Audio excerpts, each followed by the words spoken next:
generation of spiders that like to be not seen and not heard, or touched, or felt, or experienced. In Scotland, we have tarantula-sized beasts. Yeah, thankfully in Portland, our spiders are really not that bad. We've got some that I would regard as big ones, but big because they're like this, not because they're like this, you know?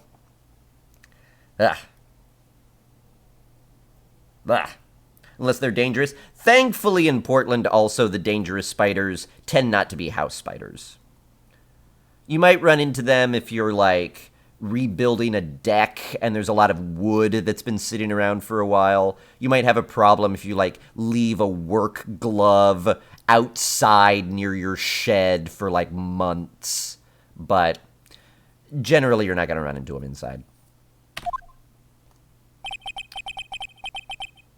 That was a close one. Huh, Mia? Really? Too bad. Sorry I missed it. Maya! So do you not recognize what's happening when you're Mia? So for those of you who have missed the story so far, this is my boss's sister. They're really far apart in age. Because I'm 24, I think Phoenix Wright said earlier. I'm 24. I'm assuming my boss is older than me. Because she's been practicing for longer. But let's even be generous and say 27. Like she's been practicing for 3 years and then hired me. 30-ish, that works too. Her sister is 17. That's a pretty big spread. I'm not saying it's impossible, but her mom had 2 kids. One was like 30, one was 17. That means she was like 13 when her sister was born. And there are only 2 children. Old Bag is 40. Yeah, I mean, that's a JRPG thing, right? Every time you get, like, someone in your party, it's like, hi, I'm an archer. I'm 7. We just recruited this very wise ancient wizard. He's 15. We're off to save the world, and that's why I can't really play JRPGs anymore. It was different in Earthbound. In Earthbound, you were, like, explicitly children, and the fact that you were children and that you were dealing with things that children dealt with was, like, apparent. Or Avatar: The Last Airbender. The fact that they were children was part of the story. But in JRPGs, they're children, and everybody's like, okay, yep, you're gonna go fight the dragon and save the world. And it's like, really? No one at any point would be like, hey, you're literally half my age, and I'm 20, so what's happening here? My sisters are 12 and 10 years older than me. I was an accident. But you had 2 sisters. Okay, I guess what you're saying then is Maya was an accident? That's possible. That's possible. I don't actually know if Mia and Maya have the same father. I assume they do. Right, Cheap Guava Pokemon is even more insane. Yeah, and in that one, no one really acknowledges that you're a child. Because, like, everyone is a child. I don't know, if Pokemon were real, and I was just like a dude at a park, and like a 10-year-old was like, let's Pokemon battle, I'd be like, that's inappropriate, you need to Pokemon battle with people your own age. I'd Pokemon battle with other like 30-year-olds, but I would not Pokemon battle a 10-year-old. For money. Like, what am I gonna do if I'm one of those old guys in the forest who Ash comes by and gets in a Pokemon battle with, and I win, and I'm like, alright kid, you owe me $17 now. Like, 9 times out of 10, like an hour later, his mom is gonna roll up on me and be like, did you take my kid's money? I gave him money to go to the grocery store. I don't care that he gambled it with you. You don't take money from a 10-year-old. What's wrong with you? So that's a lose-lose situation for me. No way. Then what happens if I, like, beat the kid and the kid starts crying, or, like, the kid gets hurt? Like, no way. No way. Way too much liability there. I think I've got a pretty good idea who did it. Now all I need is a motive. And proof. Phoenix, you got nothing. You're lying. I think I've got a pretty good idea who did it. I just need to find any evidence tying someone to it. Under the initial trial system tomorrow... Wait, under the initial trial system, tomorrow is the last day we have. What? Initial trial? Well, thank you, Maya.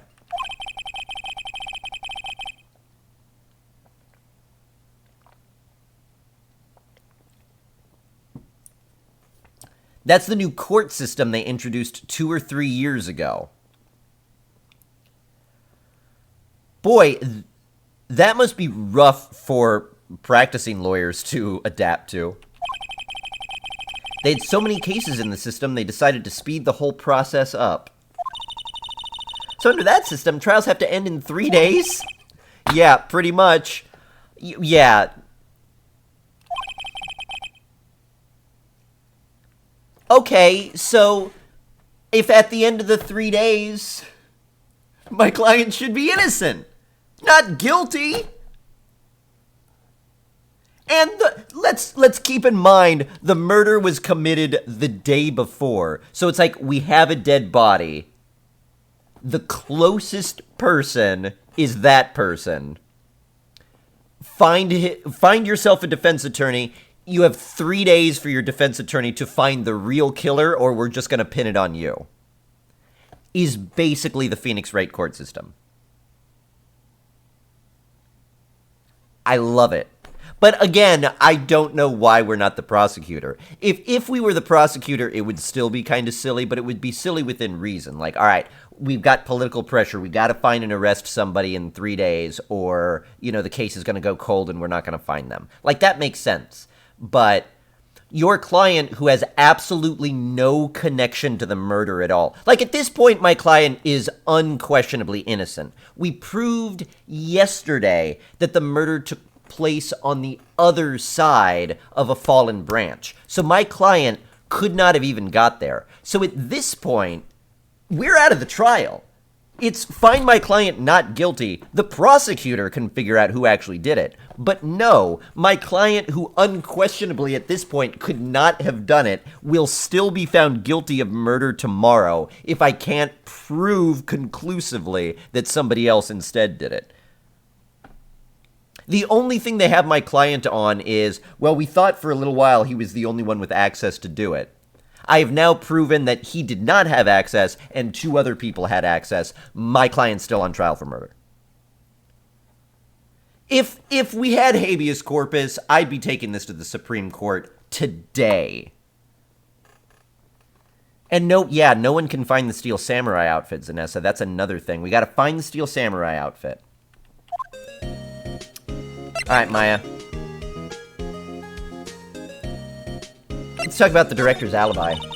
What happened with the director's testimony? Well, it's pretty clear that the producer and the director were both in the trailer. Huh. Which means the killer has to be one of them. Really? Why? Because the real scene of the crime was Studio 2, where the trailer is. Recap. What? Was Maya always this excitable? Yes, Phoenix, yes. It's been a day since you hung out with her, and I've been commenting how annoyably excitable she is. Yes, Phoenix, yes. She was always this excitable. You know, the, like, shocked expression and shocked sound effect is effective when it doesn't come after a recap of all the things we just did. If it's like, we figured out who the murderer is. What? Not, yeah, there's a new court system. What? Yeah, anyway, during the new court system, we found out that the path was blocked. What? Yeah, the path was blocked. And there were 2 people. What? There were 2 people in there. Alright, I don't care about your ideas. Let's go to the scene of the crime. Let's go to the new scene of the crime. Oh, it's old bag. Excitable? That's a nice way to put it. Have to do it today, too, otherwise the 3 days run out. That's true, yeah. I don't know what happens if I prove somebody else did it tomorrow. Can we not reopen the case? Pretty sure there'd be a bunch of human rights violations for this trial system? Oh yeah, no doubt.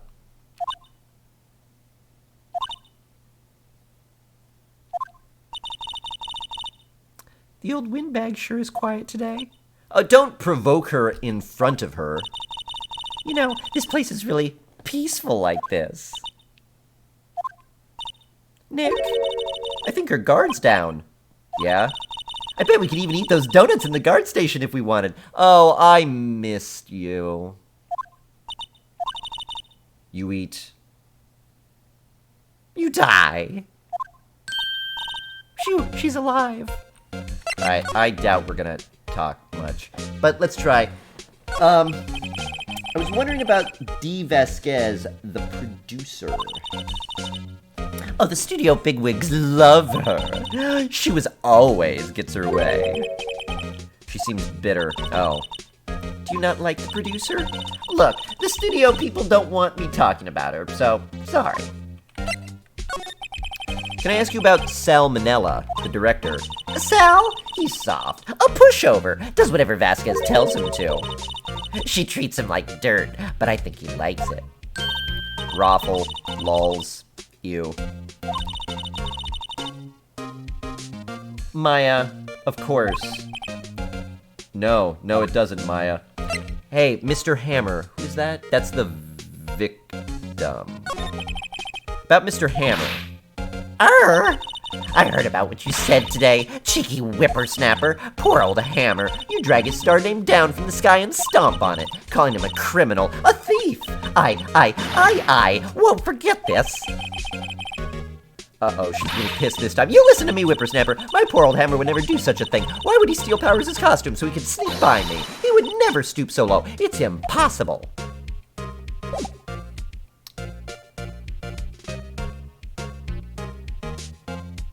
We should probably go. Yeah, Cyrodiil, absolutely. You'll understand when you get older. They put pressure on you by threatening to execute your client if the perpetrator's dead if you don't find the real killer, so they assure you will find the perpetrator. Yeah.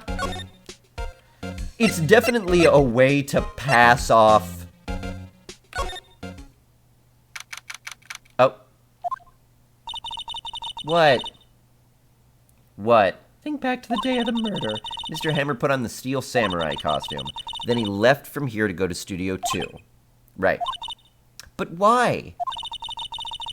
I wonder if someone called him. Like the director or the producer. Don't put thoughts in my head.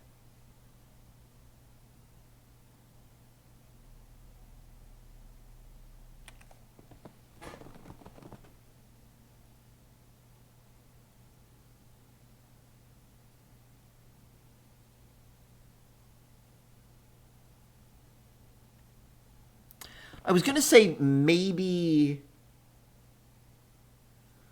they were trying to kill my client and accidentally killed Hammer instead. But it was Hammer who had the costume on.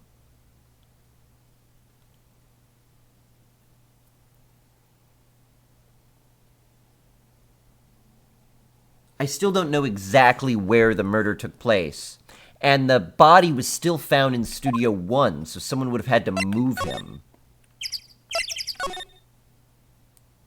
Oh, the producer is here.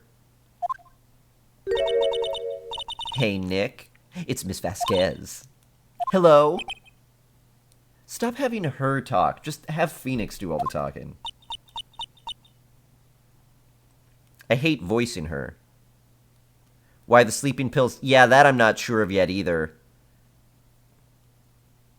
Hammer may have used the sleeping pills to steal the costume. It might be that simple, but there might be more there.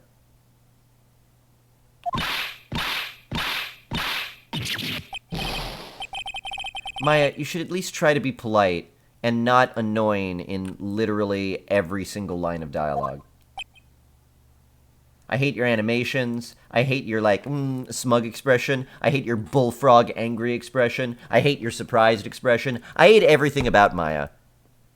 I can't wait until the climax of this game where it's her investigation.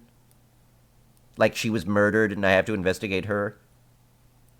I'm sad Mia died. Mia's fine. I actually enjoyed Mia. Maya's the worst video game character in any game I've ever played in my life. I hate Maya. I'm watching the clouds. That's all she had to say, apparently. She's gonna be tough on the stand. No, I'm asking the questions here. You obnoxious 17-year-old girl with no legal training whatsoever. What are you doing? Hating Maya so much makes me feel bad. Really? She's the fan favorite character? Really? Oh. I just assumed everybody hated her. Why? She has no legal training. She has no special insights.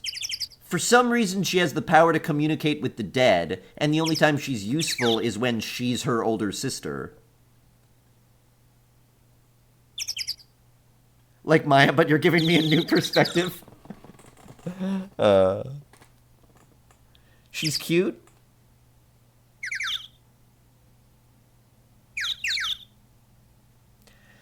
No. She's, You mean cute looking? I don't know. I think kind of all the characters look the same, just with different hair.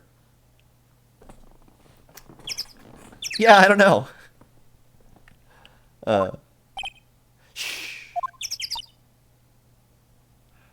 She looks like a squid or like a catfish.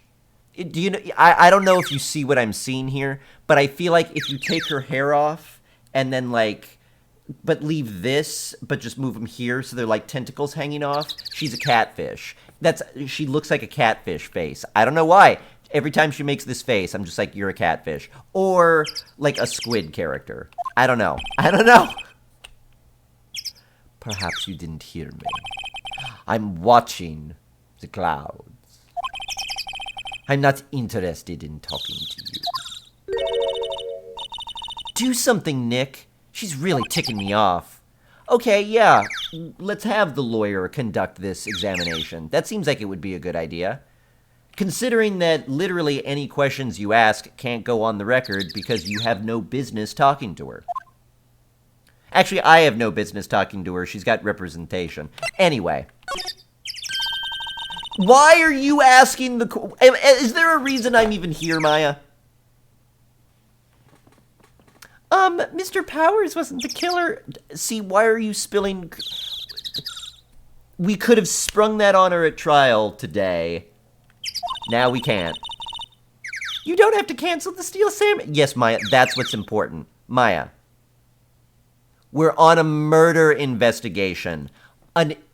Also, the Steel Samurai that you're so excited about, if we don't find the real killer, who is either the director or the producer, I'd like to remind you, so we could be talking to the actual murderer of the bad guy of the show now. If we don't find who did it by the end of today, the main actor who plays the Steel Samurai is executed, Maya. Perspective. Have it. I'm here to show my badge to everyone. I think I'm tired of the Steel Samurai. You did it! Nick, she did it! She's the killer! And then I just want to squeeze her face and have her go...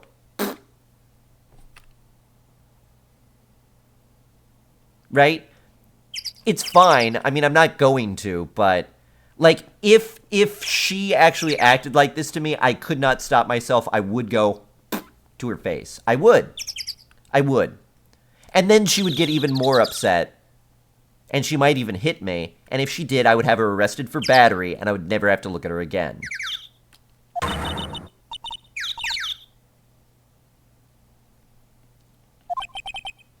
Oh, dear.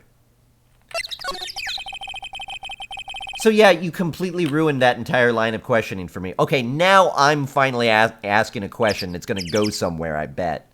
I was wondering if you could tell me about Mr. Manila.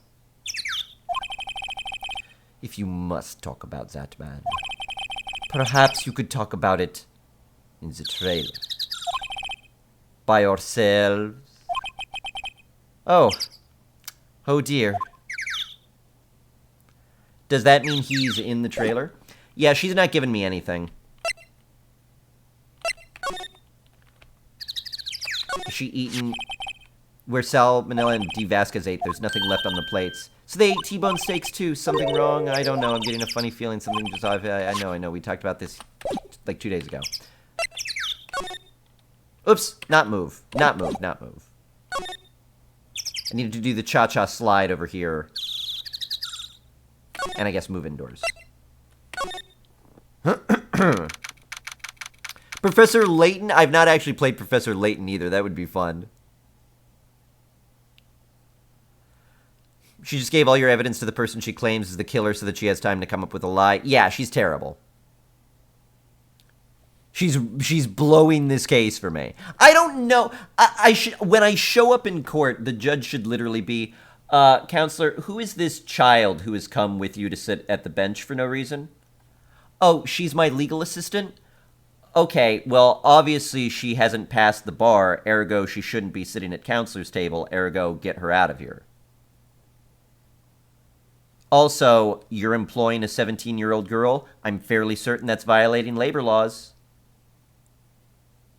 Also, who is her guardian? Is she emancipated? Where is she living, actually?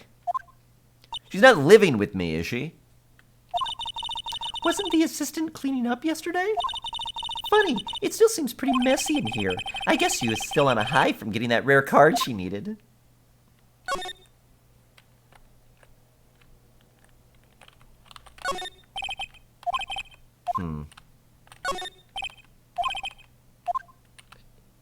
Yeah, I investigated all this stuff yesterday. Huh. Well.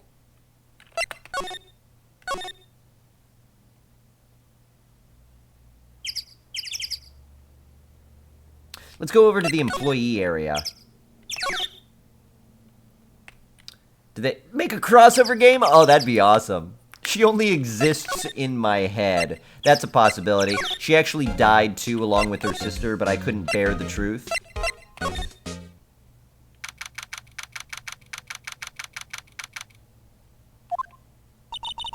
I guess they're not filming today either. I did want to see them filming just one time. This trial will be over and done by tomorrow. You could come see them film later. I guess. This is where you found the bottle of sleeping pills, right? Uh-huh. I wonder if there's any other clues lying around. Gumshoe! No touching. Catfish.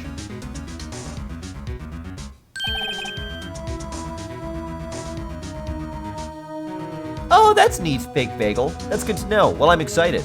I think the writing in this is good. I love this case. I'm really into the storyline of this case. Think he's her guardian phoenix? It's a possibility, yeah. It's rough.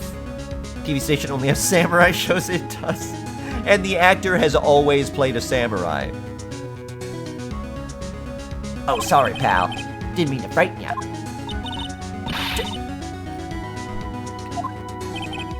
I stand by what I said yesterday, too, in that there were multiple conversations we had where literally everything Maya said could have just been removed.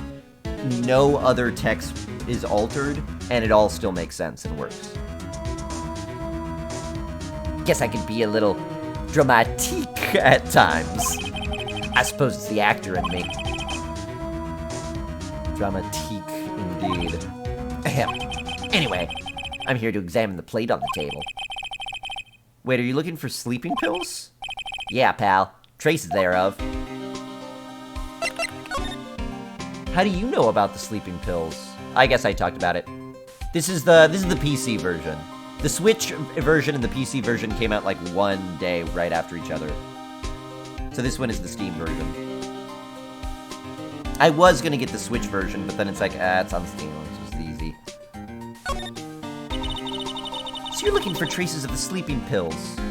How? For thorough examination. Gotta take the plate back to the precinct. But I have the capabilities to make a cursory examination right here. Our science guy gave me some testing solution. This reacts to these sleeping pills, see? There's traces, it'll change color. Wow, neat. Well, Detective Gumshoe, what are you waiting for? Now, everything in due time, pal.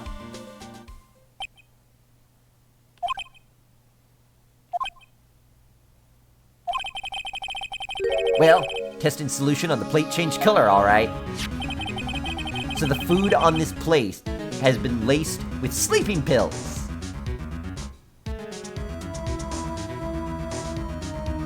We don't know for a fact that the sleeping pills were intended for my client, though. We know my client wound up consuming them, but the victim also left without having lunch, I believe. So he and both plates are eaten, so maybe the sleeping pills were intended for the other guy.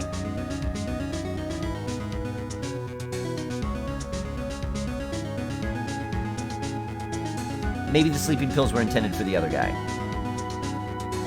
You know what? We still haven't found the Steel Samurai's costume yet, so there's a really good chance when we find it, it will be pierced and covered in blood, and we will know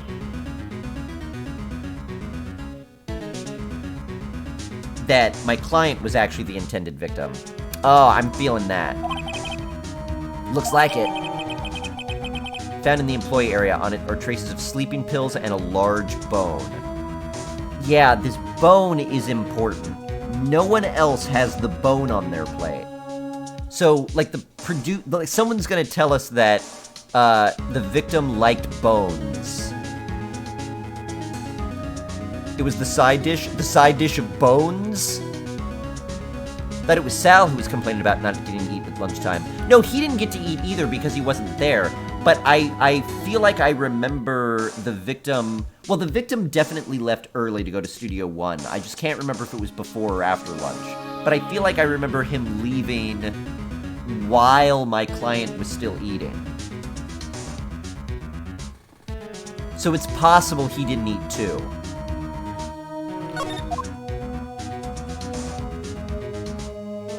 I think.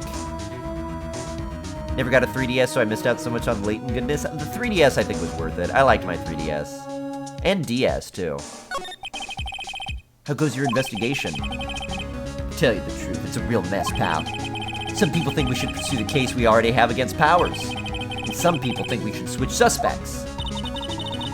What do you think, Detective Gumshoe? Well, I hate to admit it, but I'm not sure I buy the case against Mr. Powers anymore. You feel kind of bad for Mr. Edgeworth, though. That's the prosecutor.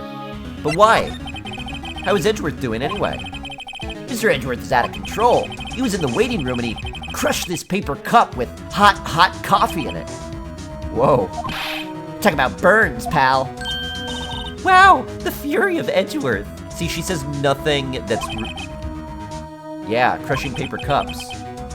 Cups. Bottles. Bowflex. Steroid abuse. It was a case of roid rage. Say, whatever happened with that empty bottle? Oh, the bottle of sleeping pills? Well, I got some good news for you about that. They found the victim, Jack Hammer's prints on the bottle. Oh, that's right. I forgot we were getting them, fingerprinted, too. Okay. Well, then I take it back. If only his prints were on the bottle, that means he probably dosed my client. So, he dosed him to steal the costume. That theory may be right. Roid Rage was the real culprit all along. Edgeworth killed him while he was on PCP. Oh my god. Is that a pen behind his ear? I think so. A pen or like a golf pencil or something. You might explode. Oh yes, Anessa, do you still think you know it? Yep, sounds like the ones who put Powers to sleep was none other than the victim. So I was right. Okay. Alright. Oh wait, no, these both have a bone. Remains of the employees' lunch were scattered around. Everyone was probably too shocked to clean up. It's T-bone on one of the plates minus the steak. Yeah. Wait, say that again? On one of the plates? There's a T-bone on one of the plates. Okay. We gotta find out. Okay, well, I mean, I'm still clinging to this theory that maybe somebody else tried to put the victim to sleep and accidentally got my client instead. But I don't know why I'm pushing that theory so aggressively. I think the evidence is all pointing to that he was put to sleep. The door to the dressing room, it's not locked. Oh yeah, I know. I moved is what I meant. Oh god, I was afraid Salmonella would be in here. I mean, I need to talk to him. I just don't want to talk to him. Empty, oh good. Empty dressing rooms like this are kind of lonely, aren't they? I'm sure Mr. Powers will be back soon. He'll be fine. Yeah.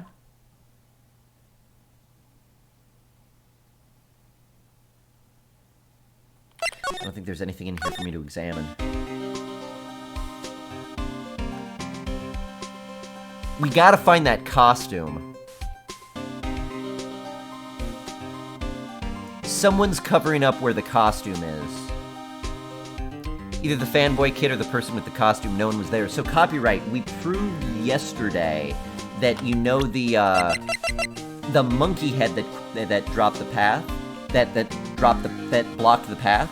That's why we thought the producer and the director couldn't have done it. That only my client could have because the murder happened at Studio One. But the kid's testimony revealed that the murder actually took place at Studio 2.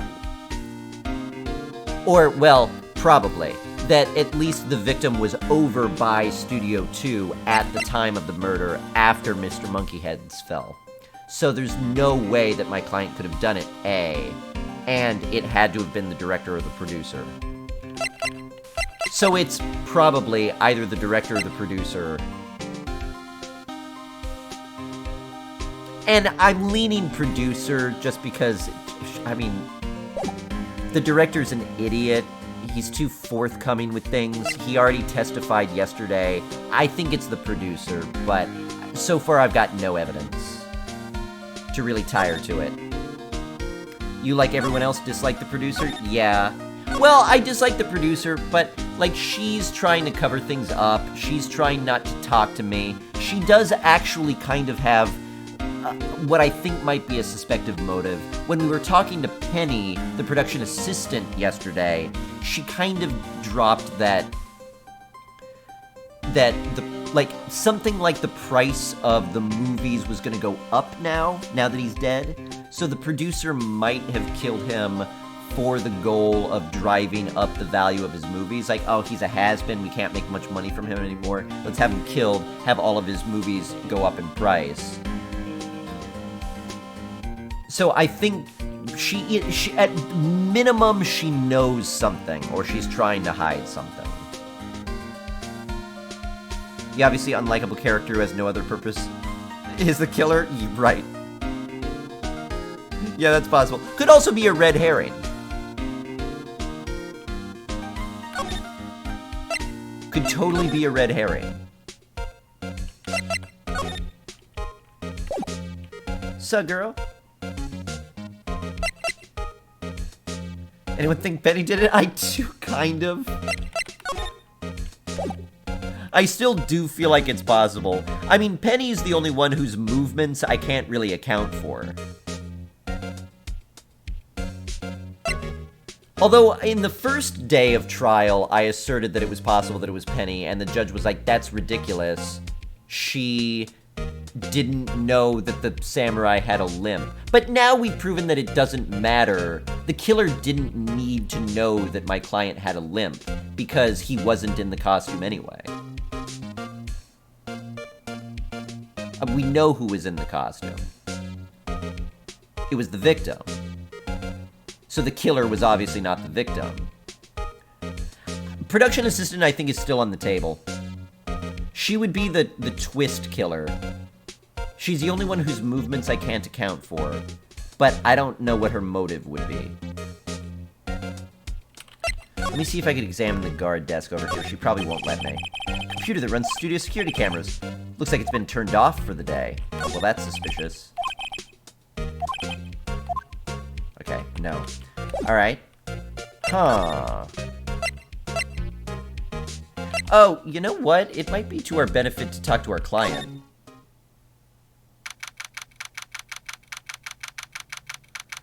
I mean, he was drugged, so talking to him and being like, alright, listen, would he have any motive to drug your steak? Because we know that happened. So we need some information about that lunch. We should ask him about his lunch. Be like, You ate the steak that was intended for you, right? Was it ever unattended? Get some details about the sleeping pills. And we got to find that costume. That costume is the really big piece of evidence. If we can't get the director or the producer to say something that we could catch him in, we're gonna need that costume. He could be a great Wolverine, yeah. Penny is adorable and innocent. I know, I don't want it to be her. I just suspect it could be. The kid did it. The kid may have also done it. Look, he was all bummed out because he saw the Steel Samurai lose. Maybe he was like, screw the Steel Samurai, grabbed his spear and then stabbed him. Maybe. Mr. Wright, you did very well again today. Thank you. Oh, this is still the same day. Could you not look like you're about to burst into tears? Wow, Nick, you must have really wowed him in there. And could you wipe that grin off your face? Hey, WP, only one day left. Let's make it count. Yes, but there's not really anything I can do to help. I'm not really sure what I can do either. Yeah, that's a good point, Mia. That's a great point. I'm also not really sure what you can do. Please, this is no laughing matter. Alright, we gotta talk.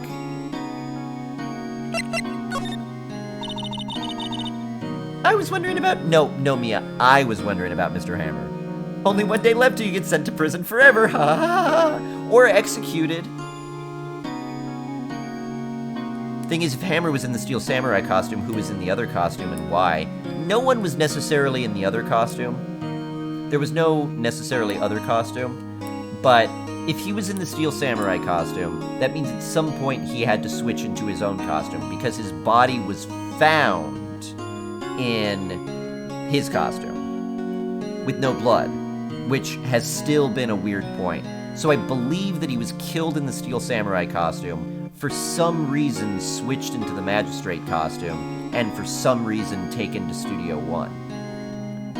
So there's still a few holes we gotta patch. Maya killed him all along? Oh god, I could hope. He was a big star back in the day, right? But then he just dropped off the face of the earth. Oh. Yeah, you're right. In fact, he was my role model when I started in this business, but he just stopped taking on big roles. That's when he began appearing in little productions at Global. How can he do that? I was really looking forward to a sequel to Samurai's. Okay, I'm gonna fling my pen across the room. It's gonna twirl through the air, and it's gonna catch Maya right in the mouth. He just gave up being a star 5 years ago. Actually, now that I think about it, that was right when Mr. Vasquez came to Global. 5 years ago.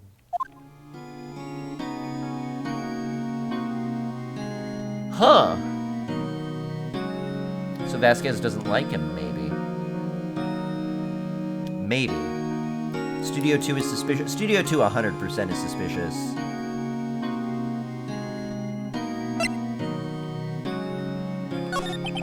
Can you tell me anything about Mr. Manella? Oh, he used to be a minor straight-to-video director, but something in his work caught Vasquez's eye. She brought the Steel Samurai idea to him. Now everybody knows the name Salmonella. I hear he's pretty much at her beck and call, though. Whenever she says jump, he asks how high and all that. Can't imagine him being at her beck and call. I can't imagine him jumping. Phoenix, please! That's a fat joke. Phoenix! Could you tell me more about Miss Vasquez? Oh, the producer? She's well respected in the industry. They say she's a genius. A genius? She's been at the Global Studios for 5 years now. Right or wrong, nobody dares tell her different these days. Why's that? Ever since she came on board, we've had nothing but hits. Global Studios was on its knees, but she picked it up and made it shine. Oh, and... nothing. Forget it. I've only heard rumors anyhow. Tell me. Okay, I can show you stuff, right? Can I show you stuff? Yeah, present. I want to present you evidence that you ate sleeping medication. Excuse me. Thank you for showing me that, whatever it is. I wish I could think of some way for me to help you. Sorry. Really? What about the pills? Excuse me. Really? I thought for sure I could get information out of him telling him, hey, let me show him his... What about my badge? Excuse me. Thank you for showing me that, whatever it is. Alright, he doesn't get it. What about the murder weapon? Regarding the murder weapon. Yes? Is it heavy, that spear? It's pretty hefty, yeah. I don't think an average person would be able to just swing it around effectively. And that's the spear that broke or something during the morning run-through? Oh yes, I goofed on a round kick, you see. I broke the spear. The security lady fixed it for me right away, though. With duct tape, we heard.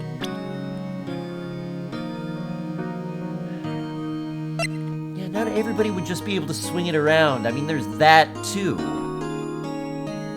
What, the director stabbed a stuntman actor, action star? With the heavy broken spear? That producer lady did it? Something's still just not adding up. He killed himself. Remember eating steak? Yeah, it sucks you'll never get that again in prison. Shoving a dirty plate in your face? No, I'm not just showing him the plate. I'm being like, on it are traces of sleeping pills. Hey, remember that steak you ate right before you took that 5-hour nap? No one has told you this yet, but you were drugged. Thoughts? You know? So that he could be like, oh, yeah, I mean, he was always talking about wanting to try on the Steel Samurai outfit. Really? Let's dig that a little deeper, you know?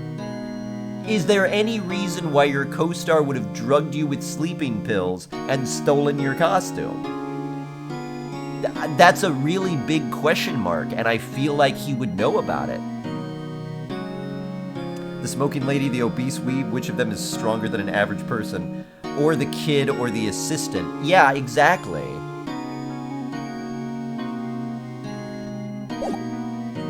Okay, I guess talking to him was fruitless.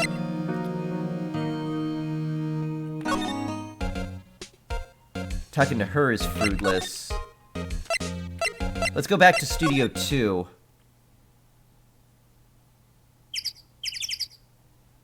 Why would he have put on the costume? Because he wanted to replace him? He hurt his ankle, and he was like, ugh, this guy hurts his ankle. He sucks. I would be such a better Steel Samurai. I'm gonna put sleeping pills in, and I'm gonna take the Steel Samurai outfit. It's still a mystery who fought him. Someone fought him. He was off to kill the producer. And the producer, in self-defense, I'm not liking that theory either. Okay. Someone drugged your guy? She's not even looking. Okay, hey, you look. Why are you showing that to me, Nick? Oh. I wanted to show it to someone, so I showed it to them. Well, alright.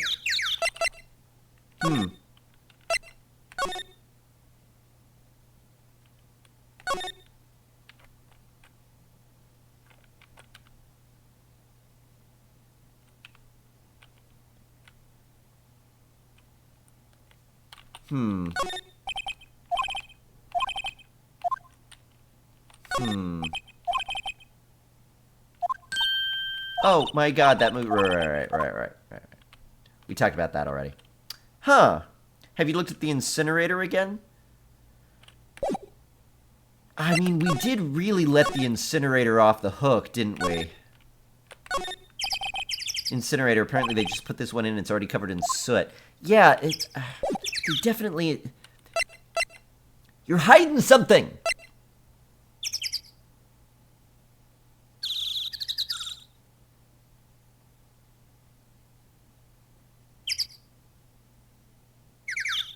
Can I examine right outside the gate?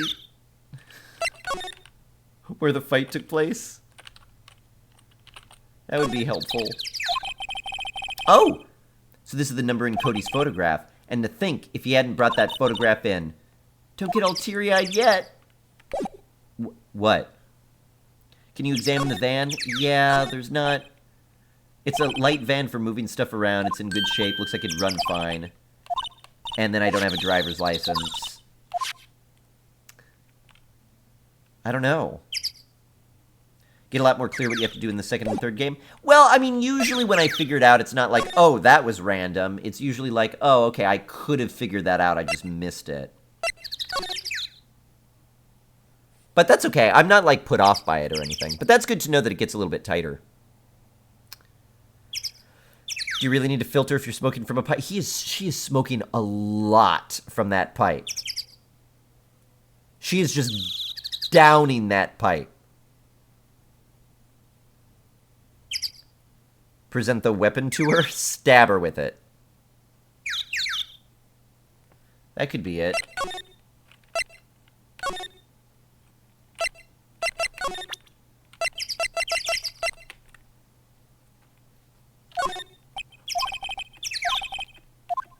Okay, yeah.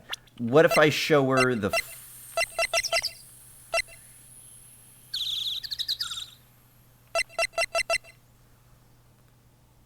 Well, I don't have the photograph. I only have the camera. The camera? Yeah, no. Okay, yeah, I don't know.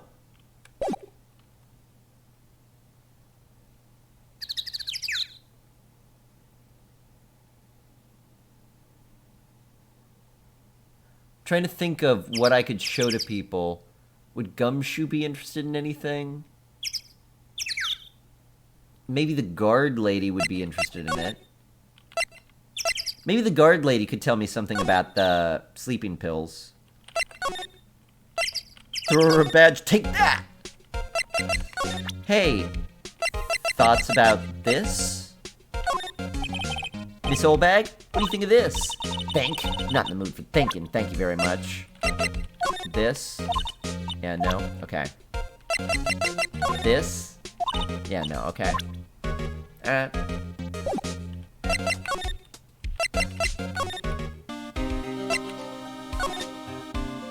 So, dude. Yeah. Hey, look at this thing that you gave me a moment ago. It's looking like Will Powers was drugged. I'm gonna go back to the precinct to do some more detailed tests. Really?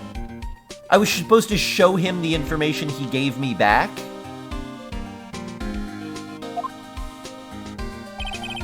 Well, don't go telling anyone this, pal. But I was kind of impressed at today's trial, too. Thanks, Gumshoe. Oh, I like him so much more than Maya. I want to work with him.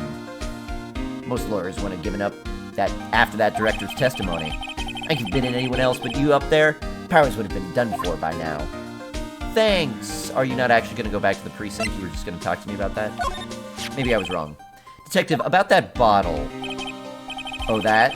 Talk about embarrassing, pal. I can't believe I missed that on my first sweep for evidence. Don't know how I can apologize to Mr. Edgeworth. Must be tough being a detective with all that responsibility. Oh. Okay, he's still here, so that wasn't the thing. What about the spear? I'm guessing you know as much about it as I do, pal. Yeah, okay. Alright, that wasn't it. Badge? We could show everyone our badge.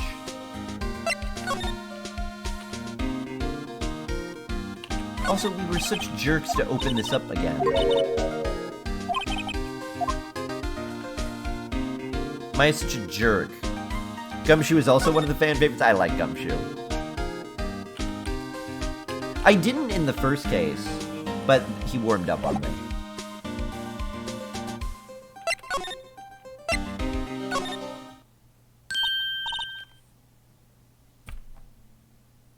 I wonder what triggered that. Oh, hello. What are you doing here? Oh, I was just cleaning up the dressing room. I guess WP won't be using it anymore, so...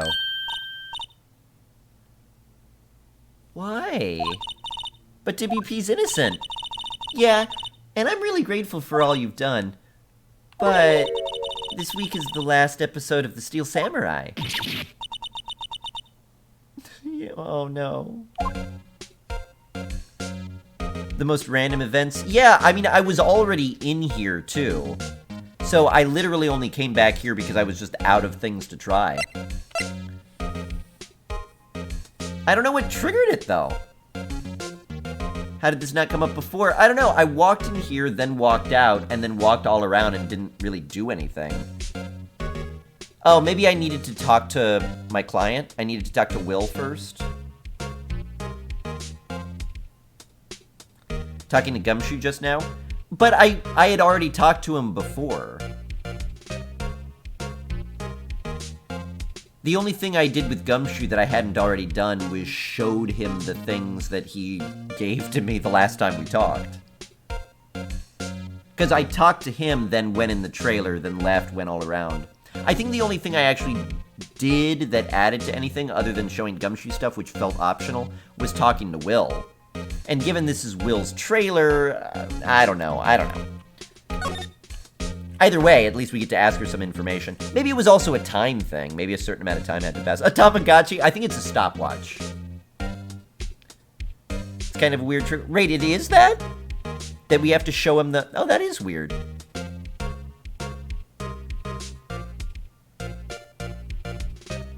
That is weird.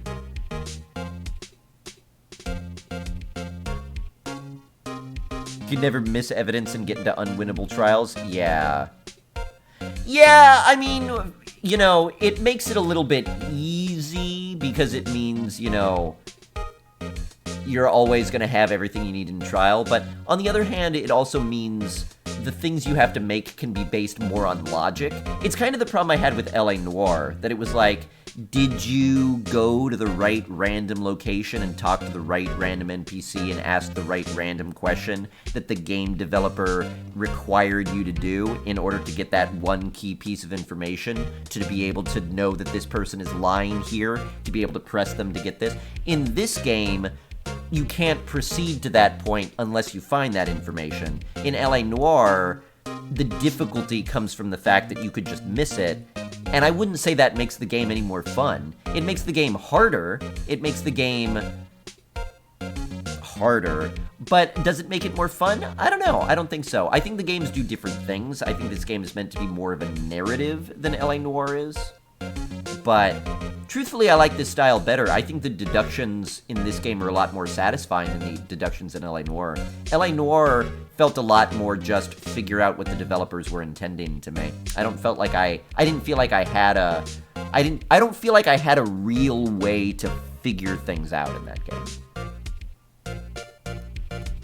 And even though I tend not to like anime settings, I like this setting more than L.A. Noire's too. L.A. Noire made a mistake in that it either needed to go full open world or not open world at all. The sort of like halfway open world, halfway not, I felt was weird too. Did you do all this investigating? No. No, this is not something that a lawyer would actually do. It's like that in any sort of crime thing, though. The lawyer does all the investigation, does all the, like, trial work, does all the everything. I was wondering if I could ask you about Mr. Hammer. Yes? On the day of the murder, he went to Studio 2. Huh? I thought he went to Studio 1. He stole... Okay, Maya, stop giving away information. She's still a suspect. What? Why would Mr. Hammer do something like that? Oh. I guess the rumor must be true then. Miss Vasquez, that producer, had some kind of hold on Hammer. She had some dirt on him. He'd do anything she said, apparently. Again, her lines are just irrelevant. Dirt, you know, bad stuff. About 5 years ago, they were filming a movie starring Mr. Hammer. They were using the new studio, Studio 2. Some sort of accident happened during filming. After that, they never used Studio 2 again. They left the film set the way it was, too. Oh, that trailer is part of a film set. Maybe converted. So tell me about 5 years ago. Yeah, in Studio 2. That trailer there was part of the film set. Could you tell us what happened? Sorry. I don't think I can. They really don't want us to talk about it. Ooh. Interesting. Maya's powers ever come into play again? Yeah, it seems like every time things get rough, Maya turns into Mia, and we get Mia's advice. I love the parts when Maya's Mia. I didn't realize how much I preferred Mia to Maya until the last switch from Mia to Maya, and I was like, oh, the things you're saying are pleasant. They're not always obnoxious. You're talking about things that are relevant. I like her. Good thing we'll come to court and ask questions. Yeah, we're not allowed to talk about it. You're going to have to wait until it comes up at a dramatic moment in trial instead. I know it's a shock, but nothing can be done to save it now. Whoever really didn't kill Mr. Hammer also signed Steel Samurai's death warrant. No. No!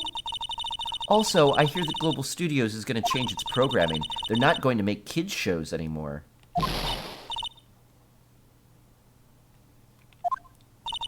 I don't know. It's sad, but that's what Global Studios decided. Huh. Why aren't they going to make kids' shows anymore? Didn't she just say, I don't know? The studio bigwigs don't want the Steel Samurai around anymore. They want to forget all that ever happened. They want it quiet, you understand?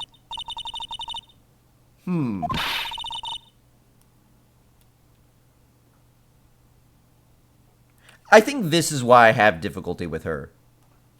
It's like, she's supposed to be my coworker who helps me out with legal stuff. Like, she's old enough to be an employee at a law firm. But she's like, but do the adults understand what kids love about Cinnamon Toast Steel Samurai? And it's just like, are you 12 or are you 30? Like, pick a lane. Pick a lane, you bullfrog. It's okay. I'm sure the kids will be fine. I'm sure the kids will be fine, too.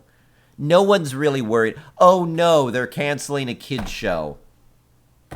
I remember when Power Rangers went off the air, and no one knew because it was in syndication and just doing reruns anyway. They'll find a new hero to follow. Maya, shut up. Maya, shut up. Nick, say something. Say something. No! I have no horse in this race at all.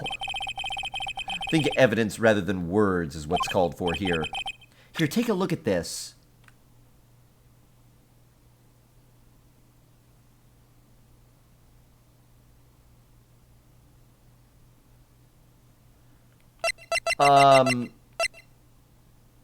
The sleeping pills. Take that! Take that! Ow! I'm sorry that I didn't clean up the plates in time. This is why you can't stop the Steel Samurai. I'm sorry, I don't understand. Neither do I, Nick. Funny that, I don't either. Oops, let's try that again. You can't stop the Steel Samurai because... the scrapbook. Kids love it. Take that! Take that! And this is... a fan collected all of these photographs. The kids love the Steel Samurai. The show shouldn't be canceled just so some adults can save face. You, the production assistant, have to change your mind. I would think you would understand that better than anyone.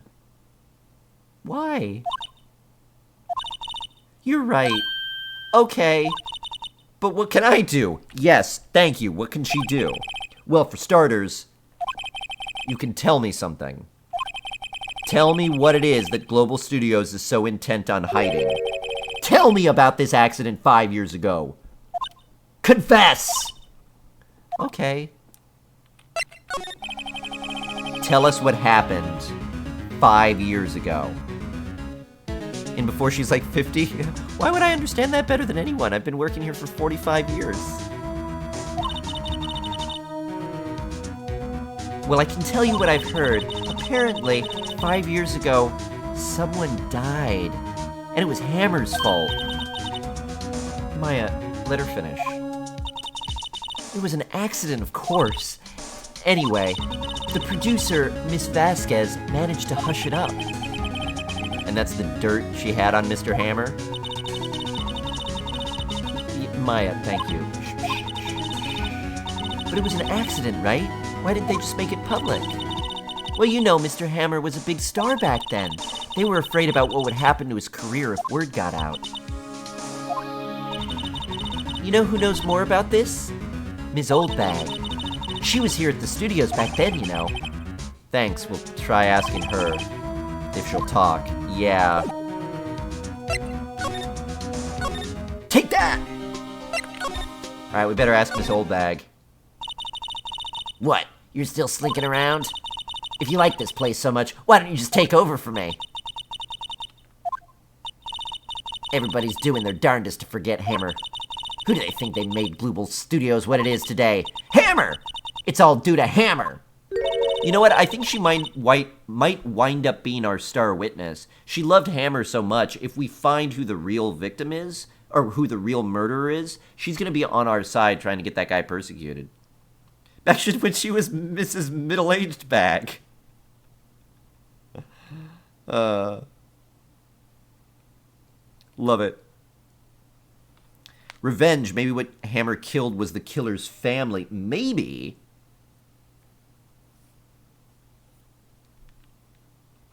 She can't stop the show from going off the air. Exactly. Maybe we should keep a safe distance. Okay, hey, I got some questions for you. 5 years ago. I wanted to ask you about 5 years ago. Who told? Who did you hear that from? Huh?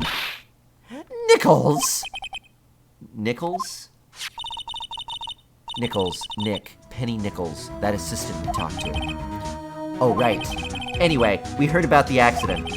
It was during filming with Jack Hammer. He killed a man, didn't he? Whippersnappers! Dredging up dirt on someone's past like that, and recently departed, no less. I suppose you think this is fun?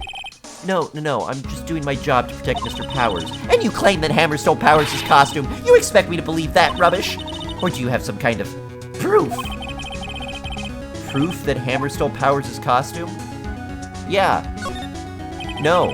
I mean, I have proof that he drugged him.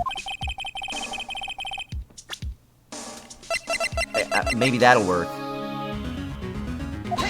Take that! Mr. Powers ate a T-bone steak for lunch, correct? Well, yes. So, this is the plate that he used to eat that steak. I suppose that doesn't need any more explanation. There are traces of sleeping pill powder on that plate. Huh? Ha! I bet Powers put it there himself. Even a lightweight like him must have trouble sleeping sometimes. Except I have proof that Mr. Power put the pills in. I mean, I obviously know what the proof is here. Take that!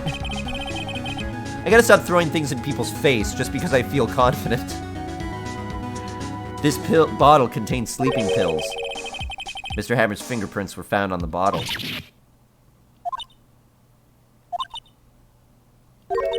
I see. Poor Hammer. You did wrong, Hammer. Rest your soul. Okay, you win. I'll talk. I'm tired. See? Tired of holding it all in. Miss Oldbag. You're right. 5 years ago there was an accident. A fatal accident. What's worse, a paparazzi took a photo of it. That photo, well, it caused quite a stir. And guess who made it all better? Vasquez. She had ties to the mafia. She silenced that paparazzi. That was the beginning. After that, she became a force to be reckoned with here at the studio. I see. But you have to understand, poor old Hammer never meant to harm anyone. Miss Oldbag. Hold on a minute. Poor Miss Oldbag. Cody Hackins. It could have been Cody Hackins. Although 5 years ago he was like 3, so. A photograph?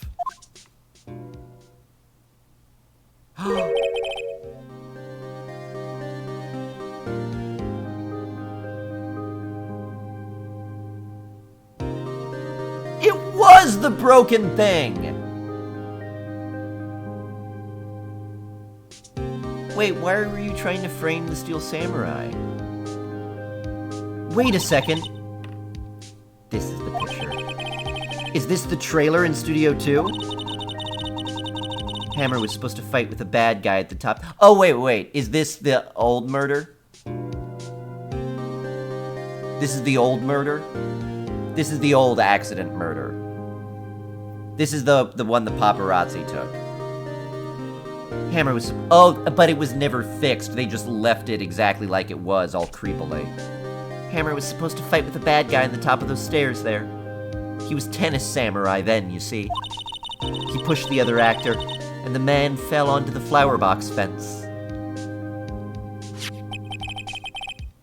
But how did you get this? It was a long time ago. I don't feel much like talking about it.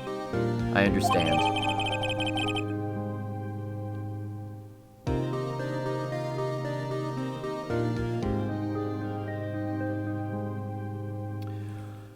So from then, he was demoted to backseat, like, antagonist, and he wanted to try to be the protagonist again, so he stole the costume, put it on, and...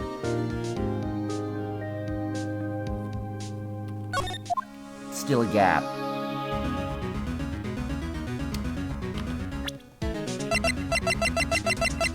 I don't know what this photo proves for me. Let's see, who is this here? That's the guy who died. Presumably up there as Tennis Samurai is Hammer. And then that woman is maybe just another actor. Maybe that's Mrs. Oldbag. Maybe he was blackmailed to do it? You mean maybe the producer blackmailed him to frame the Steel Samurai by putting on his costume and going to kill the director because the producer didn't want to make kids shows anymore. So, kill all the birds with one stone.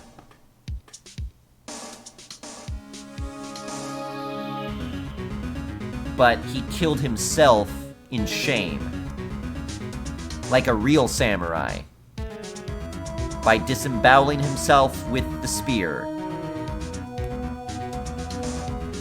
I don't love the theory, but it's possible.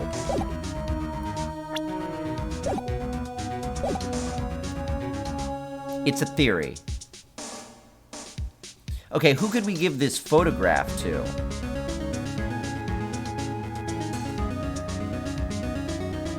Well, let's go talk to Vasquez.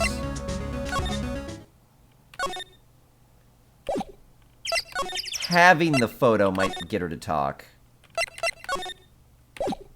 Hey, look what I've got. Well, I don't want to let her know that I have this, though.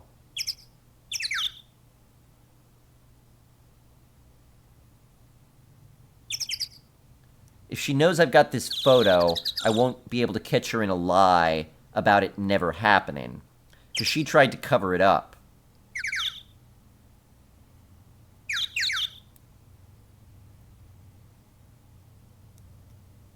But, let's do it. Where did you get that? Okay, she is looking. Where did you get that? Well... Old bag. Old?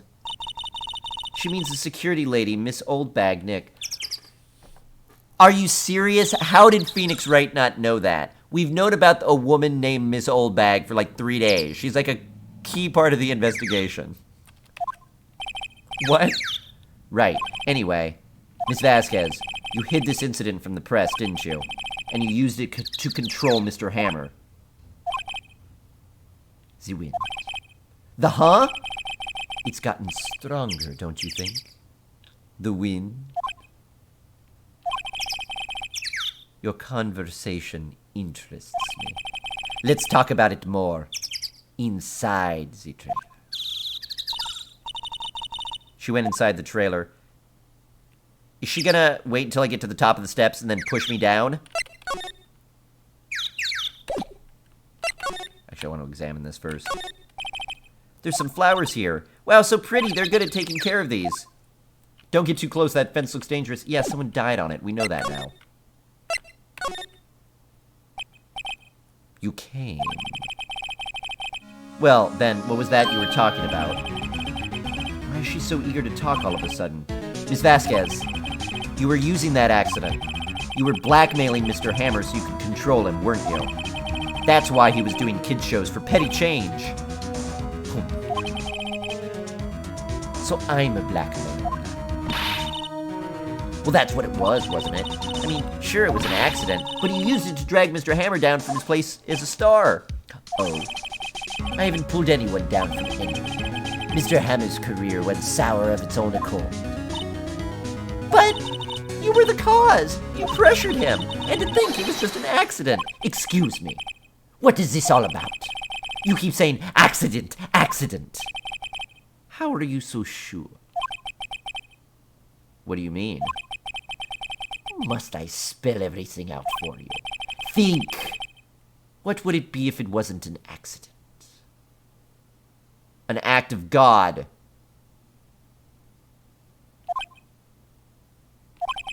No. No way. You mean Mr. Hammer did it on purpose? That is what I mean. Where's your proof? Can you prove it? Humph. Just think. Would he have let me run his life for 5 years over a mere accident? And I ran him hard, believe you me. But the security lady said it was an accident. Oh, well, she was a big fan of Hammer's, you see. She jumped on the reporter who brought that photo in the studio. She wrenched it out of his hands, she did. Gave him a few bruises, too. So that's why she had the photo. She's an old fool. Of course, all the reporter would need is the negatives. He could have made a copy. But he didn't. The only copy of that photo is the one you hold. Give it to me. Now. What? This is valuable evidence, boys.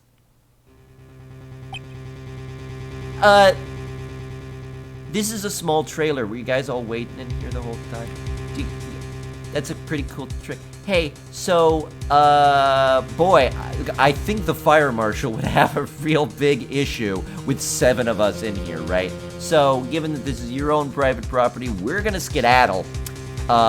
Thanks for hosting us. We'll definitely see you guys tomorrow. Take care. Take care. You guys seem to be blocking the door. Was that not a, did I propose something that wasn't going to be working out?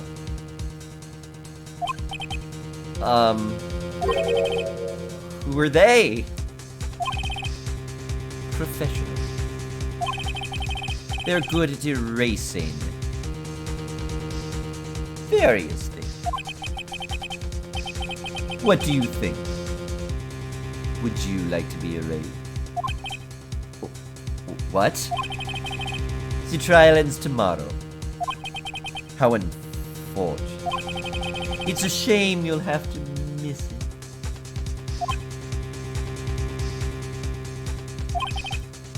Tell me why. Why do you want this photograph so badly? This is Mr. Hammer's dirt, no? Why should D. Vasquez care about it at all?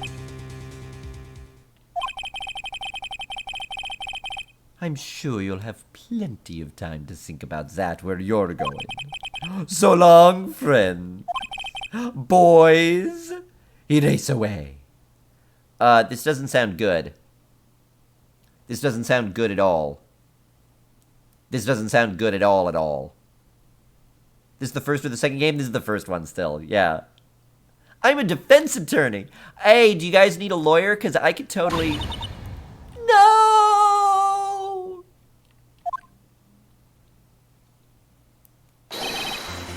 Hold it right there! Gumshoe! I heard everything, pal. D. Vasquez, you're coming down to the precinct with me, now.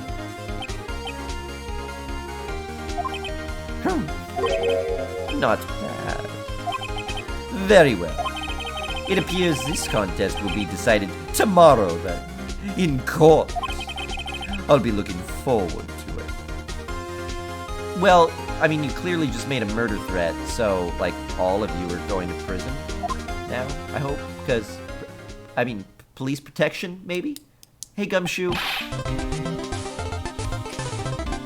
Alien Tonics again? Didn't you just have your alert, like, yesterday? 28 months. Thank you so much. Nice to see ya. Hope you're doing well. We're saved! Ah, Gumshoe is the best. Gumshoe rescued me. Showing that badge sure did help. I just closed my eyes and showed my badge, and when I opened them again, Gumshoe was here. So I could only assume my badge scared them away. Alien Tonics, thank you very much. I appreciate that. Nice to see ya.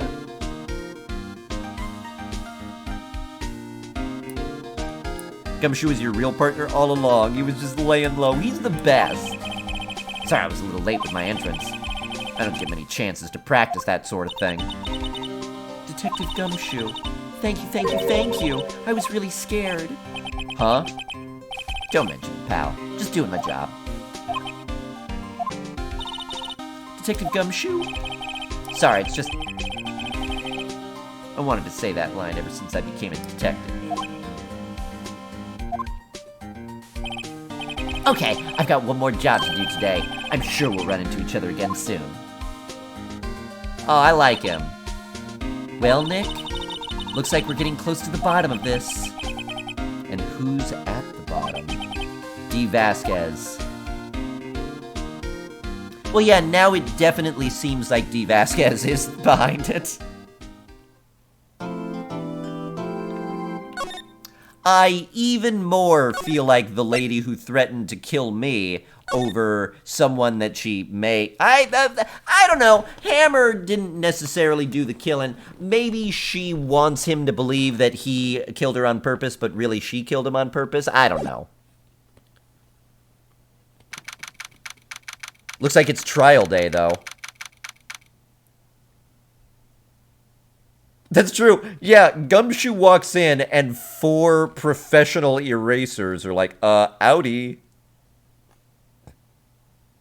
I mean, he is a real officer, so maybe, I don't know. Maybe they were afraid he had backup. He doesn't, though. Mine was just there as a distraction. I hope by the end of this game he gets fired as a cop, so that I could hire him as, like, my own private investigator. Oh, good, we're going straight into the courtroom. No, like, standing out in front of the court talking to Maya and my client thing. I love that. Criminals just instantly give up when they walk in, yeah. Oh, it's really convenient when all the criminals are like, just, Your Honor, I'm sorry, I definitely did it. Here's the evidence tying me to it. I just would feel bad about lying. We'll take it as evidence? We could hope so. Prosecution is ready, Your Honor. The defense is ready, Your Honor. Objection! Today will be the final day of this trial. I hope both the prosecution and the defense will be able to present decisive evidence. Very well, Mr. Edgeworth. Your opening statement. I feel like a line was missed there. Yeah, I don't know how the context of this is still my client on trial. I can't prove yet who did it, but he didn't. Obviously he didn't. I've got evidence that I've got conclusive evidence that he was asleep at the time. Well, I've got circumstantial evidence that he was asleep at the time. I've got circumstantial evidence that he couldn't have gotten access to the area. And the only thing tying it to him is that previously he was the only one who could have done it. Now, not only are there 2 more people who are more likely to have done it, there's one person who's even more likely to have done it, because, Your Honor, I'd like to point out, yesterday, one of the witnesses threatened to kill me. There's a police officer here who arrested her who could testify to that. You have to let my client go. In yesterday's session, the defense presented us with a new theory for this case. He claims that the scene of the crime was in fact Studio 2. We still never found the costume. Today, I will call on people present in the Studio 2 trailer that day. From their testimonies, the truth will become clear. Very well. Edgeworth seems a bit on edge today. He's an edgy boy.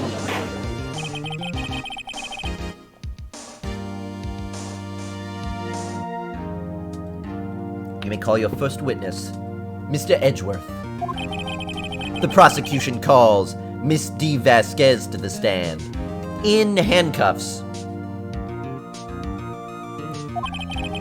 Miss D. Vasquez is the producer who was present in the Studio Trailer 2 that day.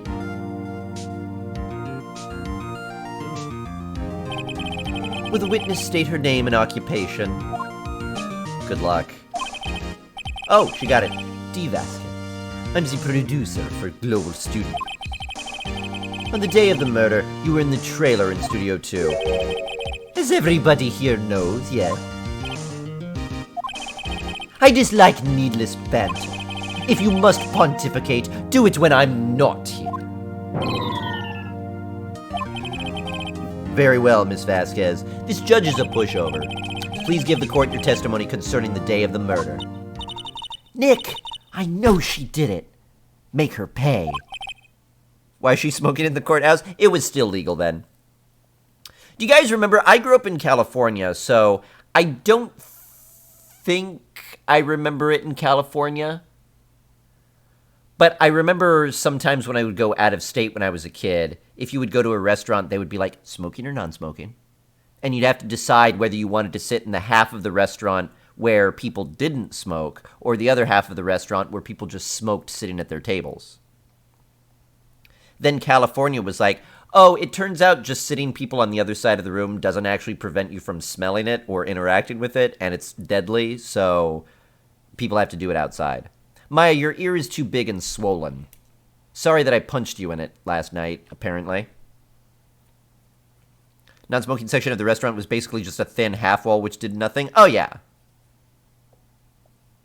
Yeah, I mean, I remember, too, like, non-smoking in a lot of restaurants didn't have a separation. It would be, like, literally, think of, like, a Denny's, and then just draw an invisible line down the middle and say everybody on this side can smoke, everyone on this side can't smoke. There were plenty of times when, like, your table would be here, there'd be a little, like, walkway, and there'd be another table here, and you're non-smoking, and they're smoking, and they're just sitting there smoking. It's completely different. Isn't Disney World completely removing their smoking areas in the park? Yeah. I mean, I feel bad for people who smoke, but at least there are alternatives, you know? Wonder if vaping is okay? I could tell you this, in Portland, I don't know if it's like this in other places, but in Portland, most establishments that have like a no smoking within 20 feet of this door or something, it says no smoking or vaping within 200 feet or however many feet it is. I don't actually know. But, yeah, very rarely do I ever see non-smoking signs here. I see no smoking or vaping signs. So I assume in most situations they're considered equivalent. Even though, I mean, I know technically they're not. Can't vape anywhere you can't smoke, yeah. Blowing fat clouds in public is lame. When I went to PAX West, there were so many people blowing fat clouds. And it was like the streets in Seattle, at least around the convention center, are packed at that point. Like, when you are crossing a street, not everybody can fit into the crosswalk. It's a huge number of people. Like, you're not walking at a pace different than the pace of the crowd. There is 2 rivers of constant flow of people.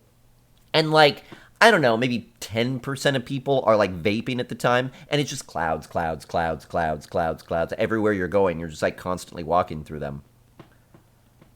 And I didn't care really, but someone who was sensitive to it or who had allergies or asthma or something, I could see that would be an annoying thing. And the convention center is in an incline, so it's extra packed. Oh, yeah. And people, like, I'm from a city, so I know how to walk around in a city, but there are people who don't and do the, like, thing where it's like, move. Or they'll be, like, walking in the middle of the sidewalk and be like, oh, I want to check my phone. Stop. And it's like, you can't do that. Now there's suddenly this, like, you could imagine a river flowing with a rock in the middle of it and just the water getting all turbulent around it. That's exactly what happens. Then people are too high to walk around the city. That is sometimes a thing in Portland. Vape, and I deliberately put on a lower powered device for public use that doesn't blow flat count. Right, and I assume most people, if it's like, oh, hey, I want to take a hit, it's going to be like, I'm going to try to blow it in a place where it's not going to offend people. I'm going to try to be discreet and, like, private about it. But some people are just straight up like, as they're walking around. It's like, what are you doing? Like, I see people here in Portland who have umbrellas, who are walking down the street with their umbrellas, like, spinning their umbrella, like, just having a good day, so they're like, do-do-do-do-do, do-do-do-do-do, completely oblivious to the fact that not only do they have this spinning umbrella at eye level of other people, with, like, little things poking out of it, but they're also just spraying water off the top of their umbrella in this radius around them. And they're just like, and you just want to, like, smack them in the back of the head and be like, take a moment to look around and notice the impact you have on others. If you notice that everybody is kind of like, as they're walking past you, stop being what you are and be something else instead. It's not too much to ask. Complete lack of umbrella etiquette. There's only one correct bit of umbrella etiquette, and it's don't use an umbrella. Umbrellas are great if you're, like, toiling in your fields by yourself and you're, like, keeping yourself dry, or if you, like me, have a dog that absorbs water and when you take him out, you need to have an umbrella over him. But don't walk down the street with your umbrella. Get a jacket. American buttercream. Thank you very much. With a woof, woof, woof, you have just become the newest subscriber. You get the badge, the emotes, all the benefits that go along with it. More bad emotes than anywhere else on Twitch. Hey, thank you very much. Glad you're enjoying yourself. Man, buttercream sounds good. I need a donut. Do I have a donut shop around me? Let me check this just real quick. Google Maps, directions. From my location to donuts. Oh my god, I've got, like, no donut shop near me. Yeah, I'm not getting on a light rail to go to a donut place. Oh, man. Yeah, that is something that I feel like we don't have in my area, is a donut shop. There's a cake shop. I can't think of where I'd go get donuts, though. How do I not have an amazing donut shop near me? Man, I should open a donut shop around here. How badly do you want to get your dough on? A coffee shop with a big pastry selection? Yeah, but I want to get like a dozen donuts, and specifically like a donut shop set of donuts, not a Starbucks donut.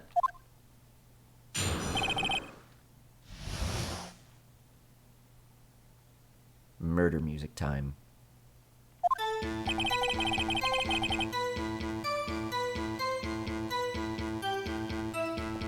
Freaks me out. My eyes dried. Alright, y'all, it's time to find out. This is it. This is the conclusion of this trial. It's about time we get to the bottom of who killed him. I've been wanting to grill her since the day we met her. And yesterday she threatened to have us killed. And today we're gonna kill her right back. With law, with logic, and with our minds. It will be a mental evisceration.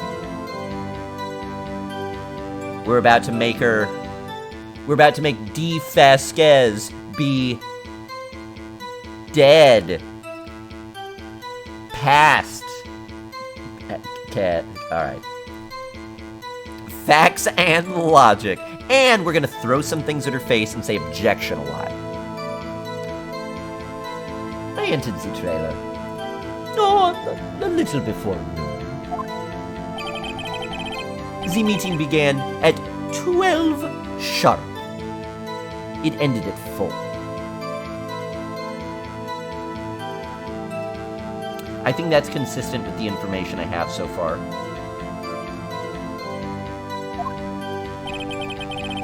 There was to be a rehearsal afterward. So we went to Studio One. This was blocked to 4. Okay. I was fatigued, so I had Sal take me. At 2:30, we took a 15-minute break in the meeting. That's consistent with what I know too. Sal and I ate T-bone steaks on the table in front of the tray. We found Hammer's body later, when we all went to Studio One. That is all.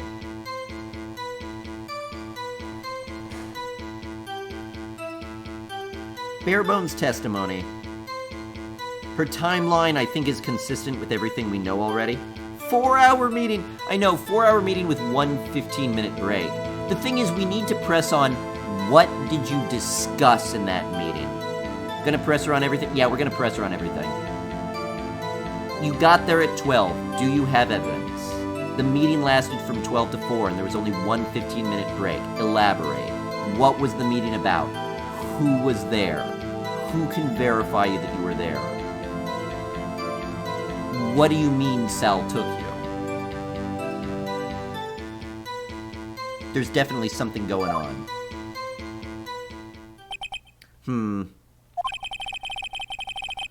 I have a question about one part of your testimony.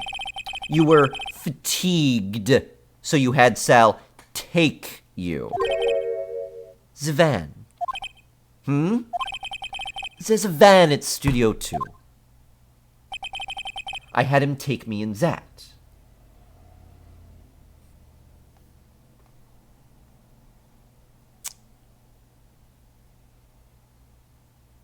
It was very clean, well maintained.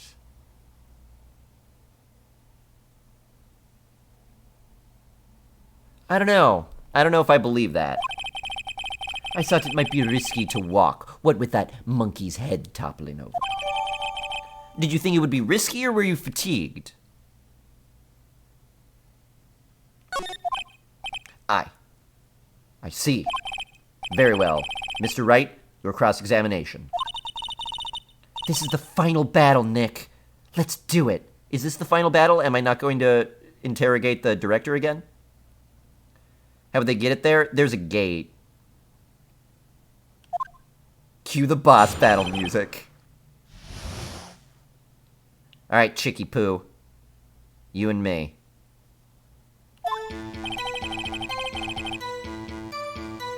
There's my life bar up in the upper right. We just kind of got to press around everything. I got to refill my water before we get into this. This is going to be it. I've got a lot of objections and take-thats and hold-its to lay on her, and I want to make sure my voice rings crystal clear across the courtroom. Let me grab some water.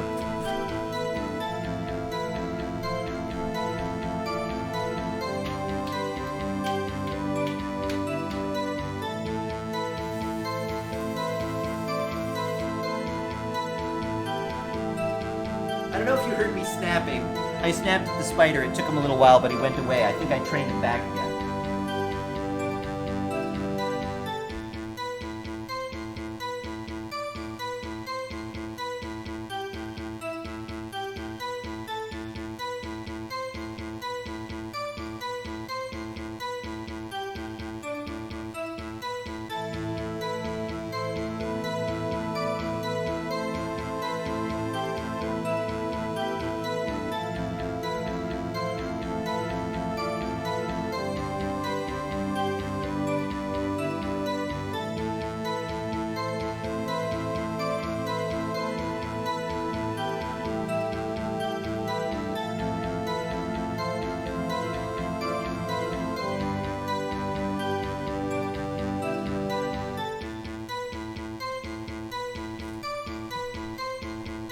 There's a cat across the way that likes to sit in their owner's apartment window, and their blinds are usually closed.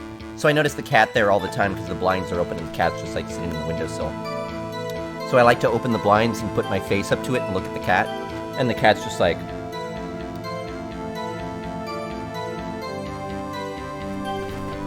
and darts away from the window every time. I love it. Every time the cat sees me looking at him, I love it. It's so cute. I play with that cat like every day.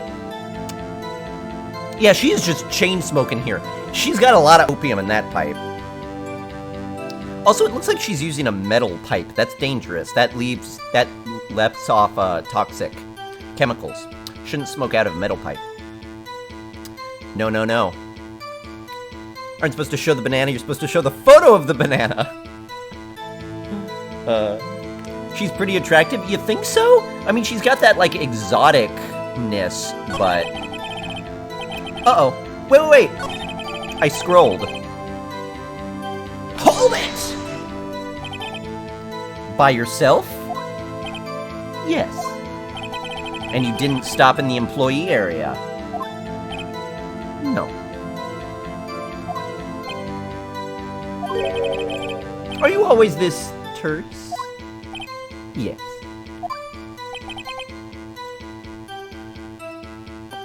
Kind of set myself up for that. That's why glass pipes are superior. Glass and my personal favorite pipe material, corn. I love corn cob pipes myself. In fact, usually I make them myself. I just go out in my field, plop a good old ear off, and I'll just munch it up myself. Then I take my old pocket knife and I sit in my rocking chair on the porch and I whittle myself a pipe out of the corn cob.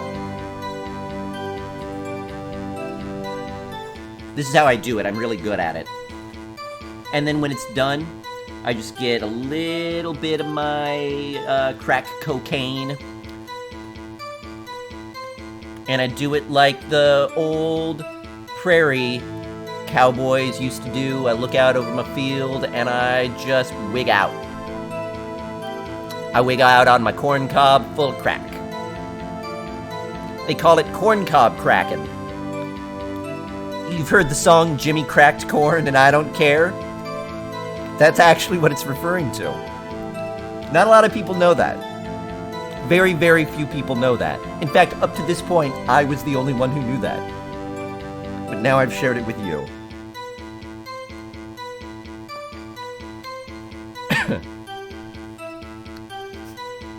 The meeting ended at 12 sharp.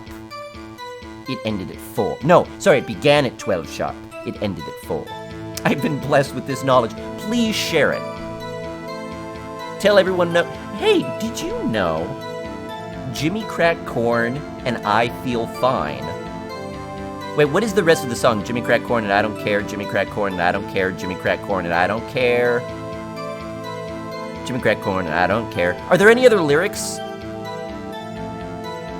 Hold it! Did no one leave during the meeting? Isn't that wood or copper? Oh, is copper okay? Maybe copper is okay. The corn cob pipes and antler pipes. Ooh. That would be dramatic. What are they going to do the day that you do that and there's a person in the window? It freaked me out. I mean, the window's close enough that I could actually see the cat. I just notice it because the blinds are open. Draw for the acceptable number of butterflies. Did no one leave during the meeting? No.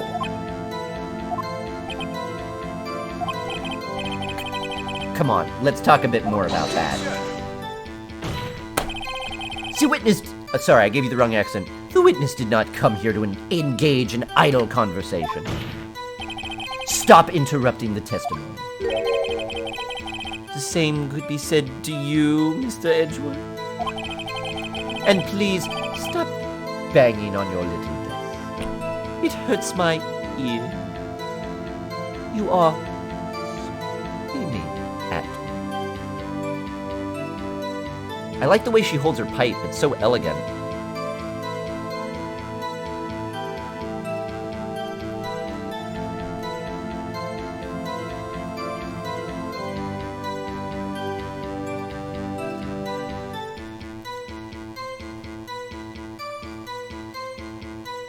That's if I'm ever called to court, I'm going to be doing that the whole time.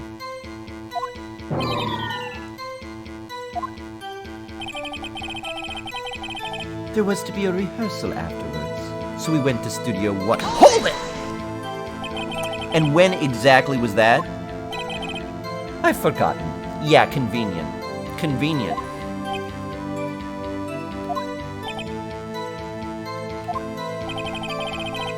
Maybe you could try remembering? No. The meeting ended at 4 and the rehearsal was scheduled for 5. I would think it was between those times. You would think? Come on, all you did was state the obvious, Edgeworth. I know, I want to get her to commit to a specific time, but she won't. I was fatigued, so I had Sal take me. The judge already pushed on this, but... Hold on! You had Sal take you. What does that mean? We just talked about it. It means what I just said. I had Sal take me in the studio to Van. Oh, alright.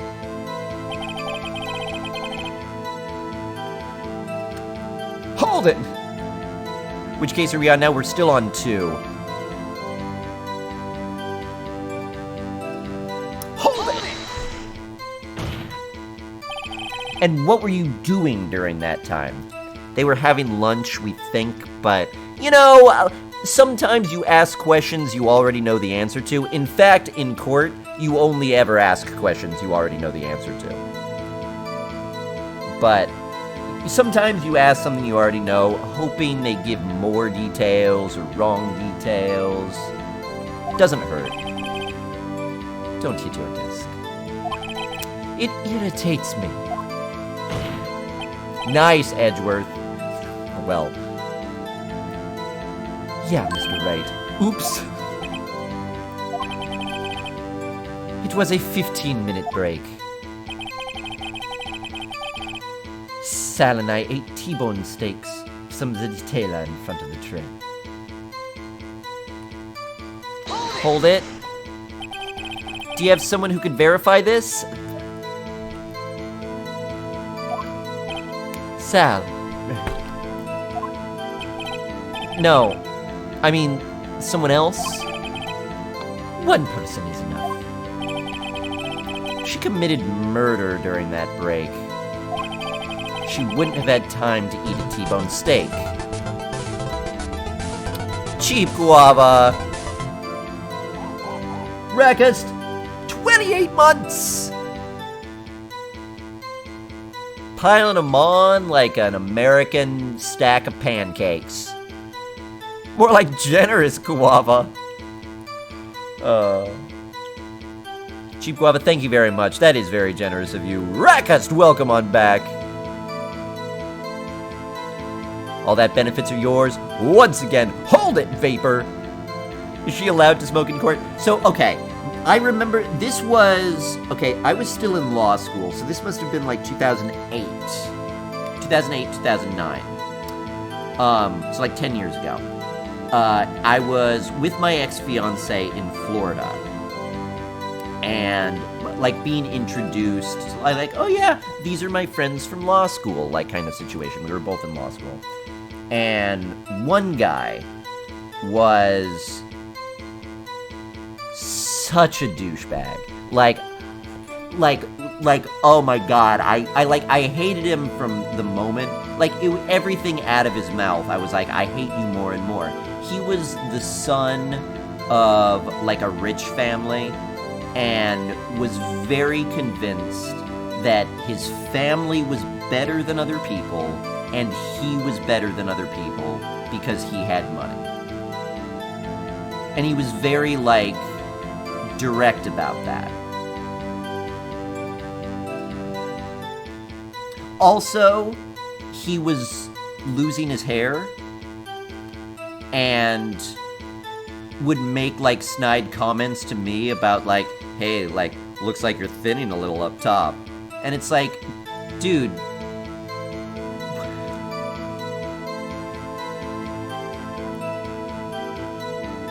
It was weird.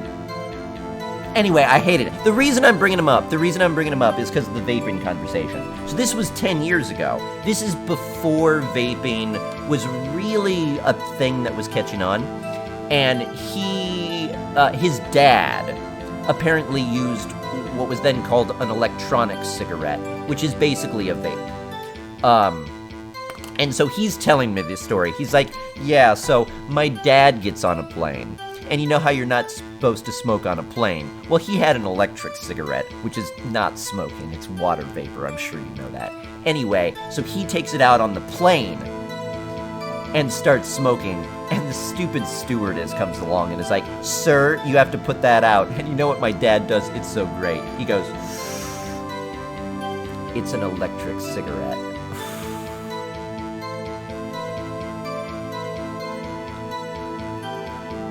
And God, he's such a douche. I hate him so much. How do you deal with the story like that when someone was like, isn't my dad cool, and tells you the story and is like, your dad actually sounds like a massive tool? I still remember that. That was like basically my first encounter with vaping.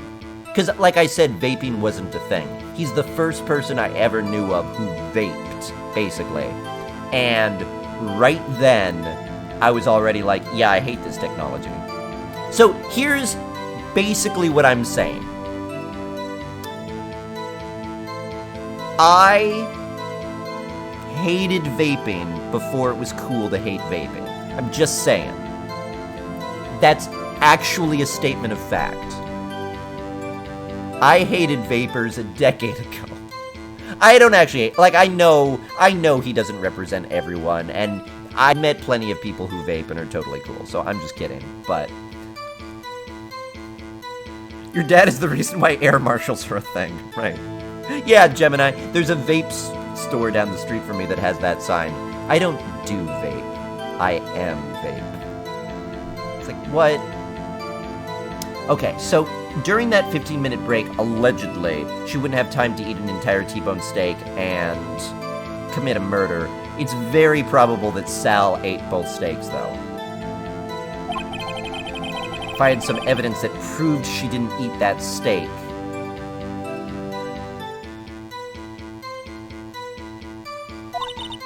Well, Nick, find anything? Kind of wish she'd said a little more. It's hard. I think she's pretty used to being the boss. But I'm sure you'll find some kind of contradiction in what she said. Somewhere. Do I have evidence she didn't eat the steak?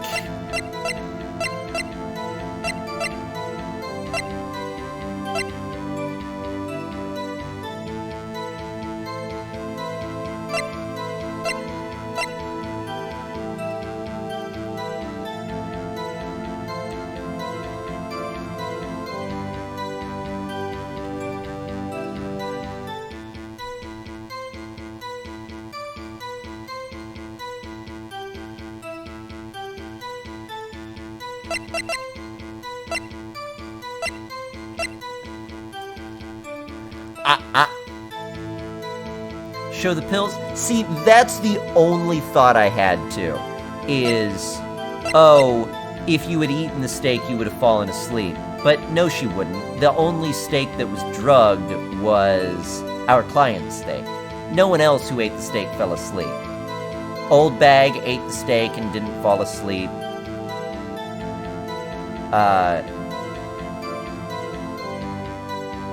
Sal ate it and presumably didn't fall asleep because she's testifying that he drove her there. So if I'm arguing that he ate both the steaks and the evidence is that she didn't fall asleep, then he definitely would have fallen asleep. And he didn't either.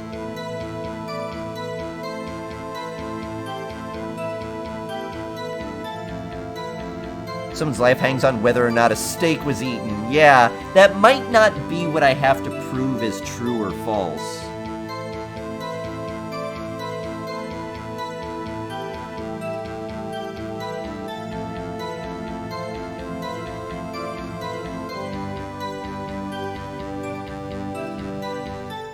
Yeah, no, Green Toad. Speculation is fine when we get to those speculation points. So I wouldn't worry about the speculation.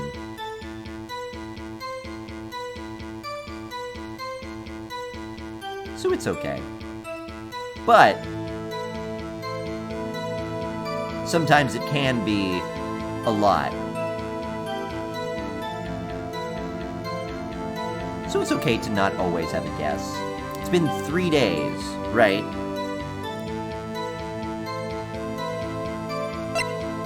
Because I think we are in a speculation time here. I don't have ideas. We never have found the costume.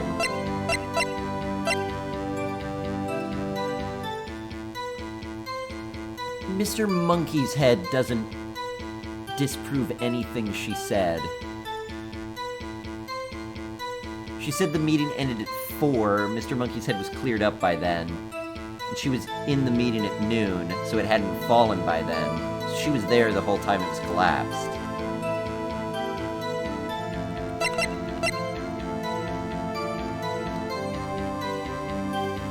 Would there be a photograph of her?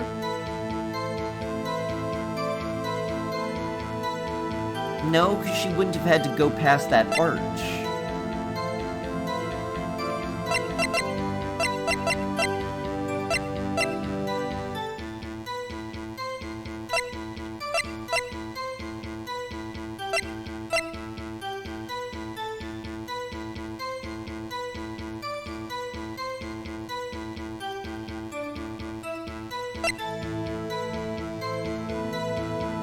I still have the photo.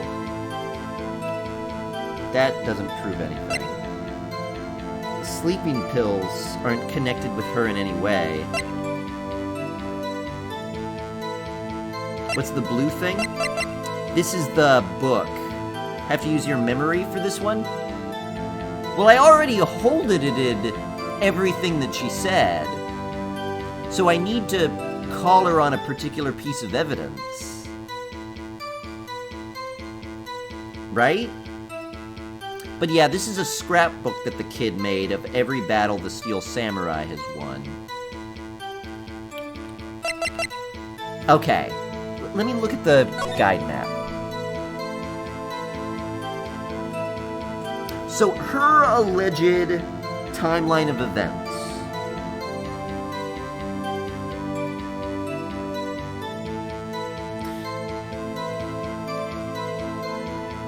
is that she came at noon.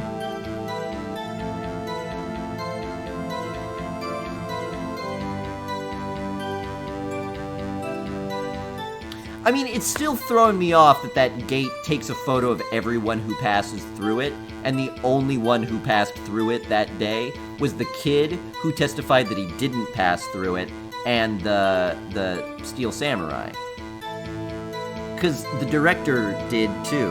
And the production assistant does multiple times, it seems like.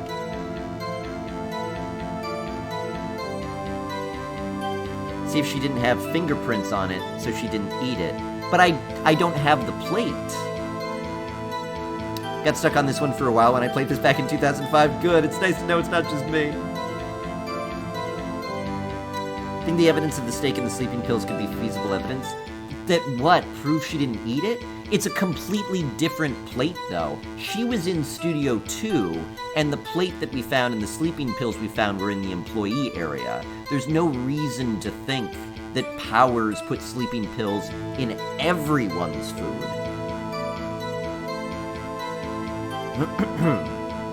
I mean, she may have. And we pressed every single one of her statements.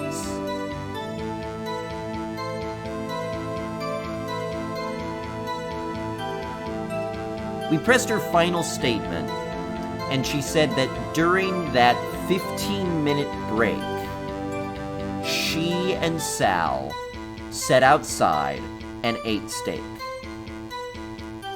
We have... You thought of the answer before, but I don't think you will connect the dots, so I've already said it. Okay. Yeah, I'm assuming I have, because there's not that many possibilities. Think you're confusing Hammer and Powers? I may be. So, the victim... There's no evidence that the victim put sleeping pills in everybody's food. He definitely put sleeping pills in my client's food. Well, he probably put sleeping pills in my client's food in order to steal the costume. Put the costume on, and she doesn't really talk about anything there, though, so there's nothing I can poke there. The plate is the evidence of the result of Powers eating the plate. Right. We know Right. Powers being my client, right? Yeah. Yeah, because he's WP. Powers and Hammer are names that are easy to confuse for some reason. Okay.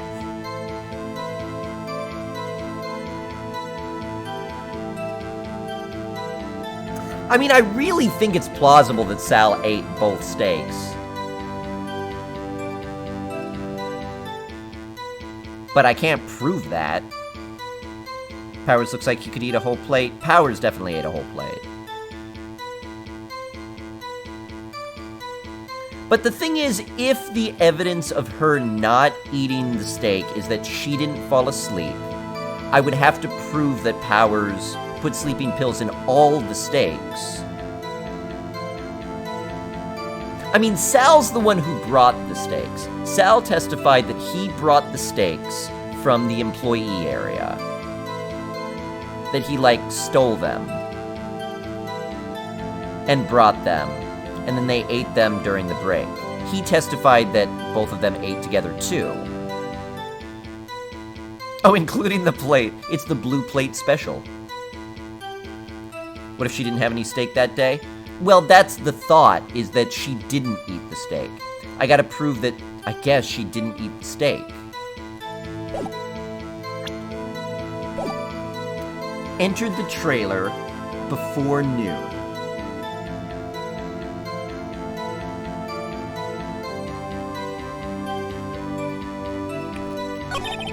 The meeting began at noon sharp and ended at 4.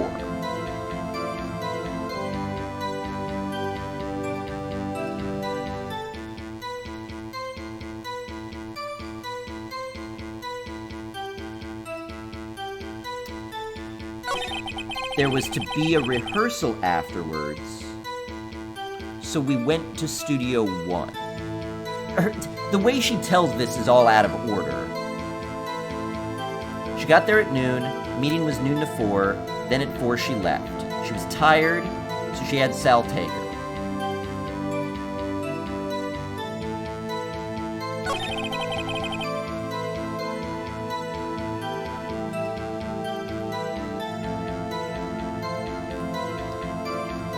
Can I prove the car didn't move?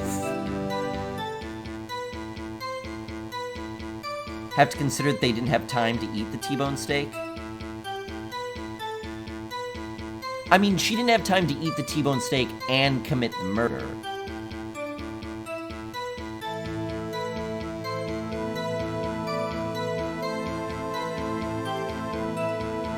She left at the beginning of the meeting? She may have.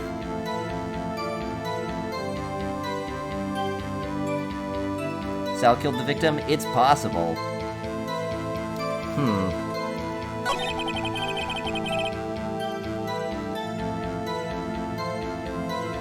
At 2:30, we had a 15-minute break.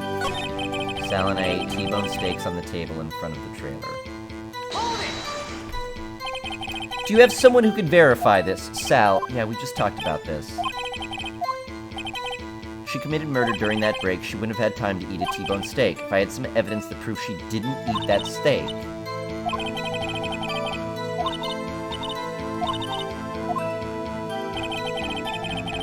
I'm at a total loss.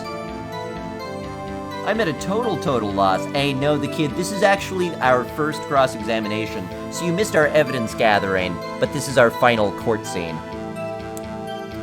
Maybe Cody's picture is taken where the trailer was supposed to be.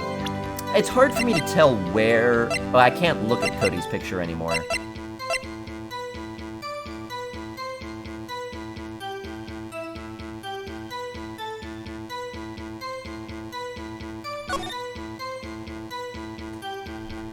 Does this photograph from 5 years ago prove that she didn't eat steak that day? No.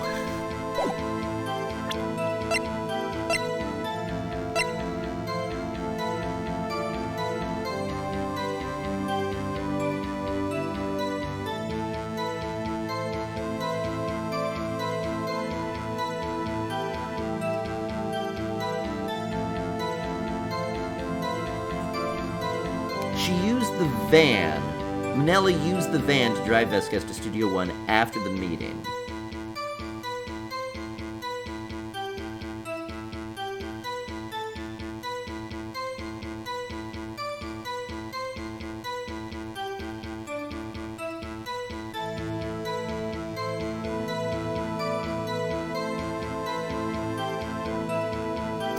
Huh.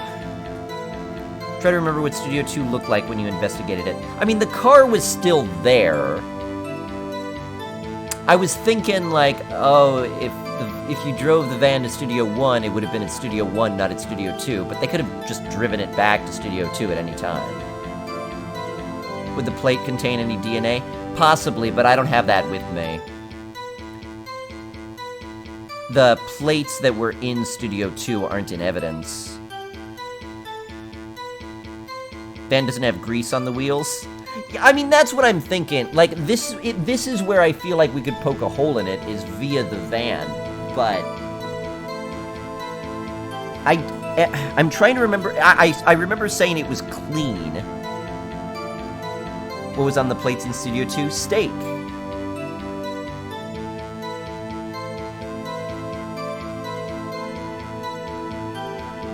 Steak was there.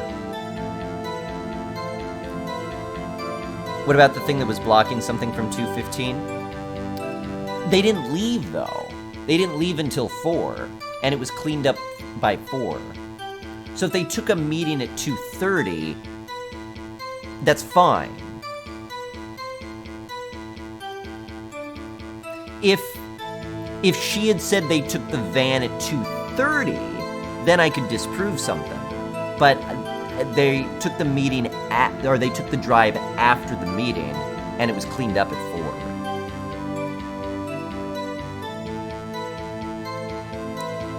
Big roadblock occurred right at the end of the break. Coincidence?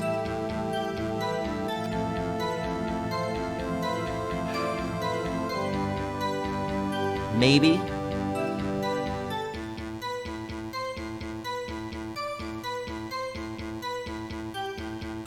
I mean, from the moment we looked at the plates, Maya said something didn't feel right. And I looked at it and I studied the plates. I remember it. We looked at it for a really long time.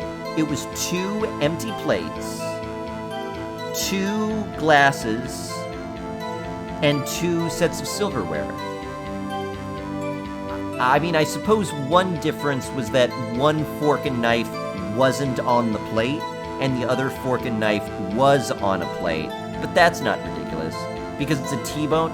But I don't know what that has to do with anything. There were no bones on it, but there's...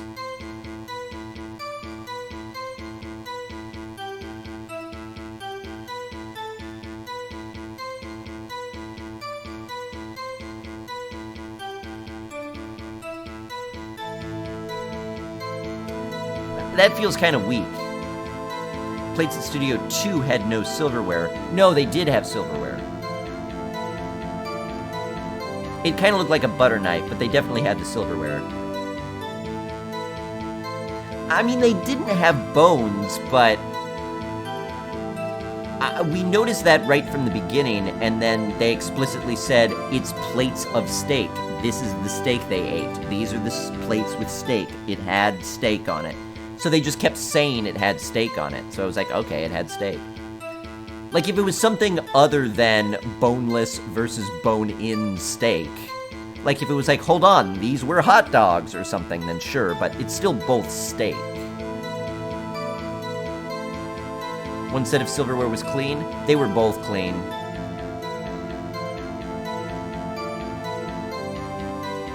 Due to the barbecue sauce.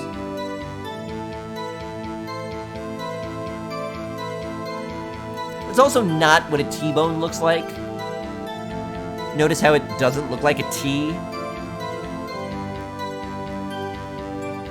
Is this the steak at Studio 2? The steak we're looking at right now in this picture that I'm partially covering was the steak at Studio 1. No, it was the steak in the employees area. She said she ate a T-bone one?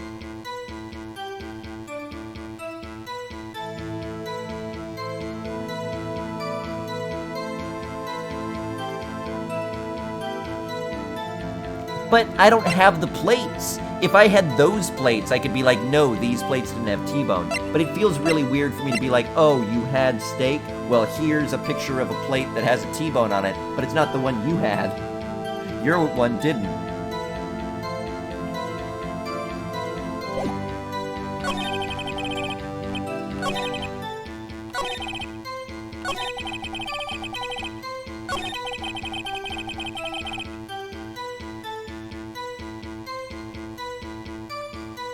I mean, I guess I could present the photograph of the steaks. I've got nothing else to try here. It doesn't make sense to me, but... A lot of people hate this cross-examination, really? I mean, I feel like all I've got lawyer points to gamble with, so let's just present the steak plate here. No, you didn't eat T-bones, because here's a photograph of a T-bone, but you didn't have this one. Didn't have them. Objection! Objection! Ha! As I thought. You claim you ate a T-bone steak, but I say you did not. What's this now, Mr. Wright? Look at this. It's a plate. The plate was on the table in the employee area. As you can see, a large bone has been left behind. Yeah, it would make a lot more sense if it was a picture of her not having a bone. Mr. Wright, need I to remind you it was a T-bone steak? Exactly my point. Remember, if you will, Miss Vasquez and Miss Manella ate... So, okay, I've definitely had a T-bone before that didn't have the bone in it. You can get a T-bone steak without the bone in it. I think when you say I had, or she could have just said, okay, yeah, sorry, I guess it wasn't a T-bone, it was just a regular steak. I'm sorry. I didn't realize the specific brand of steak I ate. It was ribs in the Japanese version? Oh, that would make a lot more sense. That's also what the picture is of.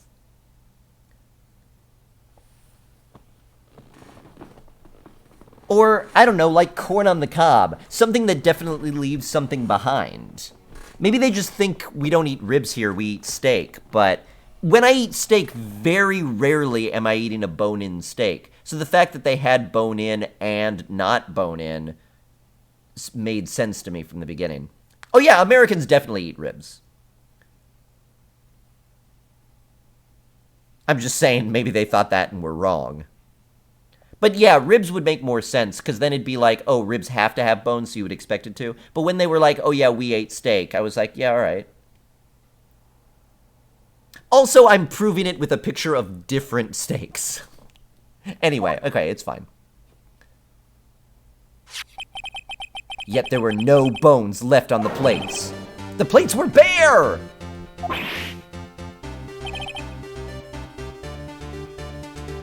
Also, this doesn't really prove anything.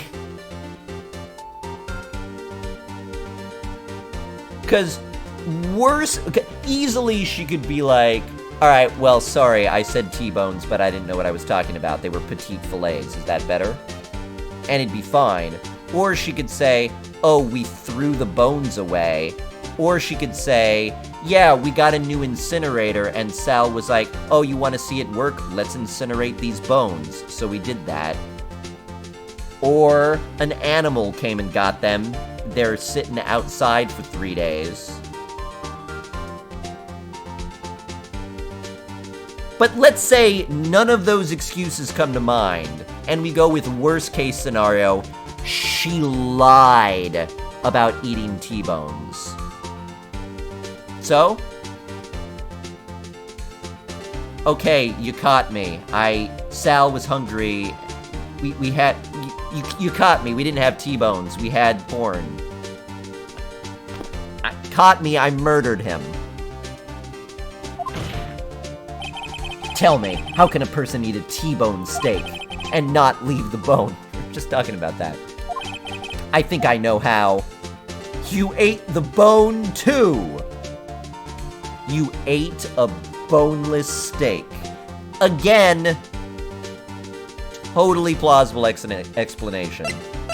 But I'm just gonna say you didn't eat the steak, but that doesn't follow from the bone wasn't left behind. You claimed to eat a T-bone steak, but there was no bone left behind, ergo, you didn't eat it.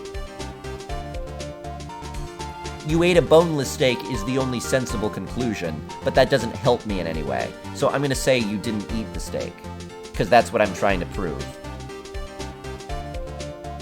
You ate the bone! You're catching it in a lie, then you address the possibilities. But there are so many possibilities that don't point to anything bad. The possibility is you ate a boneless steak, which has no negative outcome for her. You know what I mean? More evidence than they have on your about to be. Yeah, my client has never lied in court, at least. You didn't eat the steak.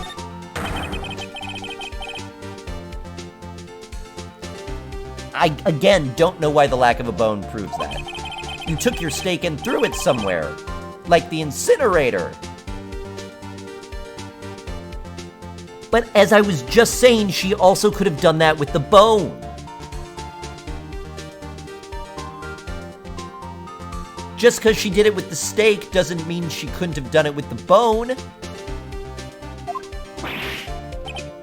Then how did she clean the silverware?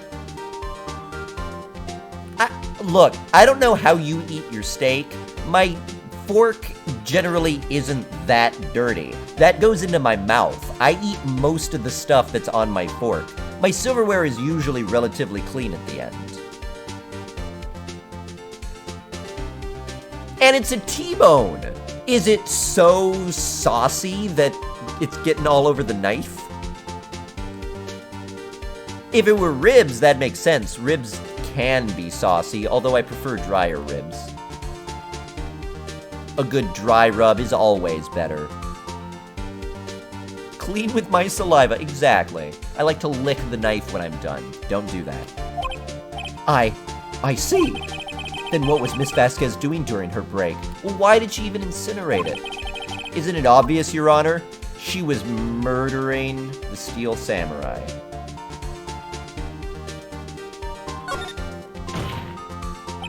She was meeting with the Steel Samurai. She turned into stone. Order. Are you saying? Yes, Your Honor. As Miss Vasquez left the trailer to eat the steak, she ran into the Steel Samurai. And then you did it. You killed him with your own hands.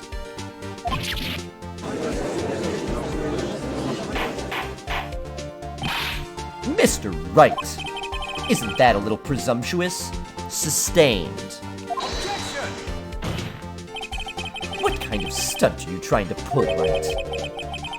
Let him claim what he wants. You say I did it? Yes.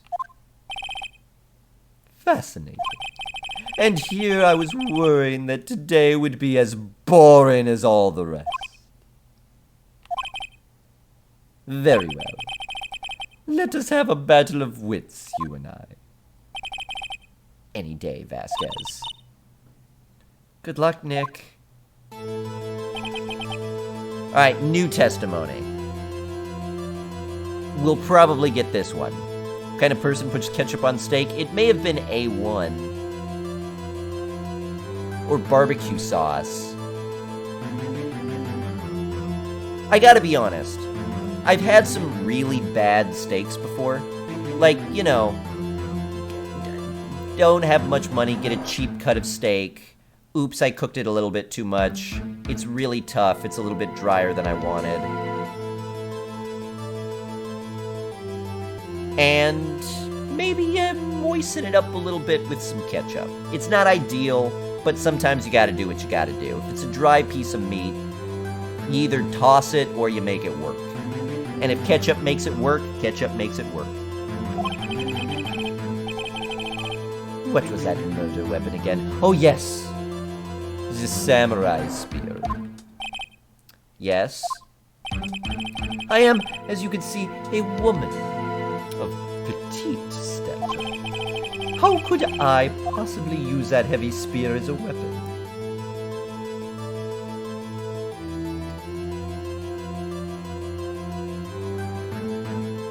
I get penalized if I get this wrong, but it's like, I think you could. You couldn't. I don't know. I mean, I don't know is honest. I don't know.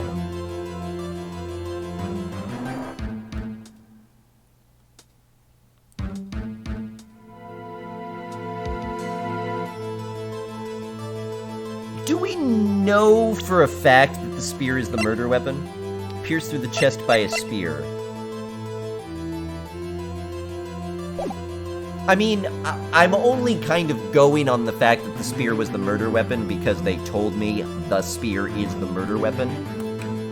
And if we go off on the route of, well, what if this piece of evidence isn't actually right? What if this piece of evidence isn't actually right? Then anything could be true. There was little blood? Yeah, there was no blood. So I'm considering she killed him a different way. But... yeah, I don't know. I don't know. That's truth. You can't knock me on that. You don't know? What kind of lawyer are you? Quiet. I'm speaking. You don't know? What kind of a lawyer? I don't know whether you could have fought with the samurai spear. However, that has no bearing on this case. Meaning? The samurai spear was not... Okay, I suspect... Okay, but you said it... Okay. I was just talking about this. What is the meaning of this? The spear was found lying next to the victim's body. I have proof, Your Honor. I can prove that the samurai spear was not used as the murder weapon. It was duct taped?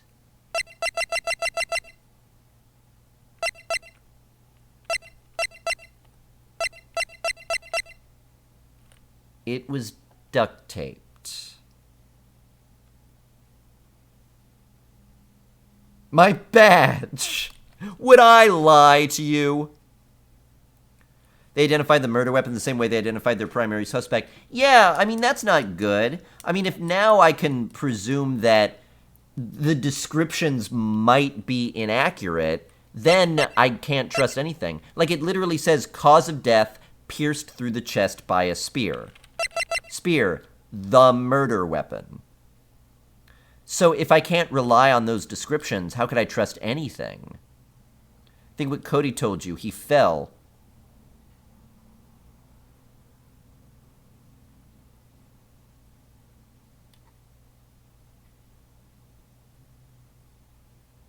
Yeah, but that he could have been killed by something else isn't evidence that the samurai spear isn't the murder weapon. I'm going to present the samurai spear.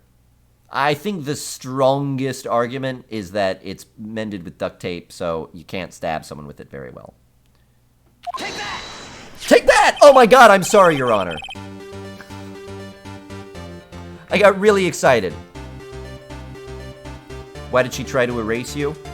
I'm sure the photo is going to come up. It just doesn't feel like the right time to bring it up yet.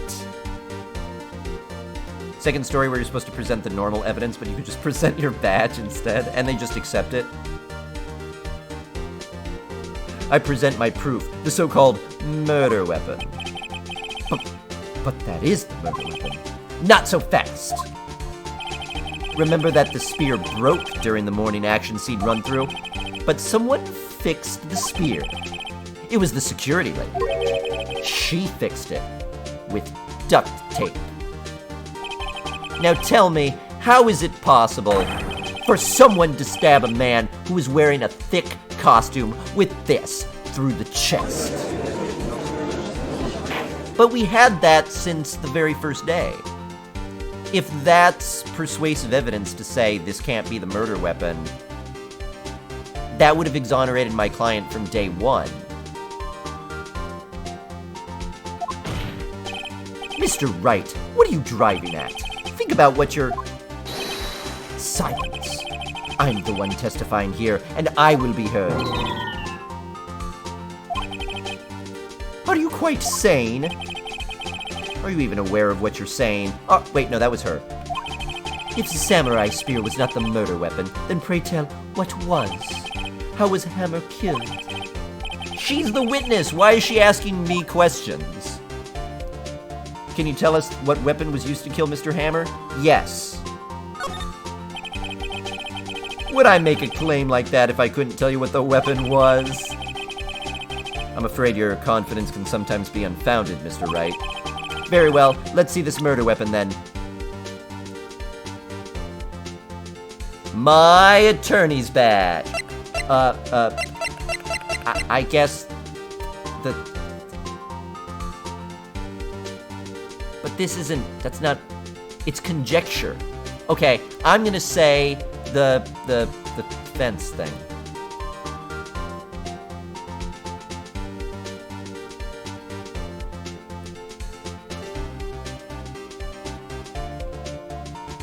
Take that! Look at this photo. Every time I do it makes me laugh. I'm gonna make that joke every time. What is this? Why, that's Jack Hammer standing on top of the stairs. Yes, yes, murmur, murmur. Order, order. If I cannot have order, this trial will be suspended. Okay, Judge, can I make a suggestion? Can we clear the courtroom of the bystanders before we just suspend the trial? Because that's really not fair to my client. Mr. Wright, what is this all about? This photograph is from 5 years ago. There was an unfortunate accident at Global Studios. This is a photo of that very accident. Not a word of this was leaked to the outside. It was a close-kept secret at the studios. What does this have to do with the current case? Mr. Edgeworth, you still can't see it? See the fallen man in this photo? See how the fence post pierced him through the chest? What? Are you saying? Yes, I'm saying it's plausible that it happened this way. What happened 5 years ago may have happened again. Maybe. And then that all turns on proving that she maybe incinerated the steaks, but definitely didn't eat the steak and then incinerate the bone.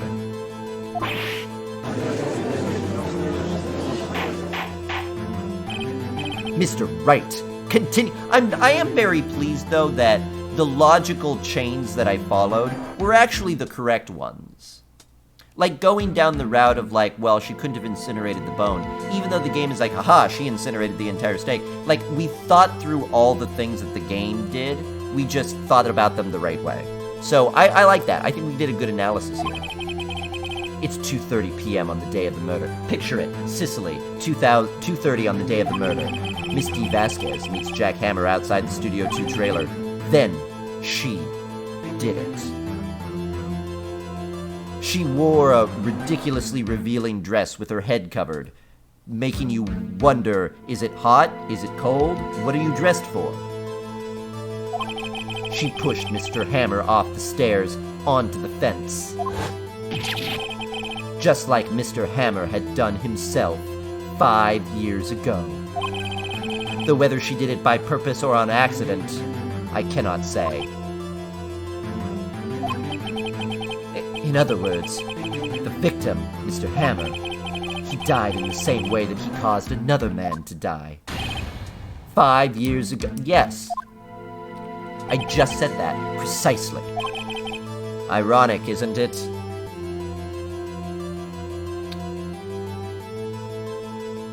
No.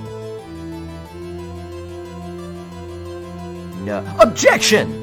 It is not ironic. It is merely serendipitous. It is poetic. It is deserved. Perhaps this could be... poetic justice. Exactly.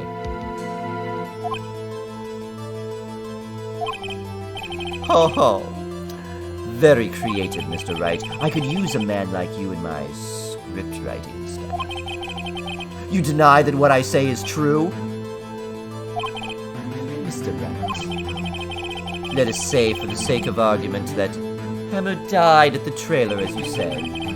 Yet the body was found at Studio One, was it not? In a different costume, too. Still two problems I haven't worked out. And in the evil magistrate's costume... Yes, yeah. Yep, I was thinking that in my own head. Are you then claiming that I carried the body to Studio One and returned to the trailer all in the space of a 15-minute break? How could I have disposed of the body?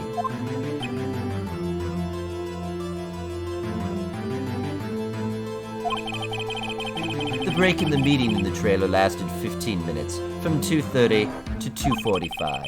Could Jack Hammer have been pushed off the stairs to his death, then carried to the Studio One and placed inside his costume? There wasn't enough time. Indeed. Well, Mr. Wright, how could she have dealt with the body? The car, obviously. The car. She took it in the van, yeah. I bet she could have moved it. She had another way. Both of those things are true. I'm going to say she had another way. What if she had another way to carry the body, other than with her own hands? You heard me right. She's telekinetic.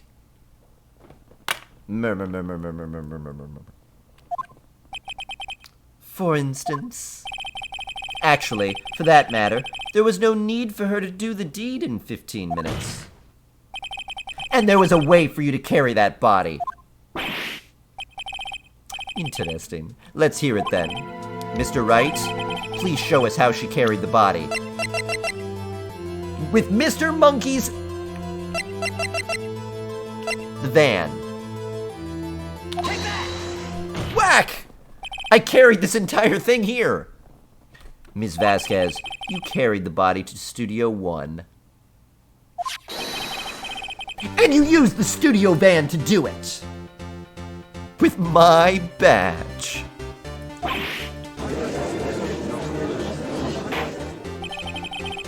Recall your testimony.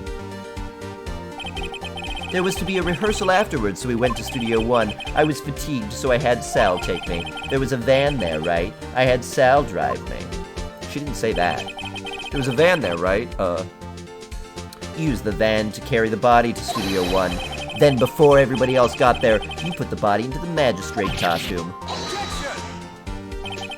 Hold on, Wright. Don't forget it was Sal Manella that drove the van. Are you suggesting that Mr. Manella was a conspirator?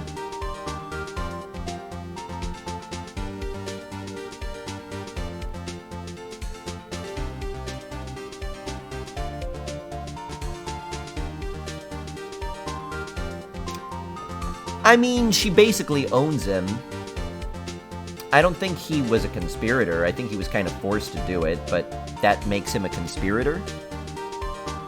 Edgeworth, I'll remind you that conspirator is a legal conclusion.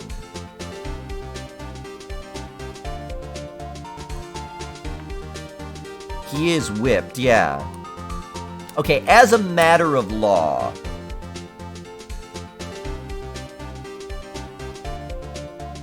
No, I think you could only have conspiracy to commit murder if it's first degree. What we have her on is probably closer to second degree murder. It was like a heat of the moment kind of thing. At least that's what she'll allege at sentencing. That it was not cold-blooded, it was not calculated, it was not premeditated. It was just heat of the moment thing. So we probably get her on second degree. So without it being premeditated, I don't think there's a conspiracy. So technically, no, I'm not saying he's a conspirator. But he may have been involved in conspiracy to cover it up. Would disposing of the body be a crime you could be a conspirator to? Yeah, probably. Yes, of course he was! Of course. Salmonella has to have been a conspirator. The body had to be placed in the van and put into the costume. There's no way Miss Vasquez could have done that alone. Also, don't forget that they had to dispose of the Steel Samurai costume. They had to, because it was covered in Mr. Hammer's blood. They probably burned it in that small incinerator. Where, if we had found T-bones, that would have been something. Well, Miss Vasquez, shall I continue? There's a lot of probably in my testimony. No need. You're smarter than you look, Mr. Wright. I lose. You win. It was fun. I win. I've never done that before.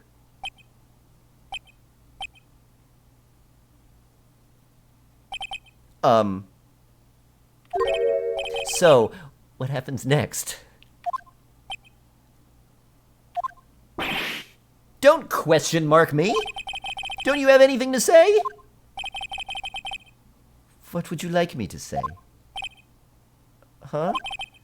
I lost? Something like that? She did. She literally said those words. I just said that. Right. Wait, so you mean... D. Vasquez! So it was you? You killed Jack Hammer.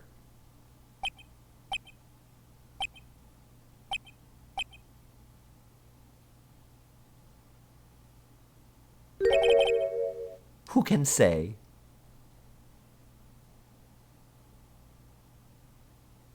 I need a cookie. Huh? Are you sure I did? Mr. Wright, we just engaged in a battle of wits. And the result of that battle, you proved the possibility that I murdered Hammer. Right. But that is only a possibility. Proof. Oh, that is another thing altogether. You lack decisive proof, Mr. Wright. What?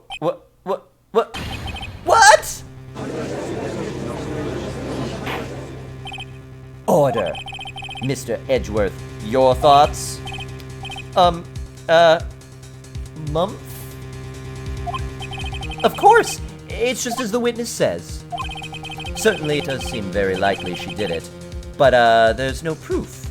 So execute the other guy.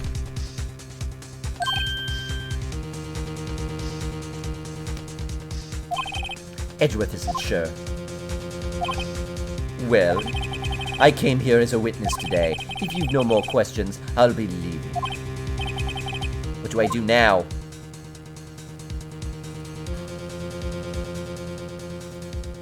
Could ever testify again? You can't convict her, so your client is the murderer. I think we gotta have her testify again. Because that's the way this court system works.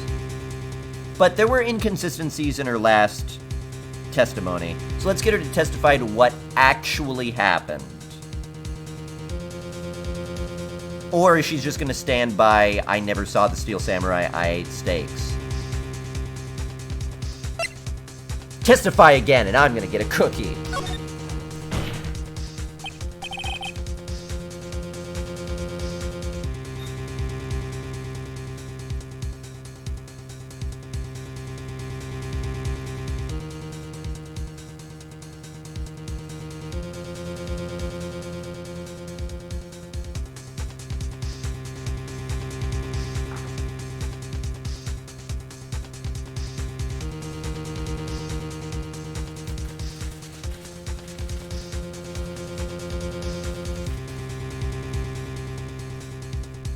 We'll get to the bottom of this. We'll get to the bottom of this testification. Yeah, she also threatened to kill me, and is part of the mafia. I feel like I should bring that up as evidence. Like, yeah, okay, as further evidence, just to make it more likely that she did it and not my client. My client has literally never killed anyone. She threatened to kill me yesterday.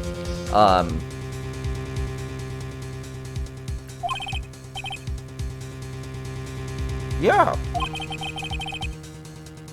Know when to give up, Mr. Knight. Think about it. Even if I were to testify again, what's the point? I can only say what I said before. The truth, Mr. Wright. And I've already said all there is to say. What would happen if I said it again?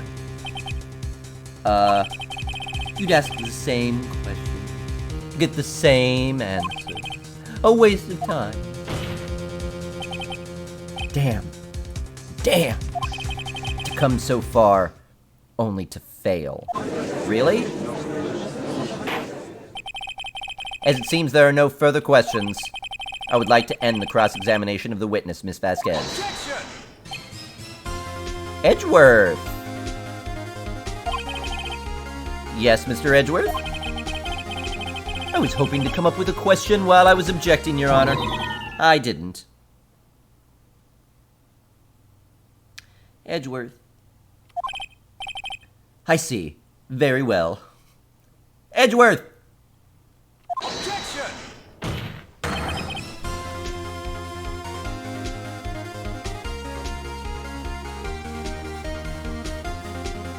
Your Honor!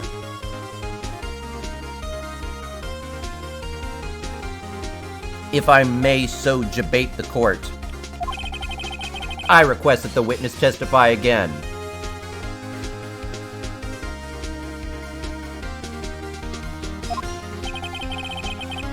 You are the prosecutor, are you not?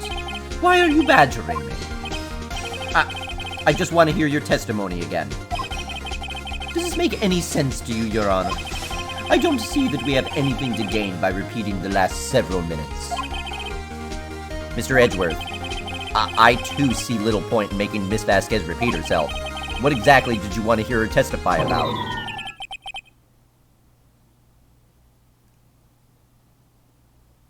He's losing his spark. I like Edgeworth, too. I would say favorite characters. Gumshoe.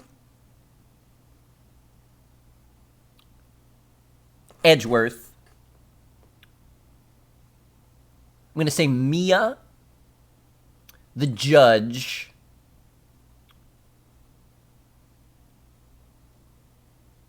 Old Bag.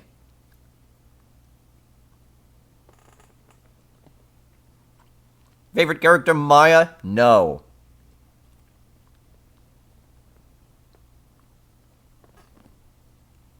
I'm going to say this. I like Salmonella more than I like Maya. Don't at me, but do fight me.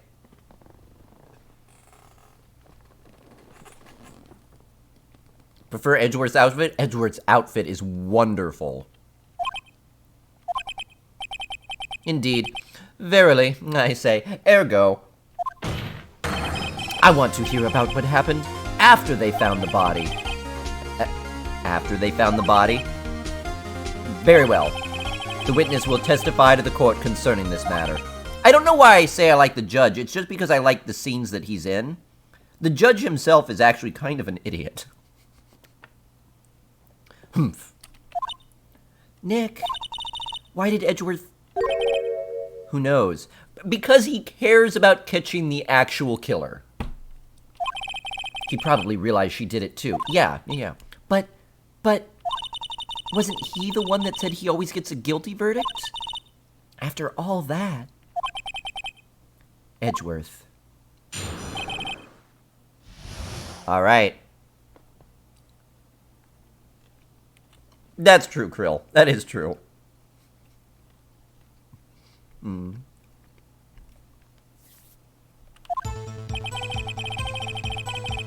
Is it because he looks like an older version of you? Yes, that's part of it too, probably. I was with Sal. And Old Bag, the security lady, when we found the body. The assistant was there too. Only Powers was absent.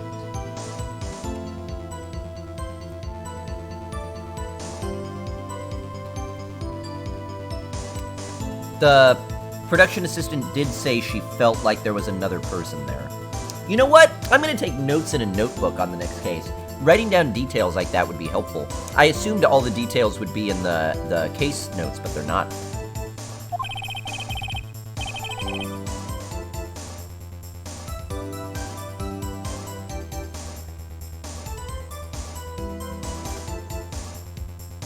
Yeah, for sure, Extravite. No doubt. I will at you. Oh no, Fake Bagel. Why am I not getting highlights anymore? Did Better Twitch TV break? I immediately called the police and then Powers showed up. The security lady, Old Bag, was quite agitated, pointing at Powers saying, "He did it!" I asked to be left out of the proceedings. I went back to the trailer to get my script and direction notes. Then I went home.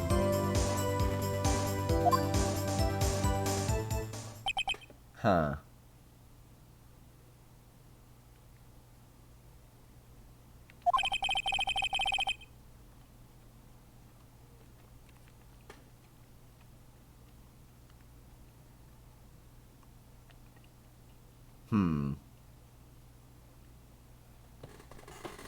Edgeworth, why don't you take this cross-examination?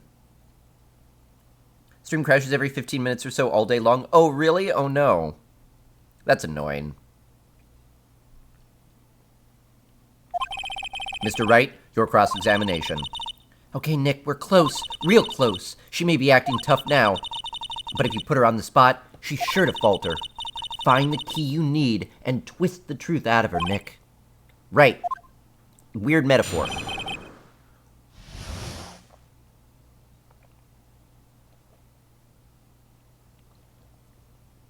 Is smoking legal here? It's the old days. She just breathes fire.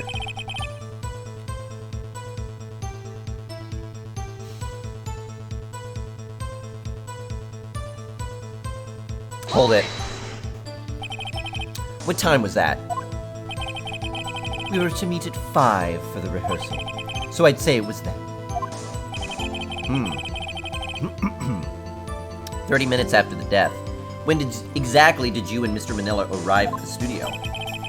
About 10 minutes before. I wasn't stuffing any bodies into costumes, mind you.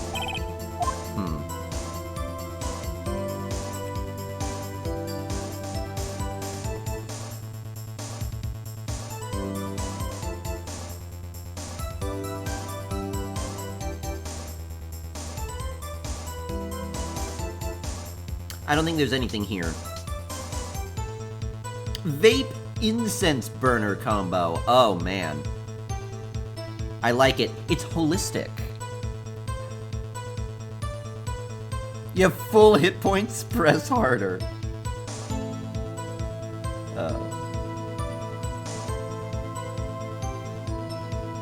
I don't think we need to. I don't think there's anything here. Lawyer hit points. I'd better leave this one be. I'm sure she'd see through anything I had to throw at her anyway. The assistant was there too, only Powers was absent. Again, the assistant said someone else was there. I don't know if she knows who it is, but I'm gonna press her on it. Hold it! Mr. Powers, yeah, exactly, perfect score. Mr. Powers was taking a nap, correct? So he says. Did no one go to call him?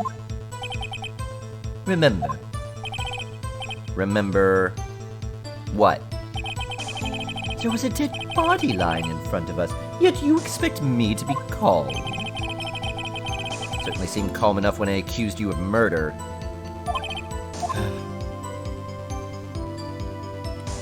Ooh.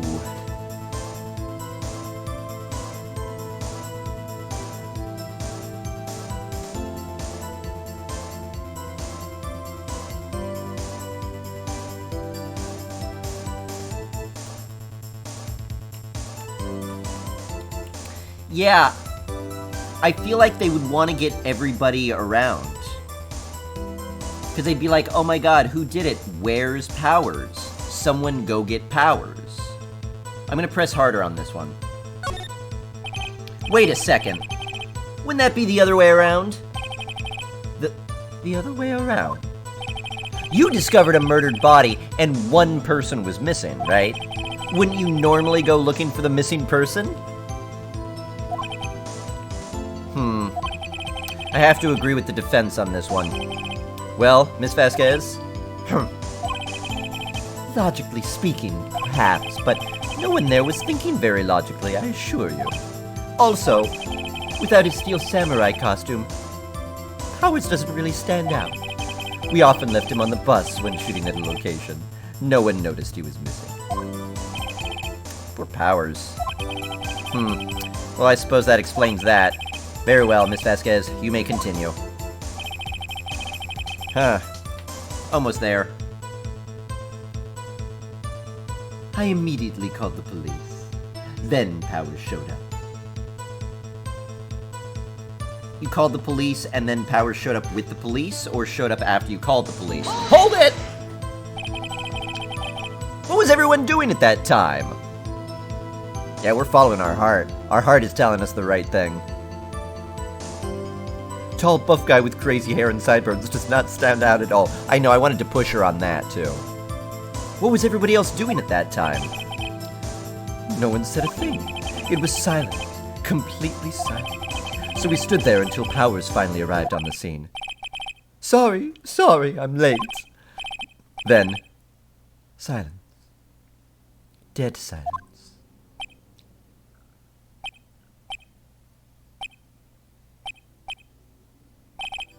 Silent. Hey, Nick? Why is everybody so quiet? Someone should do something to lighten things up. Maya, don't. The security lady, Old Bag, was quite agitated, pointing at Powers saying he did it.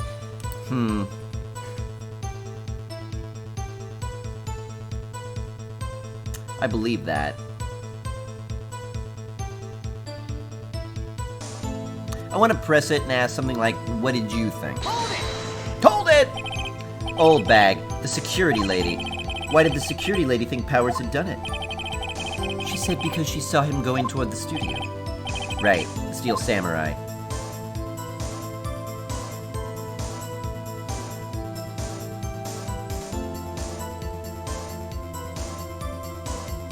There's nothing here. I'll hold back, I think. I'm sure she's already anticipated anything I could throw at her. I asked to be left out of the proceed. Okay, that I'm not letting you off on. Edgy, please. This was your witness. Please help me with the cross-examination. You asked to be left out? Yes. It seems that everyone else was questioned, and I'm really not fond of that sort of thing. But you can't just decide who the police will and won't question. Thankfully, the studio thinks otherwise. They were nice enough to understand that, since we were in a meeting, there was no way we could have been involved. Thus, they covered for us. Covered for you, or covered it up for you. There must have been a lot riding on it, with all those bigwigs at the meeting. I'm sure her professionals helped convince everyone they didn't require questioning. Yeah. That's exactly what it was.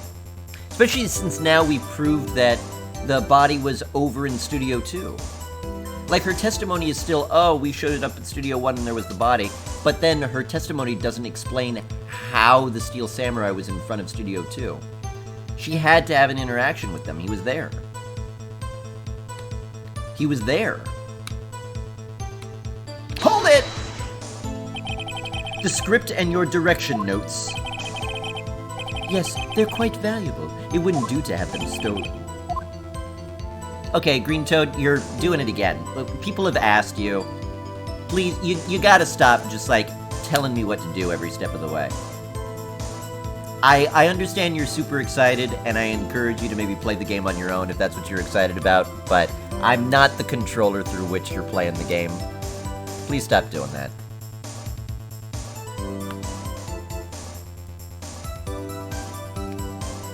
But I'd like to hear from some other people. Would hate to see her lungs from smoking that for so long. I know, smoking it all day.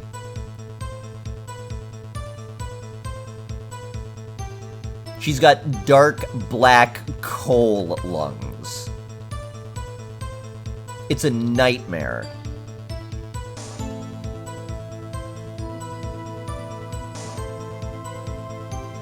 Sorry, I forgot what she said here. What were we talking about again? Didn't she ask you to fetch the script? Yeah. See, that's what I'm thinking too. That's from the moment she said, "Oh, the script," I was thinking there was that script we had to go fetch. I can't remember what episode it was. Have a cookie? Yeah, I just had one. To match your dark black coal heart.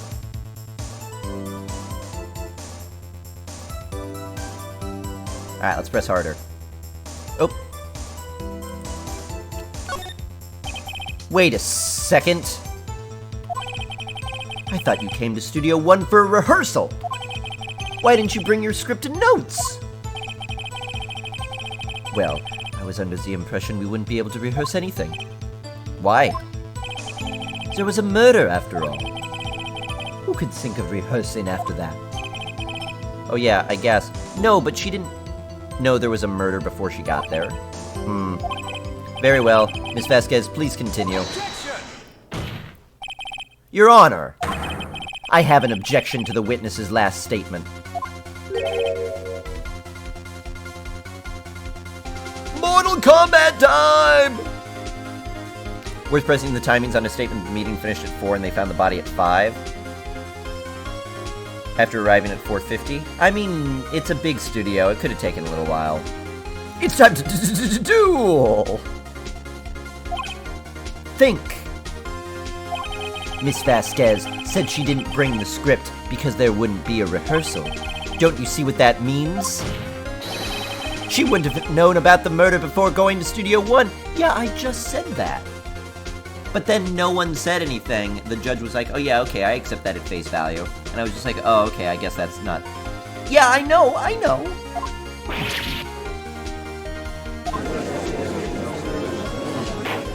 She was like, there was a murder, and I was like, but you wouldn't have known that. And Phoenix was like, oh yeah, that makes sense. And the judge was like, yep, that makes sense. Nuh-uh! Mr. Edgeworth, what you have just said is a reasonable observation. However, I find it hard to understand why the prosecution would make such a move. Or are you thinking of a career change to defense? I appreciate the concern, Your Honor. I will stand by my statement, however, regardless of how the court sees my role here. Now, Miss Vasquez, do you have an explanation? I can't believe Edgeworth is helping me. So the prosecution is in cahoots with the defense. What kind of court is this? No matter. I think you misunderstood me. I had a perfectly good reason to believe there would be no rehearsal. Very well. The witness will change her testimony to reflect this reason. I knew that Hammer was injured and couldn't do any action scenes. So I left them behind.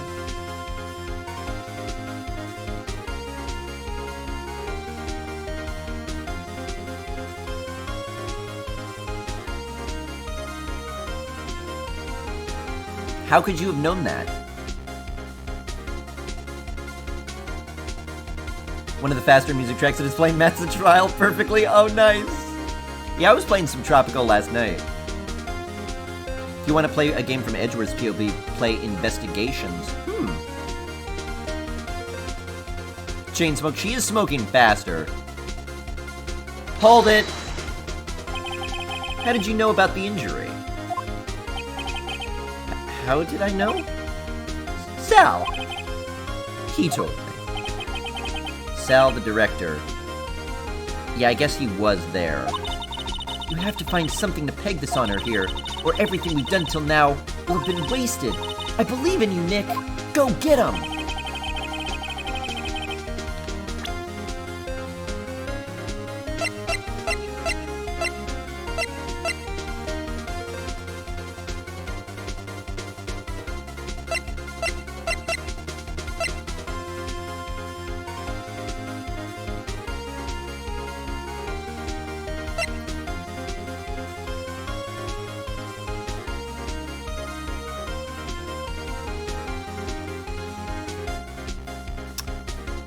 Yeah, I don't know.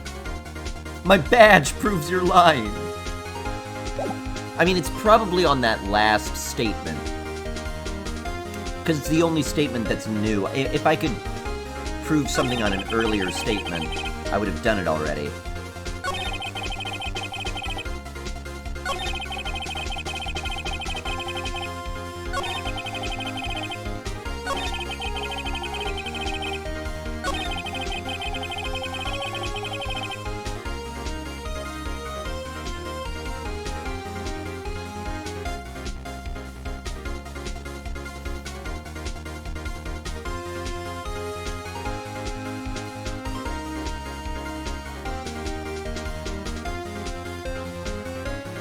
I mean, it's entirely plausible that Sal could have told her.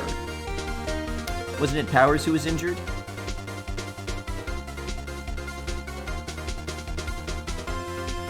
Oh. Yeah.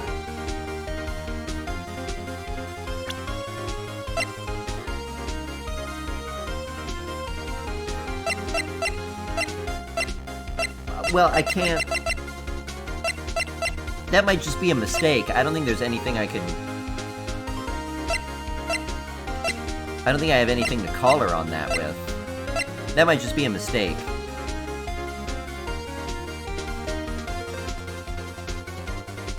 It wasn't Hammer who was injured, it was my badge!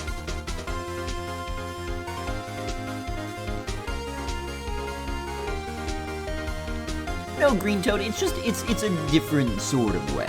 It's being part of the conversation and speculating versus saying, do this, press this button. Can you press this statement? No. Well, I mean, I can, but I did. I did press this statement. I was like, how did you know he was injured? And she was like, Sal told me. Photo with dragging the leg might be proof.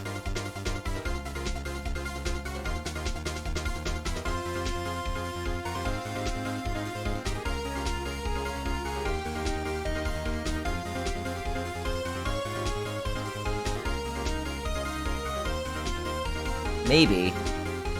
Who's that picture of next to the autopsy? Well, it's supposedly of Powers, but it's actually of Hammer.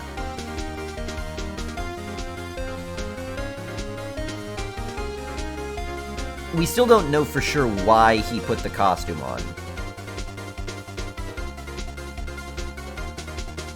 Just like that picture? I know, this picture frustrated me from the beginning. Because he's dragging one leg thing, and it's like, is he? It's like, oh, this picture conclusively proves that his ankle was injured.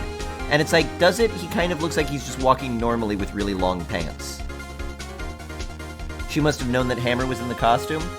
But Hammer wasn't actually injured.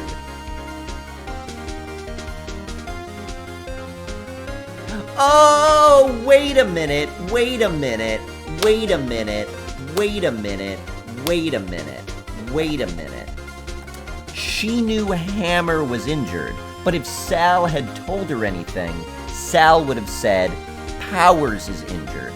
So the only reason she thinks Hammer is injured is because she saw Hammer when he was pretending to be injured for some reason. So I guess it is the photo.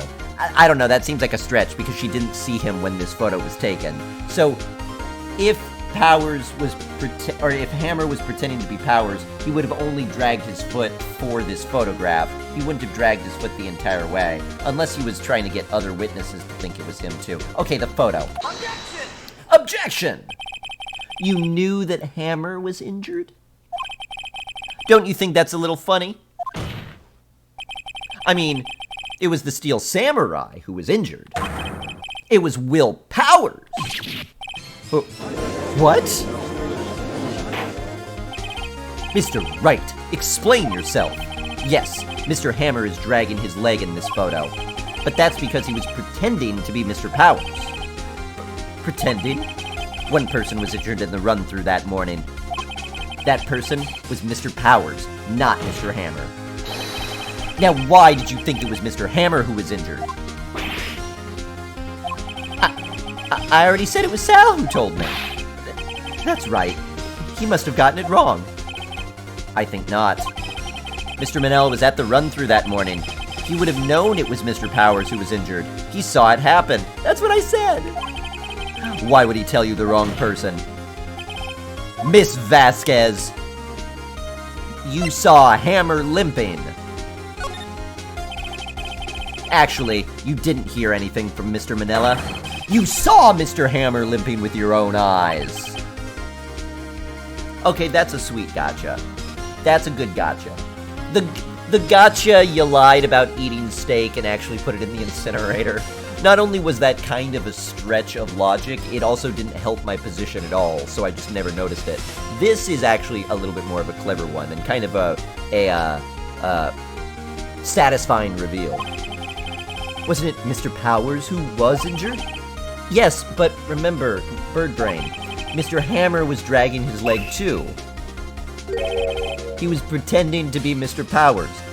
Just said that, Your Honor. Ah! Was anyone else struggling with that? No? Okay. And where was he doing all this? Well, it would have to have been after he put on the Steel Samurai costume and went to Studio 2, where he was murdered. Exactly. Miss Vasquez, you met him, didn't you? You saw the Steel Samurai limping. And Miss Hammer was in the Steel Samurai suit. That's why you were confused. That's why you thought it was Mr. Hammer who had been injured that morning.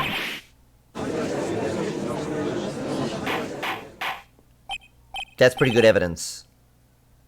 Just a random homeless guy? Yeah, I mean, it's justice by your peers, so the judge is just, like, rolling in for the day. He usually does mall Santa work. Witness, can you refute this claim?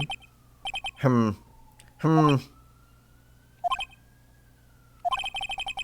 let's see you sneak out of this one, Vasquez. Very well. I have a question for you. Objection. She's a witness. She doesn't ask questions.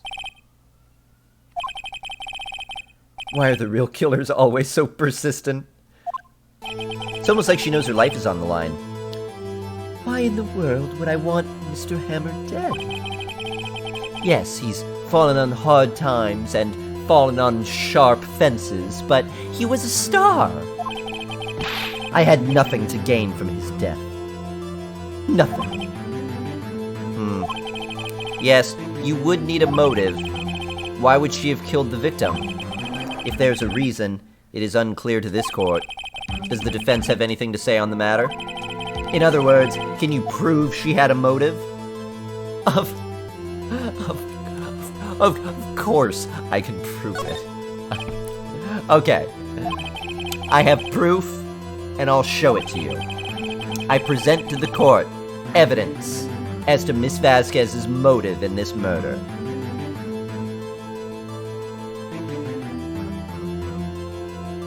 My badge. Belief in the heart of the law. Because the steak. She wanted steak real bad. I mean, I kind of think it's the photo. I mean, I don't really know what Phoenix is going to say here. I think her motive is money. She wanted to stop doing children's shows.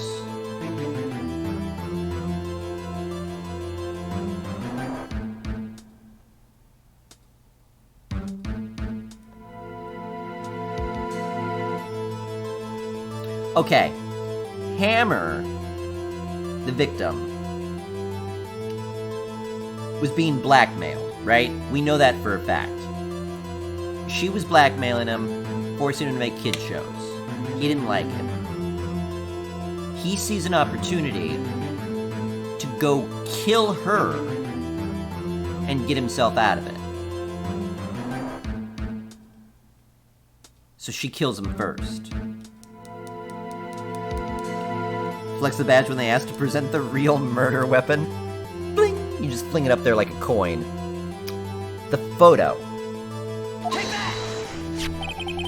This is my proof.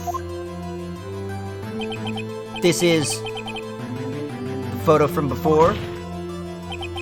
This photo reveals the motive in this murder. I'm right, aren't I, Miss Vasquez? I'm fishing. If not, this proves Miss Vasquez the murderer, right? You want to confess? No? Okay, this proves that Miss Vasquez is the murderer. Yep. This 5 years ago, Mr. Hammer was at the height of his fame. With Dee Vasquez's help, a terrible accident was swept under the carpet. Ladies and gentlemen, the case currently up for trial. It began on that day, 5 years ago. Ironically enough, that accident precipitated Mr. Hammer's fall. His fall from stardom.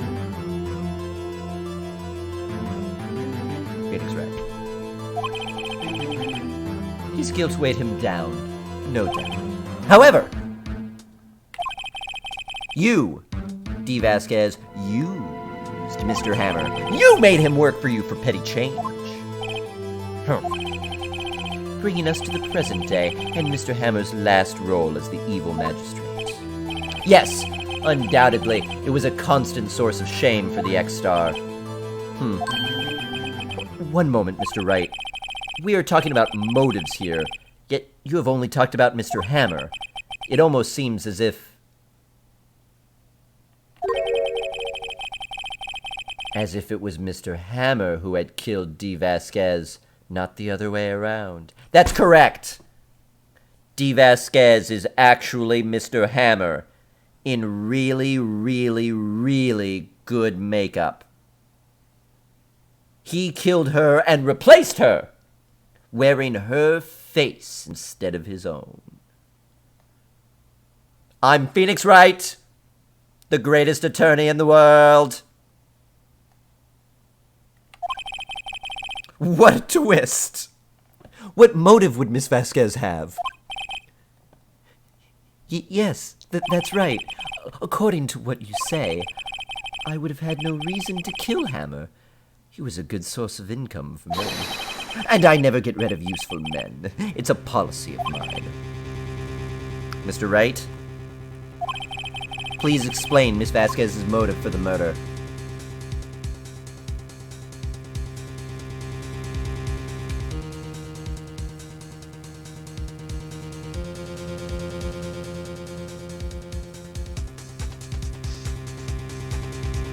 Didn't I do that?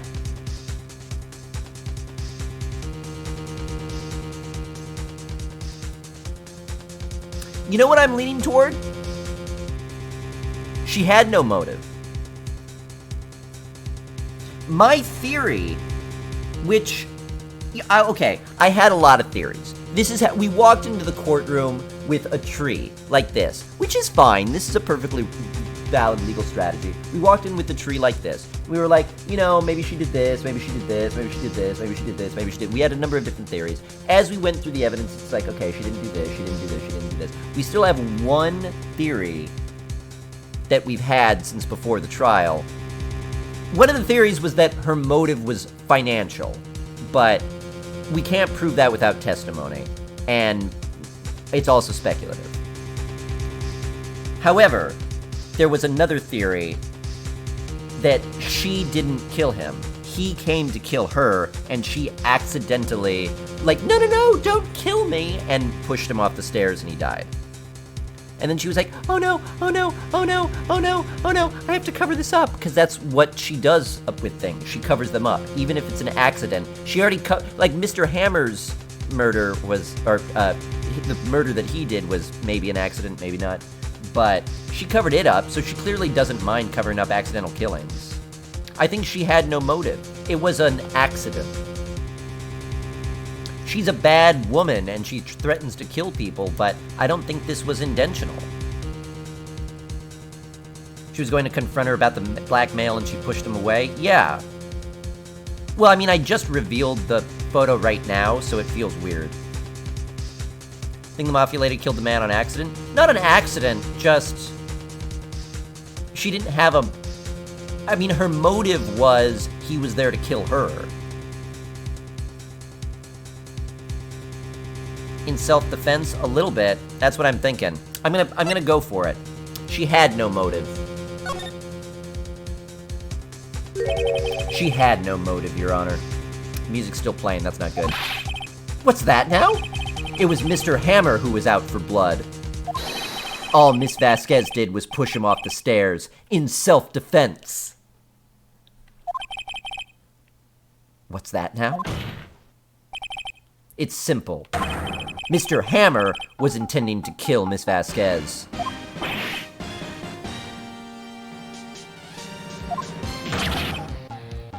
What?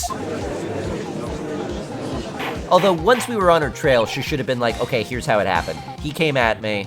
Like, the moment I was like, haha, he confronted you, I know you guys had a conversation. She should have changed her story too, but it was self-defense. So me coming up with effectively her own defense for her. Theme song! Oh, that must mean we got it right. That was quite smart. Thank you, copyright. Your Honor. Jack Hammer drugged Mr. Powers with sleeping pills. Jack Hammer snuck into the dressing room and stole the Steel Samurai costume. Jack Hammer wore the costume to fool the security lady into thinking it was Powers. Then, Jack Hammer made his way to the trailer. And for what purpose, you ask? To kill Dee Vasquez, who had so cruelly taken advantage of him all those years. Okay, I guess it wasn't metal. Haha, we proved that as well. Master lawyer. So you did do it, didn't you? Yes. I am guilty. It was me.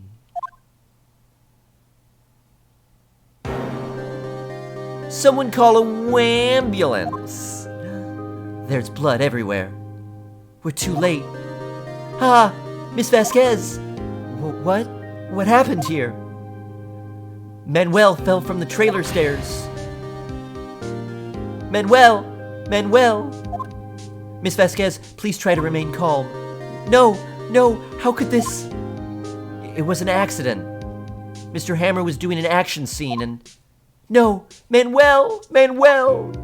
Don't touch him, Miss Vasquez. No! Please don't die. Please.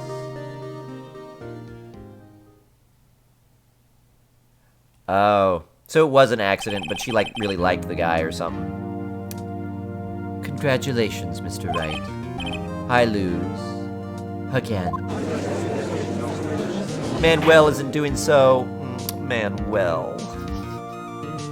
Actually, solid titanium. Mr. Edgeworth. Where's Dee Vasquez? And she would have had to, like, super chill it before she did it, too, otherwise it would have bent. She's got, like, freezing powers. In the waiting lobby, Your Honor. As calm and collected as ever. I see. Mr. Wright? Yes, Your Honor. It appears you have brought about yet another miracle. I thank you, Your Honor. I think not, Your Honor. Will Powers was innocent. That he should be found so is only natural, not a miracle. Thank you, Edgeworth. Yes, you're right. Very well. This court finds the defendant, Mr. Will Powers, not guilty. Confetti!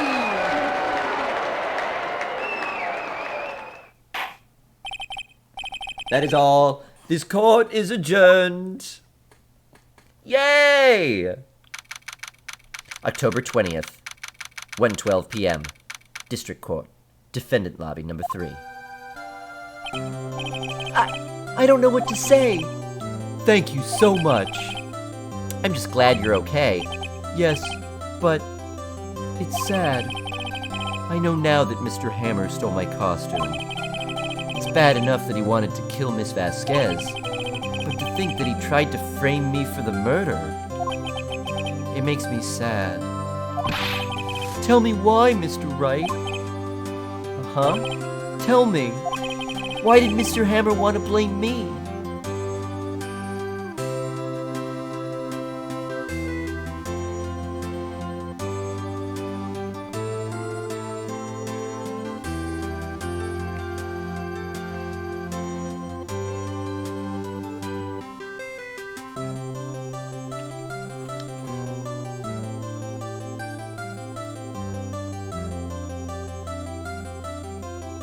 Because he doesn't like you?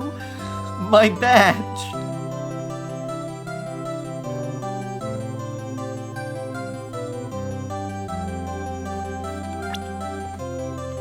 Because he was distraught about Mr. Monkey.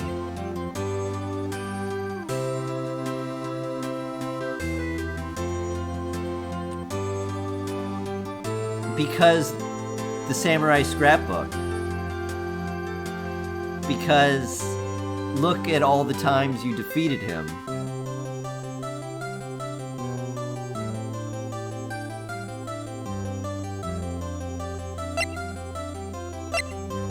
Also, maybe because of this photo again, but this has nothing to do with him.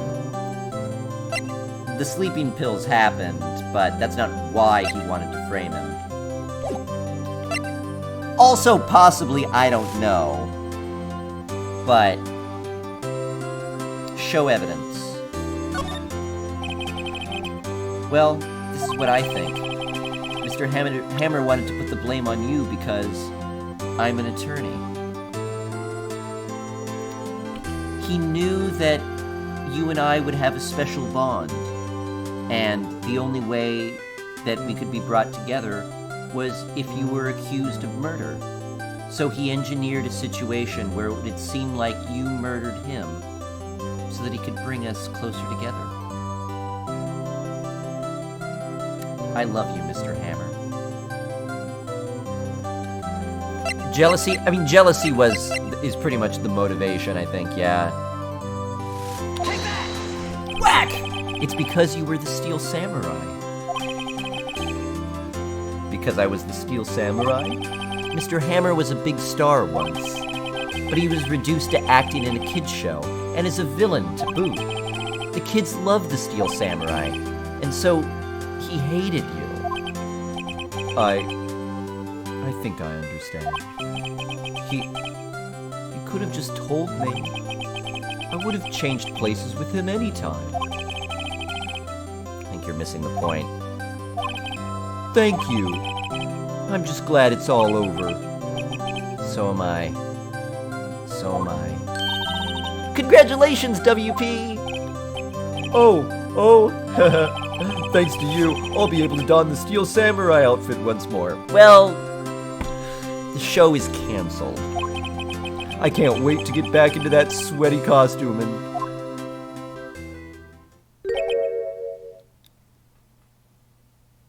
Now I will be taking my payment. Yeah, he's a big actor on a TV show. I'm sure he's got some, you know, studio money. Is something wrong? No, of course not. Nick! Edgeworth! Oh, it's weird to see him from the front. Say something right. I'm not good at small talk. Huh? What? That was too bad, Edgeworth. You don't waste any time gloating, do you? No, I really want to thank you. Vasquez would have gotten away if you hadn't stepped in. Pleased to meet you. I'm Powers. Edgeworth.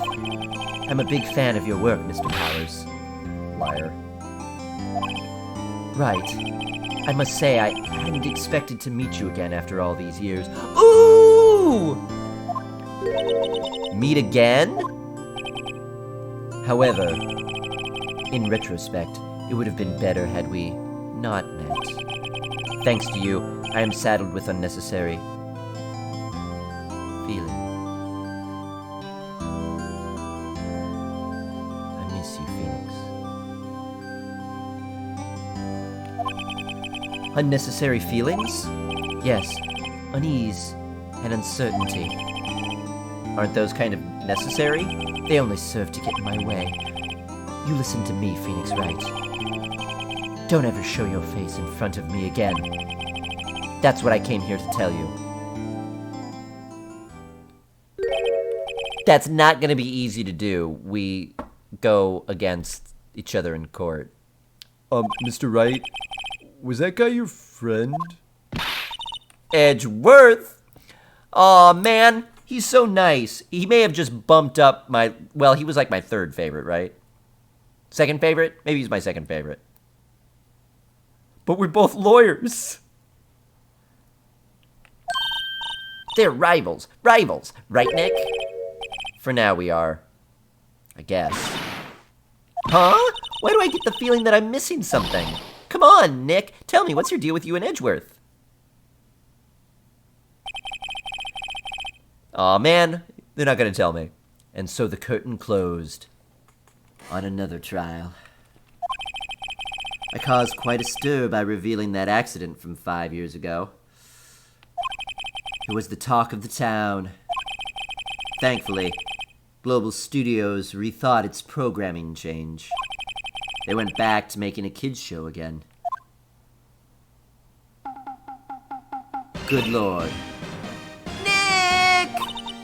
This is it! The new show starts today! You're gonna watch it with me, right? I'll admit, I was kind of surprised. I didn't think they'd seriously go through with it.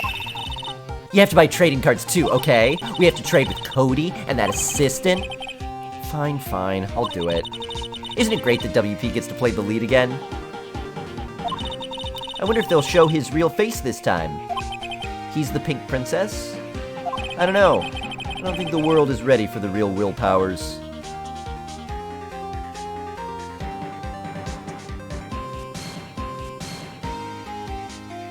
Yay!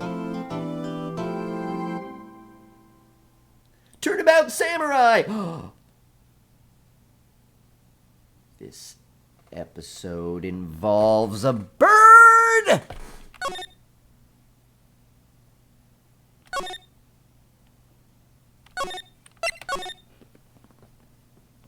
Uh-oh. I bet the bird did it. Oh, that's it? I don't...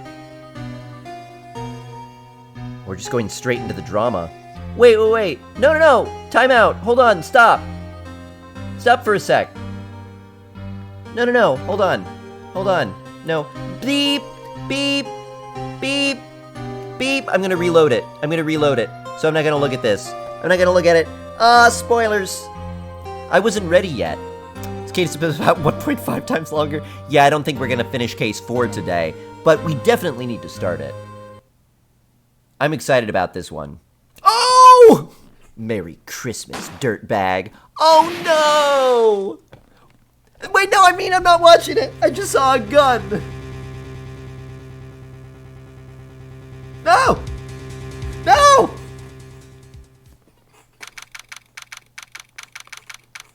It's Christmas!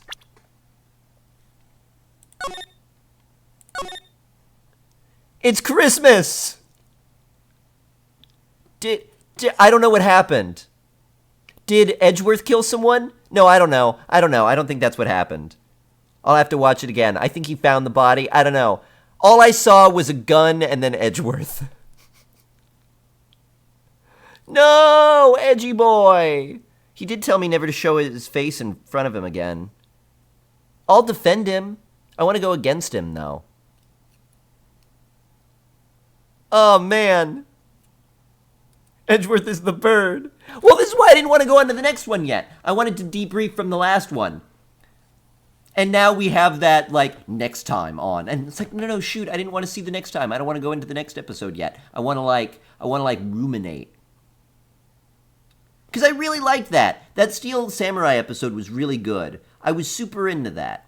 You know, the Mia murder trial one was pretty straightforward. You know, it was a dirtbag who, Like, we found recording equipment. It was all very straightforward. This one played out very interestingly. It was one of those where we couldn't have possibly figured out who done it and why from the very beginning. Like, a lot of the real critical information didn't come out until the very end. But I thought it drip-fed it really well. Next time on Dragon Ball Z. Better study up on bird law? Oh, no. Illuminate? No, ruminate. Well, that works, too. Okay, now I want to see it. But man, it really rushed us in, didn't it? It's been, what, 15 years? About that, yes. 15 years is a long time to wait. You can't imagine how much I've suffered. You've suffered? But now, the perfect opportunity has presented itself. At last, I shall have my revenge. What? Merry Christmas, dirtbag. Ha!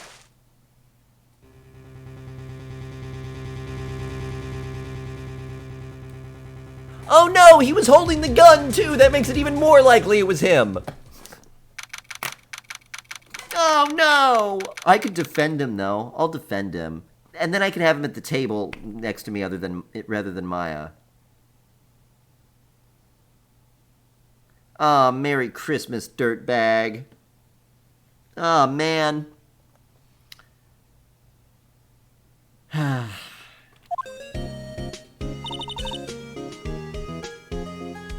This music is... I love it. Christmas morning, and we're working. We're here at work today. Hey! Hey, Nick! Do you know if there are any good waterfalls around here? Waterfalls? Dare I ask why? Duh, Nick! Isn't it obvious? I need a waterfall to stand under, preferably a freezing one. Oh, is that part of your spirit medium nonsense? Of course! Except I've been slacking off lately. I need to brave the elements and be forged anew under the rushing spring waters. Alright. I don't know about any falls per se, but Gourd Lake is pretty close. Oh, darn. Sorry, but them's the breaks. Couldn't you just take a cold shower or something? Oh wait, I mixed up the voices. Good idea! So much for rushing spring waters. Next in the news. A large, unidentified animal was sighted at Gourd Lake. The town is buzzing with excitement. Locals are calling it Gordy, in a tip of the hat to Nessie, the Loch Ness Monster. Though its namesake Nessie proved to be a hoax, locals are confident that their Gordy is the real deal. Boring! Can't they show real news for a change? Nick, the water pressure's kind of low in that shower. You want more pressure, huh? Why don't you go down to the fire department and have them spray you with the hose? Good idea, Nick! Apparently, Fey Blood is no aid in detecting sarcasm. We interrupt this program to bring you a special news bulletin. Strange occurrences continue at Gourd Lake, but this time, it's murder. Gourd Lake again? The body of a man was found in the lake early this morning. A suspect was apprehended. Sources inside the police department revealed that the suspect's name is Miles Edgeworth, age 24. Edgeworth was an up-and-coming prosecutor known for his skill and connections. He was guaranteed a long and rewarding career. Has he thrown it all away? Edgeworth?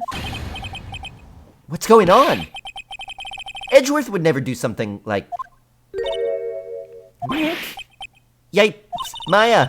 The fireman yelled at me when I called him. We've got bigger things to worry about than you. They've arrested Edgeworth.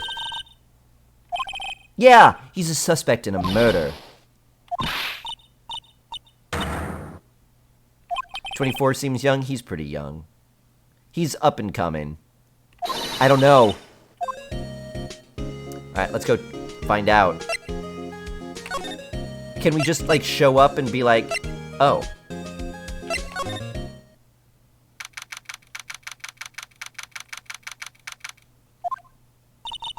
You know, Nick, we've all been in here at one time or another, haven't we? Guess it comes with the territory. I'm not sure it's something we should mention to too many people. Huh?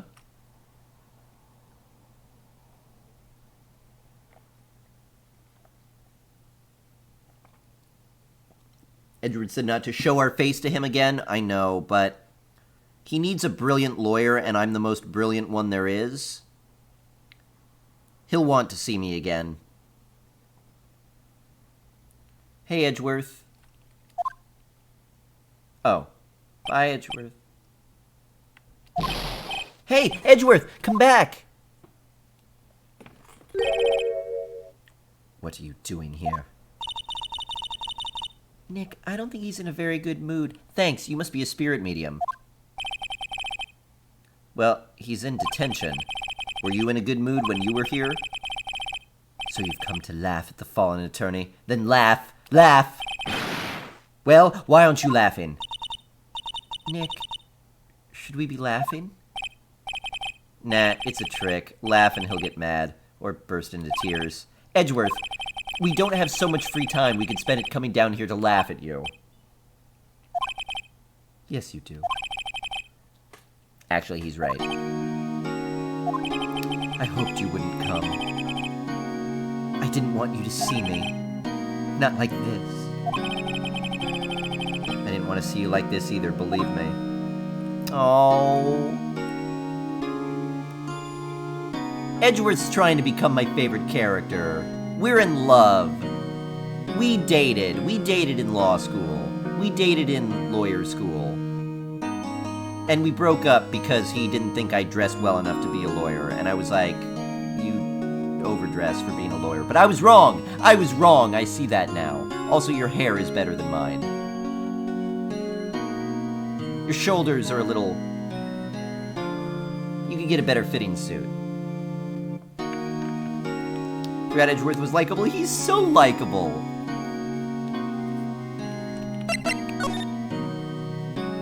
What happened? Edgeworth, tell me what happened. Why should I? What are you going to do about it? Duh, we're gonna help you, that's what. Help me? You? Don't be ridiculous. Sorry? You're a novice. You've only been in 3 trials. Hey, sure you got lucky and won all 3, but your luck's bound to run out someday. You need real skill, right? Experience. Nick, he's insulting you. Nick, shut up, shut up. Why am I always the one who has to get angry? Because you're obnoxious and emotional. Boo! Boo, Maya! A guy-fu, is that what it's called? One dedicated to the path of defense, and one obsessed with prosecution. It's basically Suikoden 2. I picked up the Bright Shield rune, and he picked up the Black Sword rune. And eventually, he's gonna, like... Spoiler alert. Like, murder my sister. Basically. Love how Fruit Bats hates the one character literally in every case in the game. No, I like Phoenix Wright. Mine wasn't in the first case. Someone who would get mad on your behalf is likely a good friend. Yeah, I mean, if it's a worthwhile situation to get mad. But you don't want a friend who goes all aggro on everybody when you're just like, it's fine, whatever. She's going aggro all the time. Alright, I gotta stretch real quick. Oh, I need a little pop in my back, and I want to step away from the microphone and do it. Oh! Oh! Oh!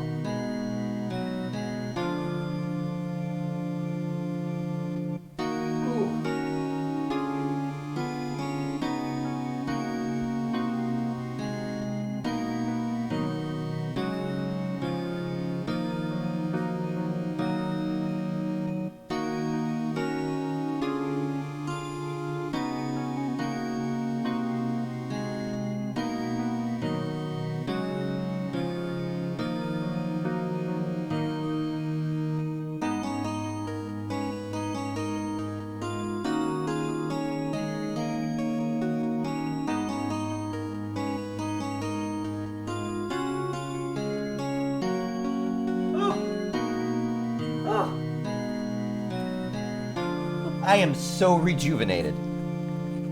You ever do that thing where you just kind of like wiggle around and you find just like that right angle and you're like, oh, I just want to hold this, and it just feels so good? Stretching is like the world's best thing, and every animal that does it is adorable when they do it. When a dog stretches, you're just like, oh, and a cat stretches, you're just like, oh.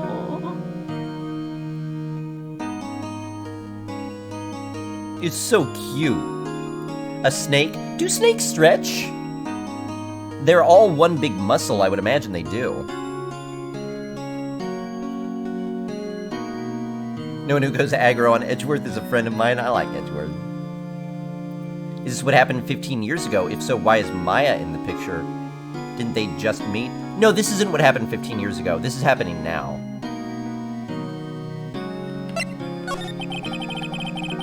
The murder took place at Gourd Lake, correct? Do birds stretch? Oh, that's cute. They stretch their mouths over their prey. They do that. Stretching is so underrated? Oh, yeah. That's why, like, we were talking a moment ago that somebody who gets angry on your behalf is a good friend. I'll tell you what's a bad friend. Someone who pokes you when you're stretching. If you're dating someone and you're just like sitting on the couch watching Netflix and you stretch and they poke you in the stomach or something, break up with them on the spot and tell them why you're doing it. I don't care if you still love them or whatever. Just tell them, look, people like you shouldn't be allowed to exist. And so I need to sacrifice what I want and do the right thing for human society in general. And we need to do our best to isolate you. Because you violated a sacred oath. And, I mean, I can't trust you at that point. Someone who pokes someone when they're stretching can eat human flesh. Who knows what they can do, you know? Clearly they have no moral compass. They can't tell right from wrong. They have no sense of personal decency. They will kill and eat you. It's only a matter of time. If people lived forever, every single person who's ever poked someone while they were stretching would murder and eat someone. I'm just saying. What if Edgeworth did that? If Edgeworth did that, it would explain why we stopped being friends. They will kill you and eat. I'm a lawyer. Deductive reasoning. Look. The lake is a long way away from your offices in the courthouse. Why were you down there? I see no need to tell you.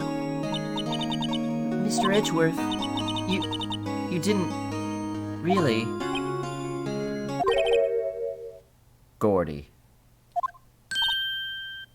Huh? I went to see Gordy. Gordy? What's that? Oh my god, it's finally something I know that Maya doesn't about, like... Oh, it's a really cool anime. You must not have heard about it. Why won't Edgeworth talk to us? Well, we gotta go investigate the scene of the crime then.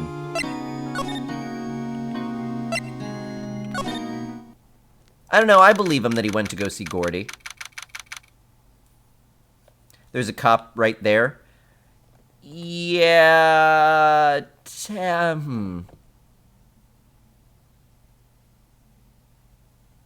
You know, I was never a criminal lawyer, so I don't know how this would actually work.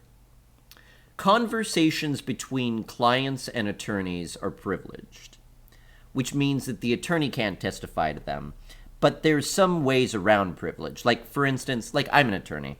So if someone comes to me and just, like, in private is like, hey, I got a question about something, and I just, like, talk to them, they don't pay me any money. I'm not, like, representing them or anything. But they're asking me in the context of knowing I'm licensed. So they have a reasonable expectation that there's going to be some kind of confidentiality there. And that does attach. So in that situation, there would be confidentiality.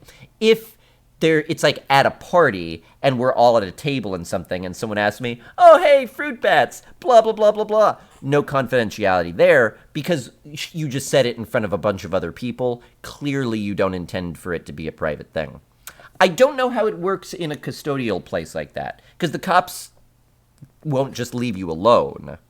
But you have to have a way to communicate privately with your attorney. So I'm not sure. I'm not sure how that works. Maybe they have to leave the room or something. I don't know. Or maybe if you're about to share something important, you could be like, "Excuse me, beat it, copper."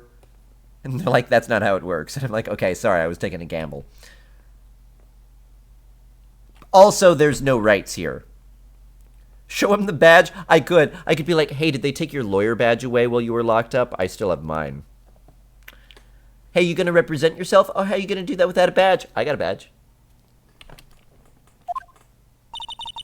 "This is where it happened?"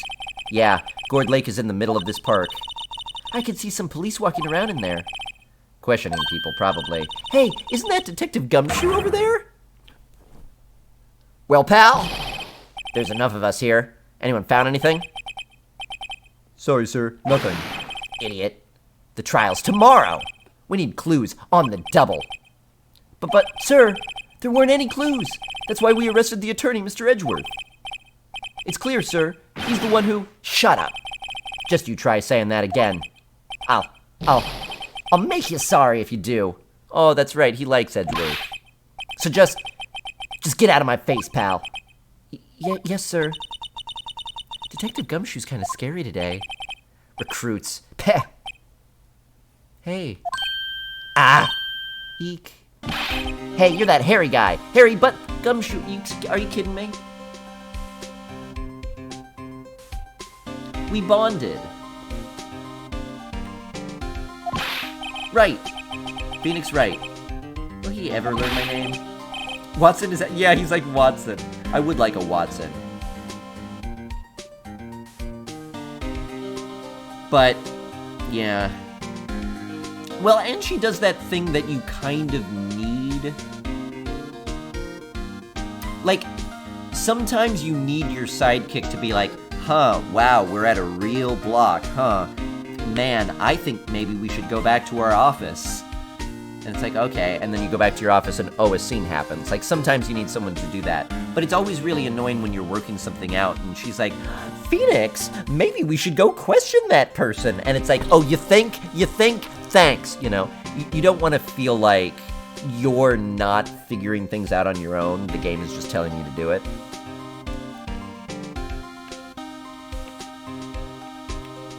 Gumshoe is one of those characters I can't picture what voice he'd have. Yeah, I kind of keep changing it.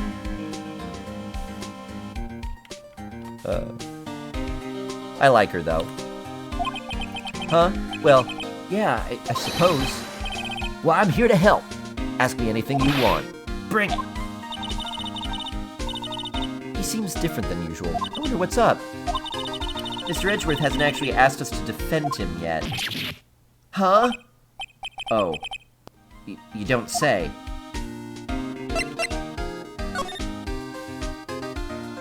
What happened? Do you know what happened here? Huh? You don't know, pal? No. Ow. Okay, Mr. Head in the fluffy pink clouds lawyer. Head in the... Huh? Never mind. I'll tell you. It happened last night about 15 minutes after midnight.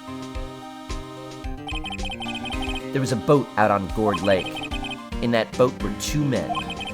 One of those men shot the other with a pistol. It went pew. And the shooter was Mr. Edgeworth? The cop who arrived on the scene arrested him. How did they get there so fast?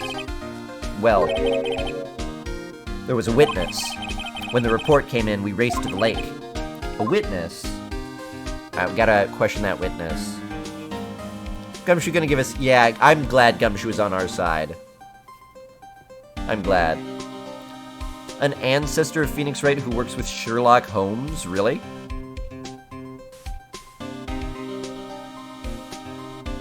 His voice is in the anime? There's an anime? Can I post a link? Yeah, go for it.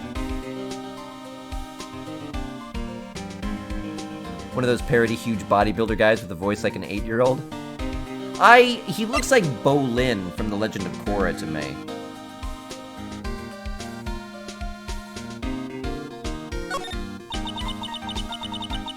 You don't think Mr. Edgeworth is a murderer, do you? Absolutely not! It's impossible! I don't care if there's a witness either. I don't believe a lick of it. Right! Who cares what the witness says? I care. You really believe in him, don't you, Detective? Of course I do. But the police are pretty sure he's the killer. Nobody's even really taking the investigation that seriously. Oh no. After all the help Mr. Edgeworth had been to us. Ah, hey! Confante! Is that... Oh, that is new. Well, welcome! You get a badge! I didn't know you were able to share a message on a new subscription. That must be a new thing. That's awesome. Hey, thank you so much! Hope you're having a good one today. Folks, can we get a little bit of love for Confante? You're gonna get the badge and the emotes and all of the benefits that go along with it. Thank you so much for your support. Is this game 100% accurate to real-life courtrooms? Pretty close, yeah. Yeah, the absolute lack of rights for anyone involved. No, courtroom procedure is different. But it's internally consistent. So I like it nonetheless. Oh, and hearts are great too. I like those.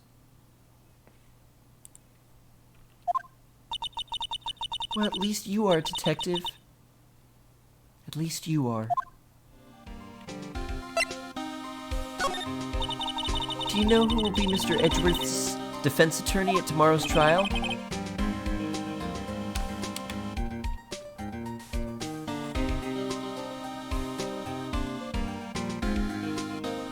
He hasn't got one yet. What? The trial is tomorrow, isn't it? Well, I don't know the whole story, but apparently no one he's been talking to will take his case. Why not? Mr. Edgeworth won't tell me. When you guys showed up, I figured he'd ask you to defend him. Unfortunately not. Well then, pal, you got a job to do. Help out Mr. Edgeworth. Prove that badge you wear isn't just some fancy piece of metal. Prove it to me, pal! Show me you're an attorney. Man, it would have been a lot more exciting practicing if people did that more often for me. Do it! Come on! Show me you're an attorney! Show me! I'm just like, yeah, I got those documents.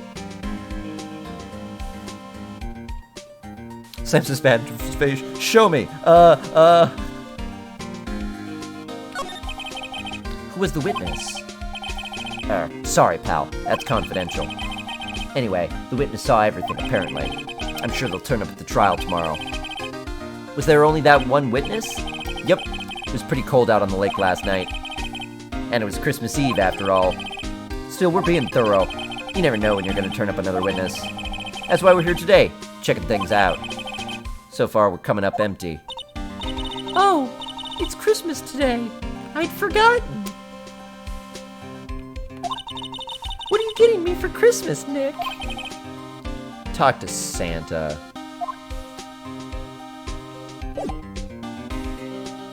Hey, I got a present for you. That badge! You're showing that to the wrong guy, pal. You gotta show that to someone who needs it. You gotta show it to someone who needs it. Hey, I'm gonna do some examination. Sign says Gourd Lake Nature Park. This place is full of families picnicking on the weekend. But no waterfall. Not many picnickers come here for spiritual training, Maya. Take that! Forgetting about Christmas makes a lot more sense when the story is set in Japan than America. Yeah. So...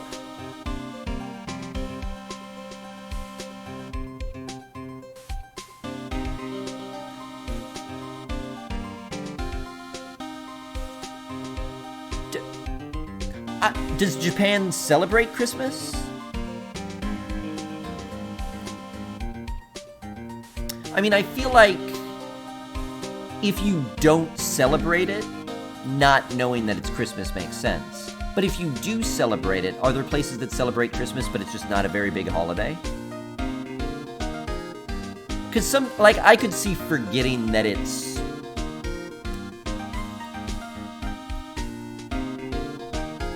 St. Patrick's Day. Rules of Christmas and New Year's are swapped. The New Year is the big family holiday. Christmas is the imported Western holiday that's mostly a date night. Oh, okay. They eat KFC? I mean, they do in the... Oh. Wait, that's right. I feel like I remember learning about that. That it was a really good example of how a company just kind of sweeps in and through a marketing campaign makes itself associated with a certain thing. Like De Beers with wedding rings.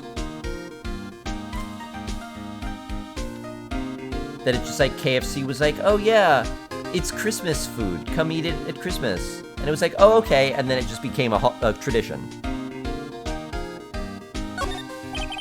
I feel winter's chill from the bare leaf trees today. Hold on, let me write this down for my dramatic autobiography. I felt a winter chill from the bare leaf trees today. What is it about winter that turns people into poets? Thank you, Phoenix, you're self-aware. I don't know, but my toes are starting to feel numb. Does that have any relevance to what you just said? Yes, my poetry has that effect on some people.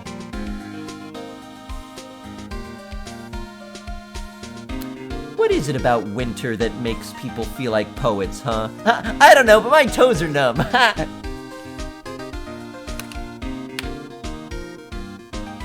Come on. School kids give each other chocolates? Oh yeah, Valentine's Day.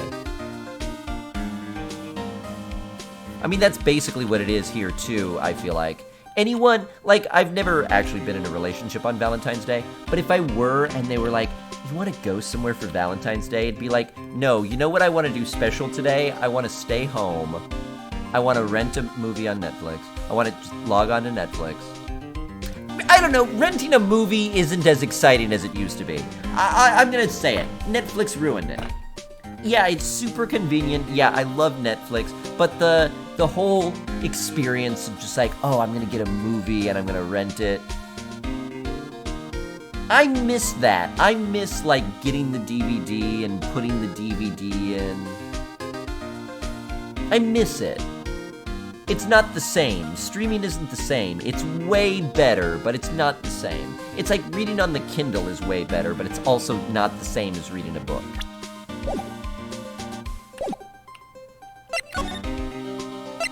Oh, I can't go anywhere else? Well, I guess he better... Hey. I gotta Whoops. I gotta represent you, dude. Wait, what? Hey. I'm an attorney. Your attorney's badge? Edgeworth. Let me defend you. Wait, really? That is what it is? Oh, I'm so glad! That's pretty condescending, though. Like, try to imagine someone pulling that move. Like, you want to defend someone, and you just kind of walk over.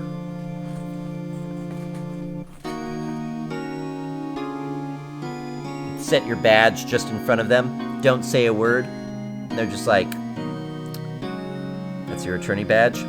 Yeah, let me defend you. Such a power move. Yeah, renting the movie was an event. You go down, you like browse the shelves.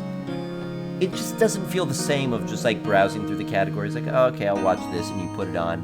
You're like, I'm not really digging it. Let me just go back to the menu and find something else. You couldn't do that. If you rented a bad movie and you're like 15 minutes into it and you're like, this movie sucks, you finish watching it because you got it. I kind of miss that. You know what? Theory. This game puts me in theory mode. Because of streaming services and all the selection we have, we don't have to put up with something we're not enjoying. If we're watching a movie and we're not digging it, we can end it, we could go to the menu, we could find another movie. There's a YouTube video we're not digging, we could end it, we could go find a YouTube video. If there's a game we're like, there's 150 others in our library we could pick from. We have an ability now that we didn't have like a decade or especially 2 decades ago, that if something isn't perfect, we could just toss it and move on to something else. So as a result, we never experience the entirety of bad things. When I was a kid, if you got a bad video game, you played it anyway, because it was the one video game you had that month. If you rented a bad movie, you watched it anyway, because that was the movie you had. So when something was good, we got to really appreciate it, because we knew what bad games and stuff were like. Now, if it's 99%, we're like, it's not perfect. Because we just don't have any experience with how bad things could be. We only watch the good stuff because we can. Same with games, where you'd play the worst games of the century for hours. Oh yeah! I mean, now if there's a game that doesn't grab me in the first like 15, 20 minutes, I'm just cold to it right from the beginning. When I was a kid, I'd play level 1 on a game that was unbeatable forever. Like, I didn't know how to play Echo the Dolphin. I never really figured out how to play Echo the Dolphin, but I popped it in the console, and I played level 1, just like zooming around, swimming around, jumping. Oh, nothing is happening. Now this is empty. I don't know what to do next. Alright, turn it off, do my homework, eat dinner, then come back in the evening, turn it on, and swim around like a dolphin again, because it's the game that I had.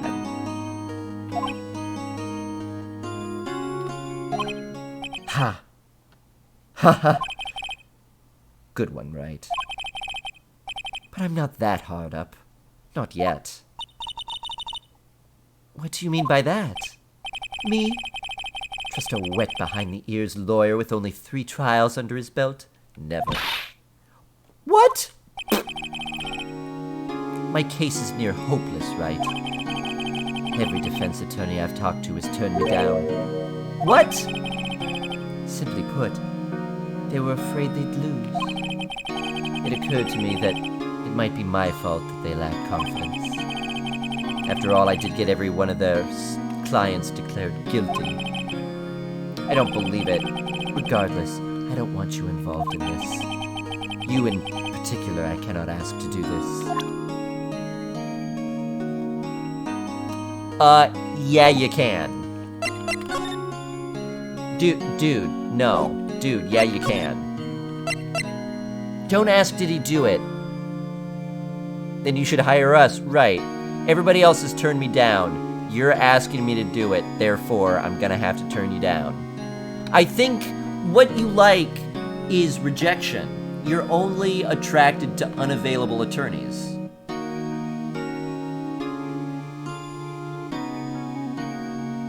I don't want to ask him if he did it, but we gotta ask him if he did it.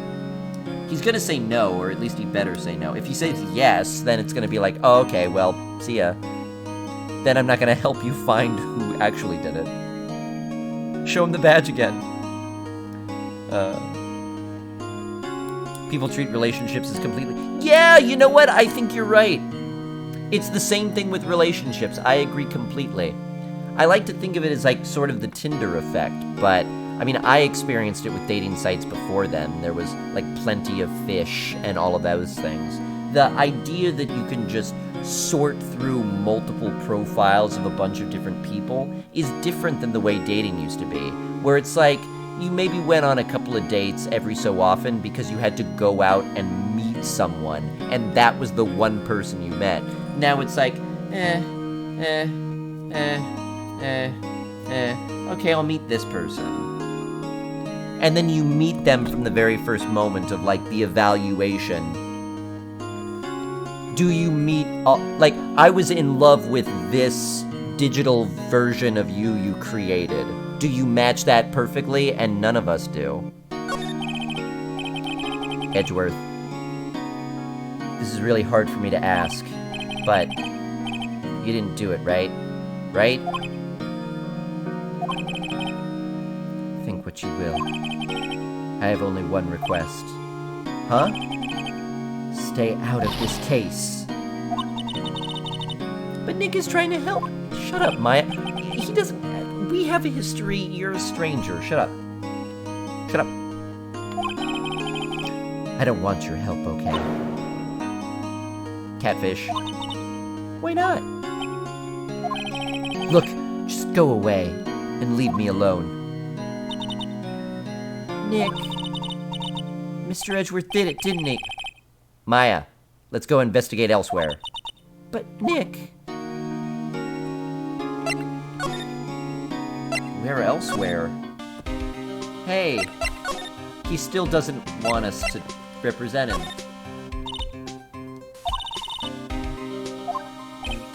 Yeah, he's a bit of a celebrity. If you defended him and lost, your reputation would be sure to suffer. What's more, the case against him is, well, it's pretty solid. Suppose it would be if they have a witness. Hey, pal! Don't tell me you're gonna turn your back on him, too. Remember the Steel Samurai case? Mr. Edgeworth helped you get your client declared innocent. I know. I went to Edgeworth. I tried. He really doesn't want us to represent him. Especially not us, he said. What? Well, that doesn't make any sense, pal. You should have heard him talking about you after that trial. He kept saying, right, right, right, over and over. That doesn't necessarily sound good. I'm not sure that's a good sign. Neither am I. Why wouldn't he want your help? I don't get it. Detective Gumshoe, sir. What, find something? No. But there was a call from the precinct. They want to hold an investigation briefing. A briefing? Right, I'm off. Oh, sorry, pal. I guess you heard. I gotta go. Any last things you want to ask me about before I head back? Do I only get one?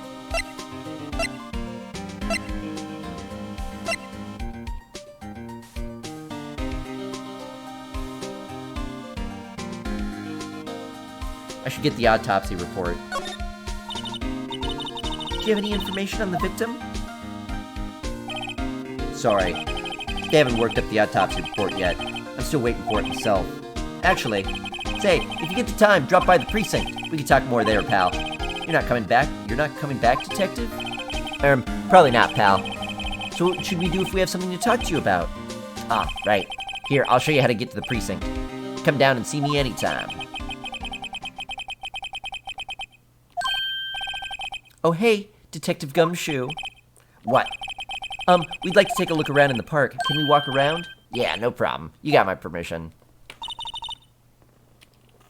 Hope you enjoyed this case. Me too. Yeah, we've got both answers rolled into one, basically. I wonder how it would have gone if we went the other way. I think there's something to be said about talking people when they're busy. Yeah, they don't have time to think about not giving you information. Right. Now let's get to investigating. I guess.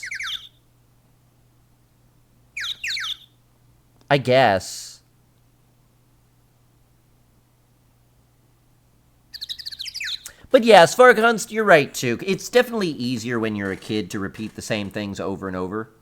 It's harder to do as an adult.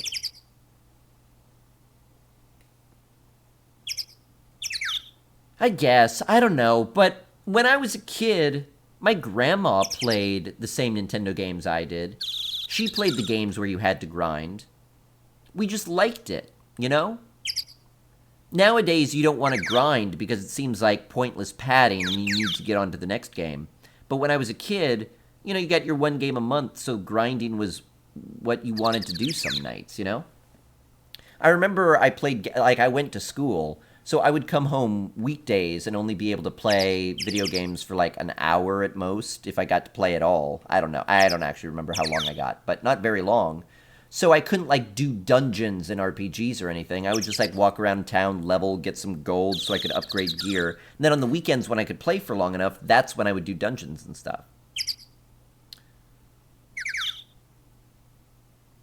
So I think it's just different. Oh, nice, Green Linen.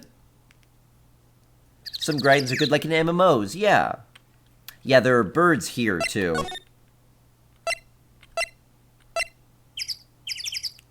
Oh, that's where he works. Let's go to the beach. Samurai. Everything here is samurai. Still haven't figured out what Gordy is. It's a sea monster.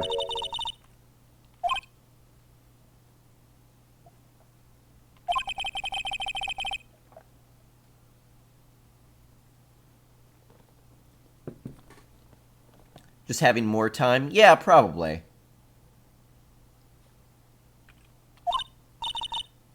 Probably not. But hey, look at that snack stand. Samurai dogs.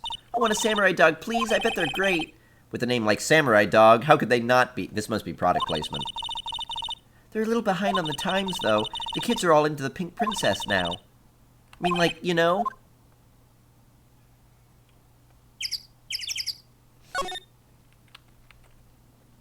Hot dog stand. It's closed. Well, then, obviously I can't get you one.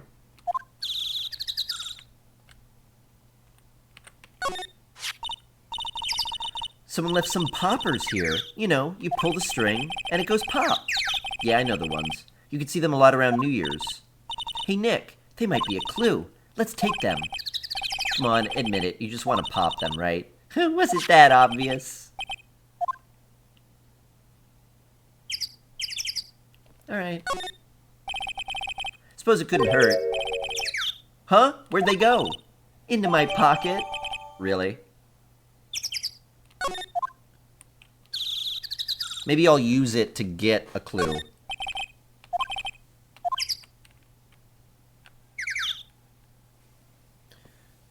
It was Dee Vasquez. Yeah, Dee Vasquez was the murderer. It was kind of an accident, though. It turned out the victim came to kill her. And she, in self-defense, pushed him. And he fell on a fence and died.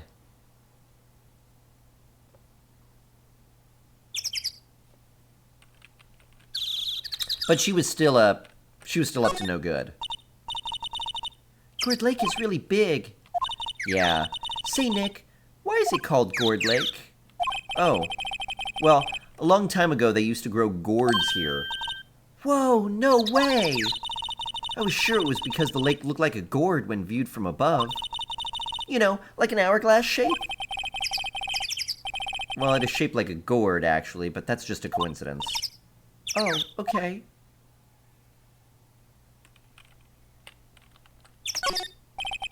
Lineup of plastic benches. I guess the idea is that you buy a dog and eat it here. I doubt anyone would sit here on a day like this, except maybe Maya. She had a samurai dog. Well, we got the poppers. Maybe we go give those to Edgeworth, and he's like, I used to love these when I was a kid.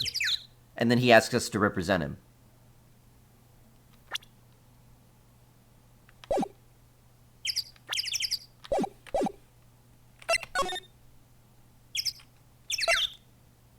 Oh, the woods. Oh, and the boat rental shop.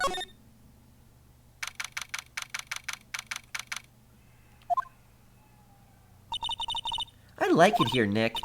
Look, someone's camping. They've got Guts camping at the scene of a murder. Hey, Nick. If they were camping here last night, they might know something about the murder. That's true. Good call, Maya. Let's talk to them.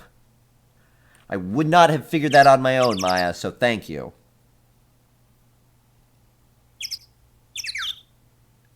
Oh, well, we make things up all the time if we don't know the answer. We go on fishing expeditions in court all the time, and it works. There's food and some magazines on the sheet. Takes a pretty tough skin to camp in this cold. Hey, Nick. What? Don't tell me you're hungry again. No. I was just wondering, why are camping pots and pans made out of aluminum? They didn't talk about that in any of the law books. So there's no law saying they have to be made out of aluminum, then. I'm not having this conversation.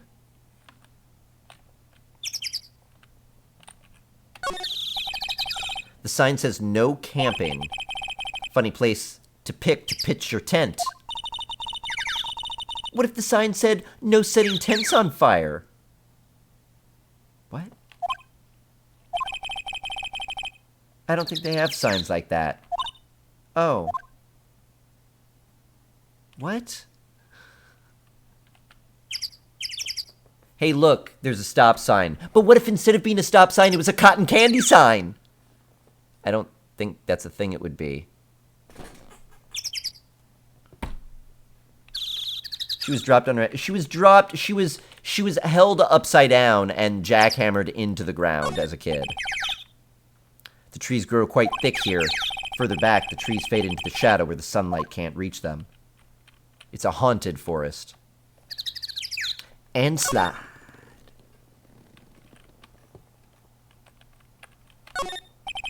This camera has a mic and some sort of attachment. It must take pictures when triggered by a noise.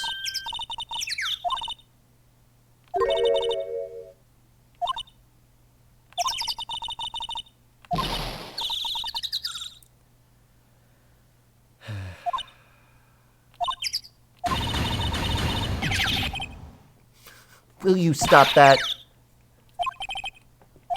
Don't kick it. Oh god, I hate you. Maybe it isn't set to respond to voices. Well, what then? These things?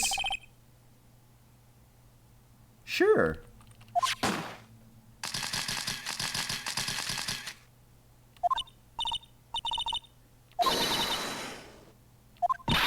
Oh! Hey, you! Get your hands off of that. Eek! What in the Sam Hill? Look what you done now. There's a whole valuable roll of film. Sorry. Sorry's nice, but it don't pay much my bills. Y'all know how much that roll of film costs? I'll pay you back. What were y'all thinking, setting off a party popper in a place like this? Well, what? Don't try to play stupid with me just because you think I'm some country bumpkin. You know how y'all Yanks think. I say, those southern folks don't talk with that exaggerated drawl. Why must they be dumb? Well, let me tell you, just because I might be dumb don't mean we all are. Nick, and who are you now? Her chaperone? Her chaperone? Yeah, no, rather, we're sort of... Just figure out what y'all gonna say and say it for Jesus' sake. God, I'd rather sit through one of Papa's draws than listen to you stutter all day. Oh boy. I guess we should pay her for the film. Watch it! Yes, ma'am. On second thought, I'll pay later. I'm really sorry.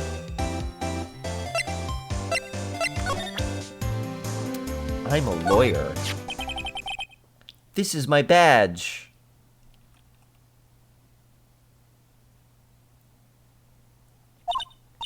Huh? Ain't badge supposed to be all shiny and impressive? You a cop or something? I'm a lawyer. What? Y'all ain't gonna try to pull one of them lawsuits on me over that film now, are ya? Cause I'll just have you know I'm a fighter and I'll wrestle meaner looking things than you. No, that's not it at all. We're here investigating a murder that took place here on the lake. Murder? Sounds cool. Why didn't y'all say that in the first place? Go ahead, ask me anything you like. Yay, cooperation. Well, good thing I showed her the badge right out of the gate. I just went right for that and it worked.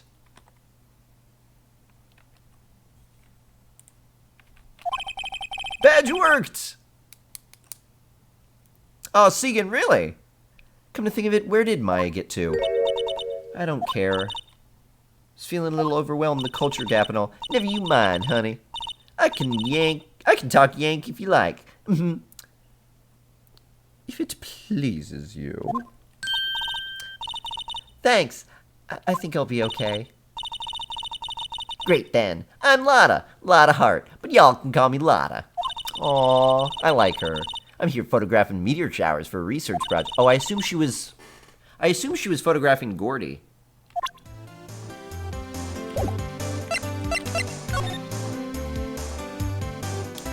I like her.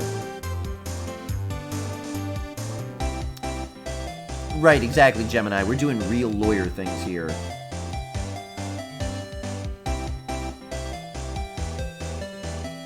Has a Kansas dialect in the Japanese? Kansas.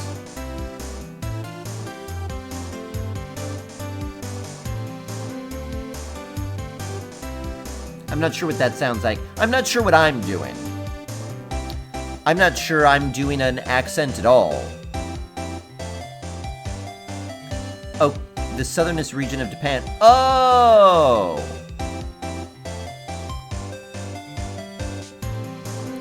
I see. So it's like, it's the same joke, basically. It's like, oh, it's, you're, and I guess she probably doesn't say Yanks. As a southerner, I'm not sure what you're doing for her voice either. Most distinctive regional accent in Japanese. Huh. I like that her name is Lotta Hart. I like that.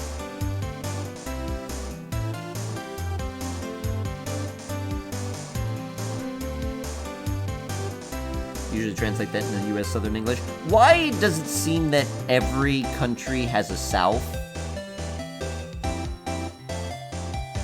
I mean, you know what I mean.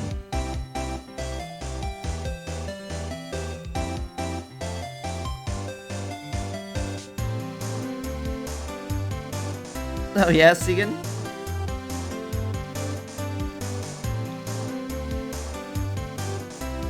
I feel like the Alaskan accent, thanks to Sarah Palin, has kind of gotten a little bit of attention too.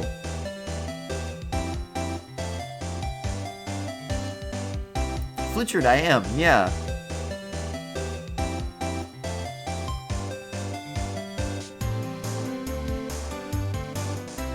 I don't want to do another cookie, but man, this game takes a lot out of me. I don't know why. It's all the thinking and all the talking, I think.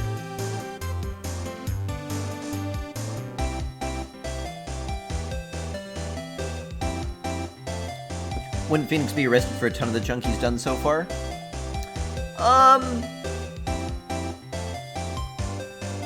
Some things. Could you be more specific? There's something that's crossing a few lines, potentially. But is there something specific you have in mind?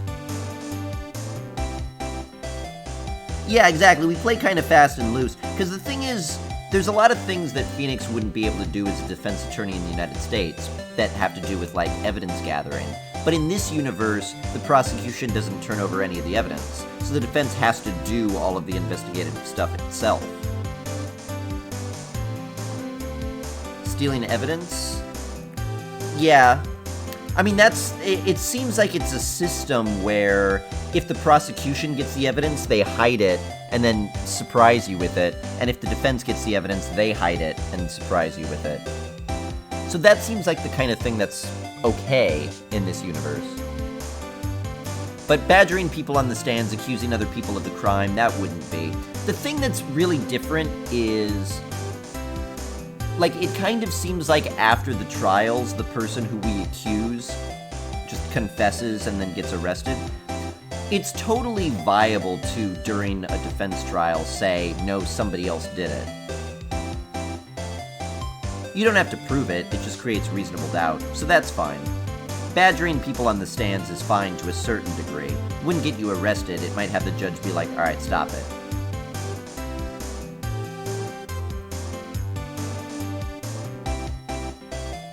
Nice, Segan, yeah. Alright, tell me about what happened. Oh yeah, where was that murder anyway? I ain't seen much television lately. It happened late in the night on Christmas Eve. That's so? Christmas Eve? Man on a boat was shot. Did you see anything? Well, let me see. A boat, you say? I reckon I might have seen one. Not sure, though. Yeah, I gotta remember I've been watching this here lake for a good 3 days now. Oh, your entire hair moves. I've seen enough boats to choke a mule. Kinda hard to remember which I seen when. Yeah, no discovery. Absolutely no discovery. No investigation time. It's like murder and it's like, oh, we found a body. We gotta start prosecuting someone by tomorrow, so let's arrest someone.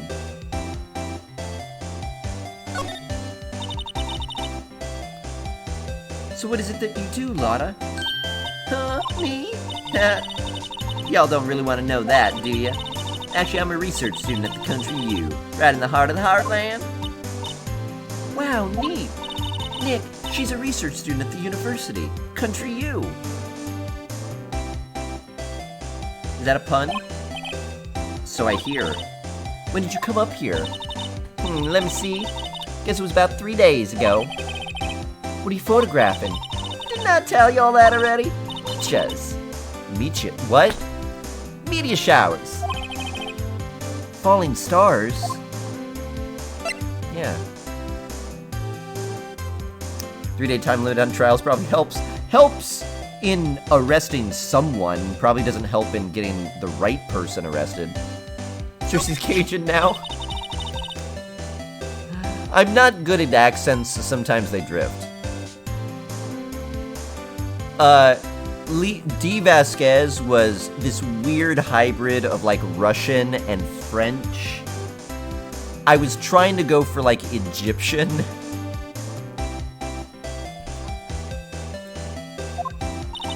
Y'all better know it. It's German made, a genuine Songen. Isn't that where they make knives? So what's that device you have stuck to the camera? Huh? Device? Your camera went off all by itself when I fired my party popper. Oh, that? That mic triggers the shutter whenever it detects certain sounds. It's programmed to pick up loud noises right now. A programmable camera? Neat.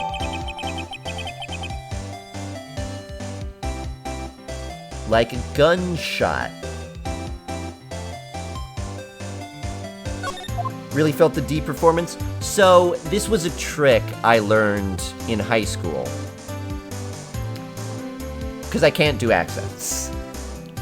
And it's like, basically, you know, if you can't do the voice, it's more than that. Like, this is so, side note for people who like improv or who like role-playing, if you're like role-playing, you want to bring up your role-play a notch.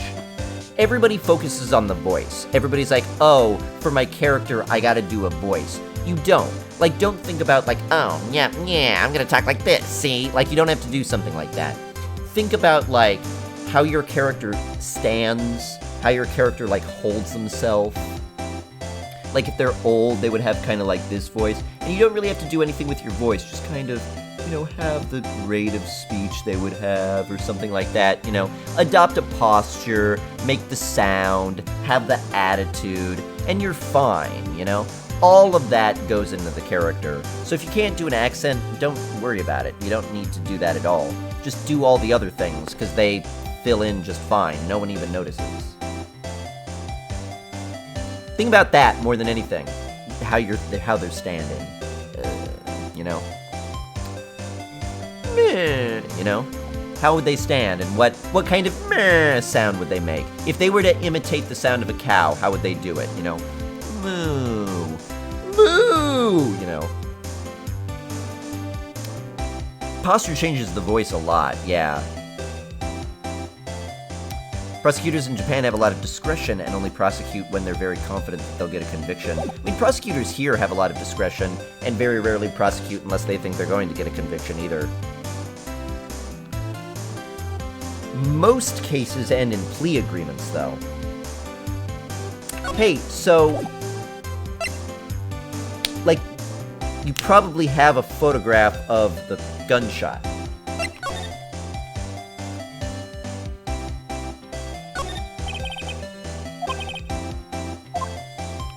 Or a gunshot.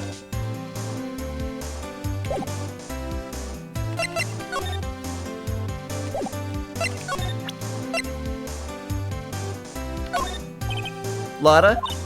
Yeah? So your camera... Okay, that's what... I was supposed to present the camera back to her. So your camera, it triggers on loud explosion noises. Yep. Actually, the victim in the case we're researching, he was shot with a pistol. I had a friend over recently while I was watching you, and she commented that you were playing characters really well. Oh, thank you. Thank you. What voice did you give Red White? He went a little bit Queen of Sauce. Yes. I'm so glad you came in here. I wanted to pontificate with you more. You know, like that. Pistol. Right. Now, wouldn't a gunshot make a similar noise to our potty popper? Do you mind if I use your portable potty popper? I guess it would. Your camera didn't get a picture of the murder, did it? Hey! Y'all are pretty bright. Huh? I see what you're saying. Tell you what, I'll have a look-see at my film. It would have been a photo taken late last night. I checked him once. Don't remember if there was anything on him though. But what if I got something? I could be a witness to a genuine murder. Yeehaw! I'll go check that film. Y'all come back now here.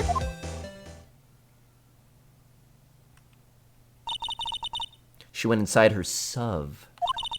I guess we should come back later. Guess you should come back later. Yeehaw, murder. By the way, it's mandatory when you're doing the Southern voice to say genuine. Genuine murder. I don't know why. That was just in my heart. NPC ally got his head bit off in enemy combat, and we were gathering stuff afterward, and we asked to gather the bodies, and I replied, "Oh, of course. I'll help you." Oh my god. Yeah, perfect. Genuine is mandatory, yeah. And slide. Well, I never looked at the SUV. This SUV has seen better days. It's dented all over. I can't believe anyone would drive their car down here. This kind of looks like my old car. I sold it. I don't have it anymore. It was a good old car. Mine had a luggage rack on the top, though.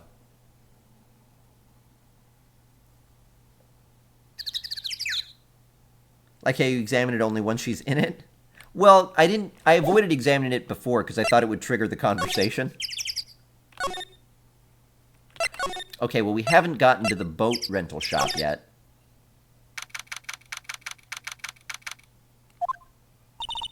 Nick, what is this place? A boat rental shop. You didn't think that through very well, did you? You're a stupid child. A stupid child.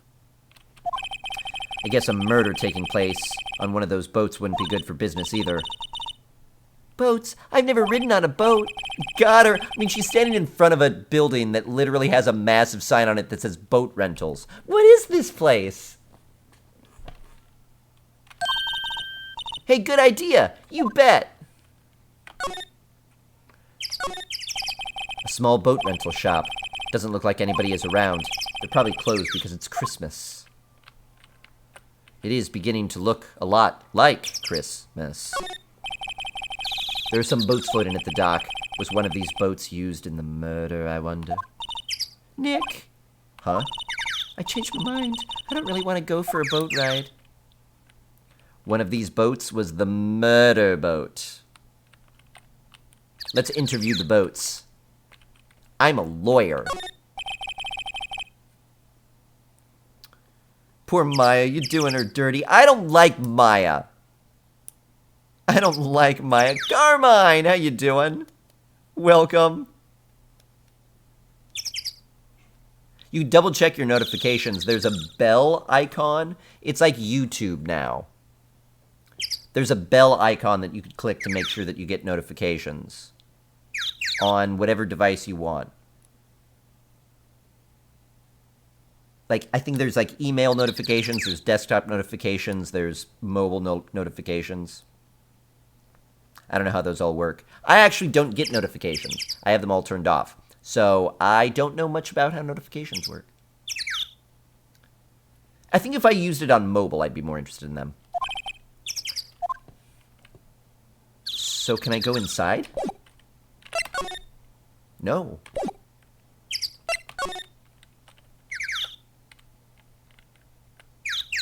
Well.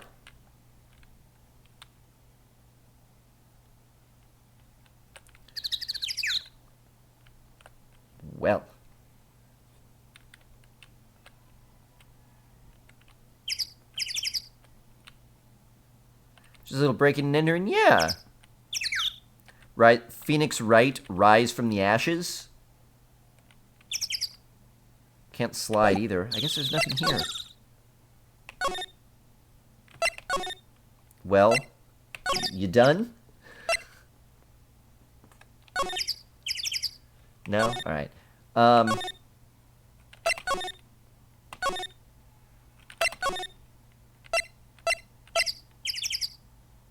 Oh, I guess let's go see if we can meet our buddy boy. Somebody was shot in me. I guess Detective Gumshoe is still in that meeting. Hey! Thanks for coming down, pal. Detective Gumshoe! We just finished the meeting. Oh, no, wrong accent. For better or for worse. I get the feeling we're in for some bad news. Can I tell you a funny Easter egg to look at?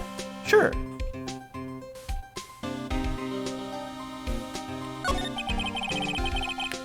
Do you know anything about the victim yet?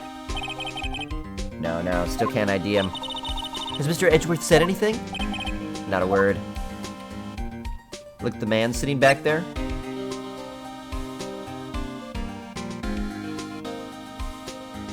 He's got very good posture. Back center, oh.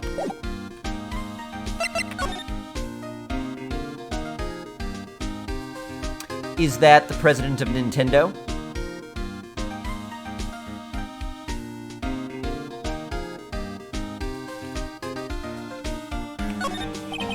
Hey, is that the police department's mascot? That's the Blue Badger. It was my idea. I made it. It's my mascot. I see. How nice. I'll get him assigned mascot of the Criminal Affairs Department if it's the last thing I do.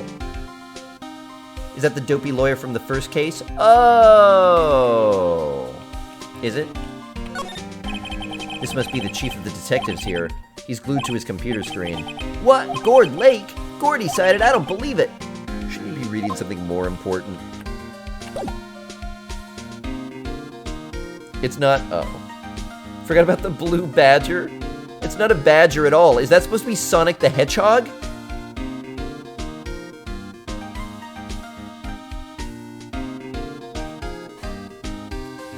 This is 2001. They wouldn't be slamming Sega in 2001. No, it's not. Oh, yes, it is. It's a blue badger with spikes. It's gotta be Sonic. Is it not?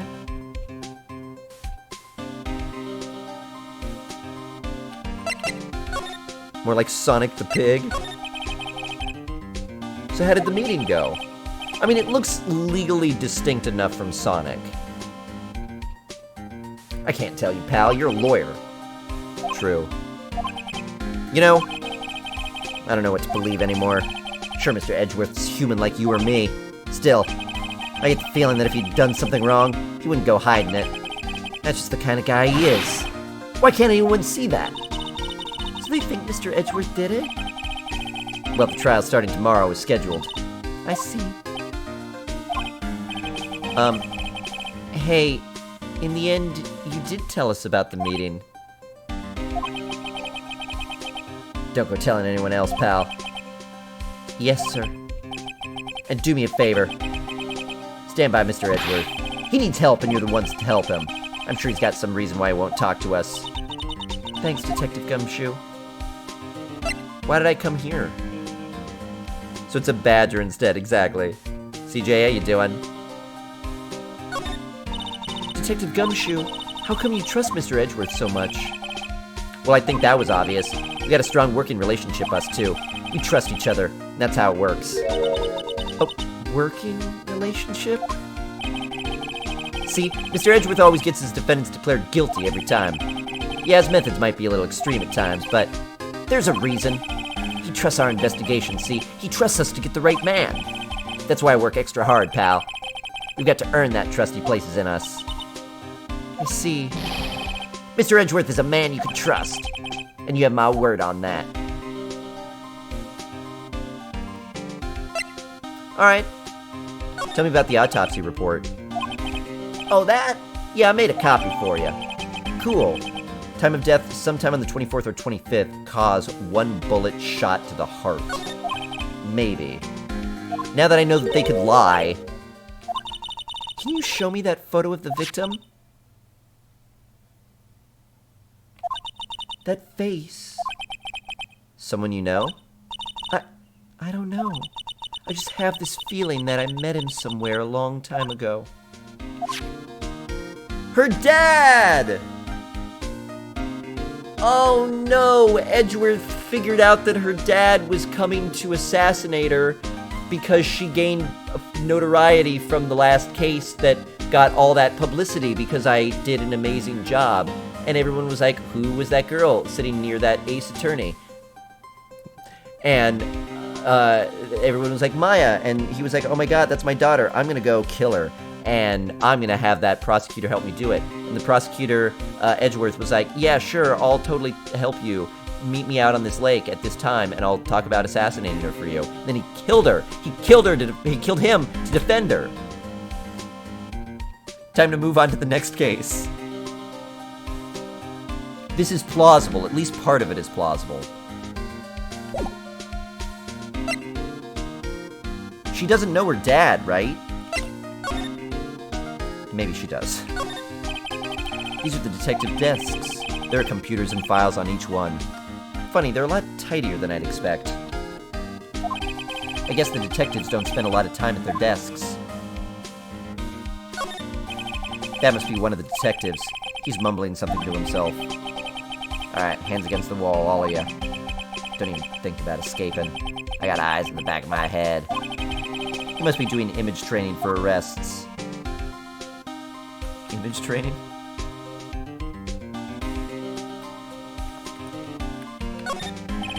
A poster of a female police officer. Wait, no, that's the latest Babes in Uniform calendar. My bad. My bad was an expression in 2001? Yeah, I think it was. My bad was an expression in the 90s. My B. Yeah, now it's my B. Those CRT monitors, that's true. And one very wide laptop. Wide, short laptop. The screen resolution on that is like 19:3. I love it. Writing the second worst film noir novel? What's the first worst?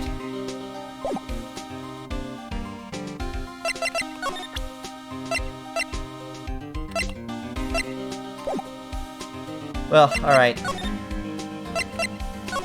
Maybe she's done looking at the pictures. I mean, it can't take that long to look at them. Okay, good, she's ready. Can they play Doom?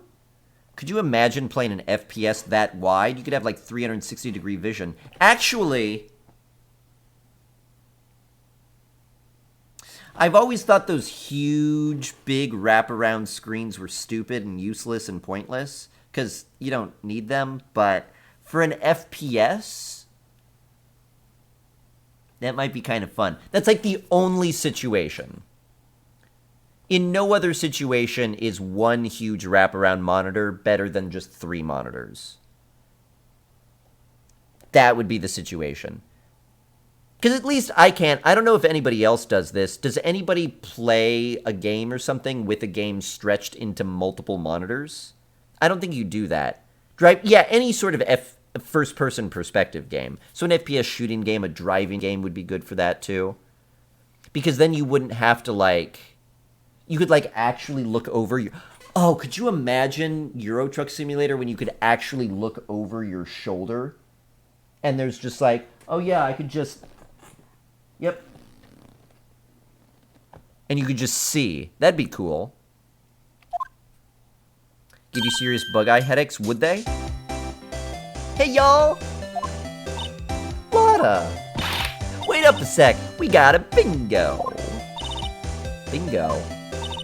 My automatic camera took 2 pictures last night. Hey! This is them. Take a look.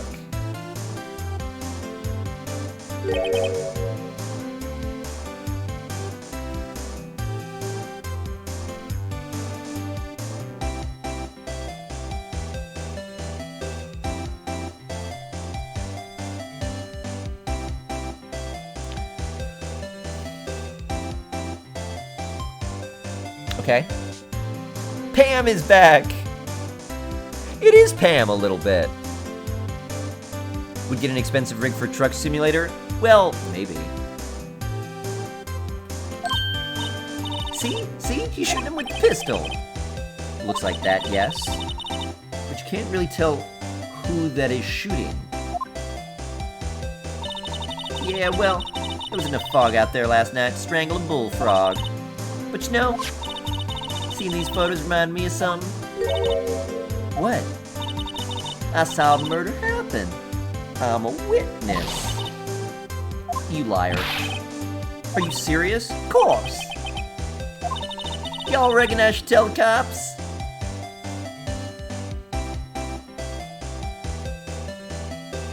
I reckon no. A lot of lies, more like. Heck yeah. I reckon no. What's that? Now don't y'all think y'all can pull one over on me just because you can't speak the lingo? I mean, you can. I know enough to know that when you see a murder, you best tell the cops. It's my obligation as a citizen. Hey, so I'm gonna have to talk to the cops. Y'all can have this photo. Later. Wait, you said 2. Wait, Lotta. What? Can't y'all see I'm kind of busy? Tell us what you saw too, please. Nice try, honey, but I wasn't born yesterday. I'm a witness. That means I'm on the side of justice. That means the cops. I'd sooner eat the south side of a northbound skunk than tell you. Lotta. Don't let it get to your skivvies in a bunch. Friends today, enemies tomorrow. Or was that the other way around? No matter, I'm gone. Peace. Hey, maybe they'll let me do some test fine. Hot darn. Well, no, I hate her. Not a lot of smarts, no. Man. She saw something. There's not much we can do about it. Question is, what exactly did she see? I guess we'll find out in the trial tomorrow. Alright, okay, well, 12:25 a.m. So now we know when she died.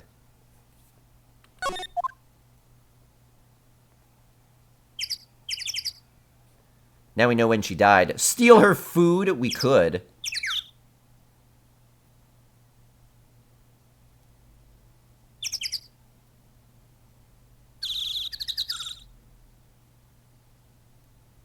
When he died, right. Yeah, we know when he died. He died on the 25th. The autopsy report couldn't even confirm that. Now we definitely have a confirmation of that. That's nice.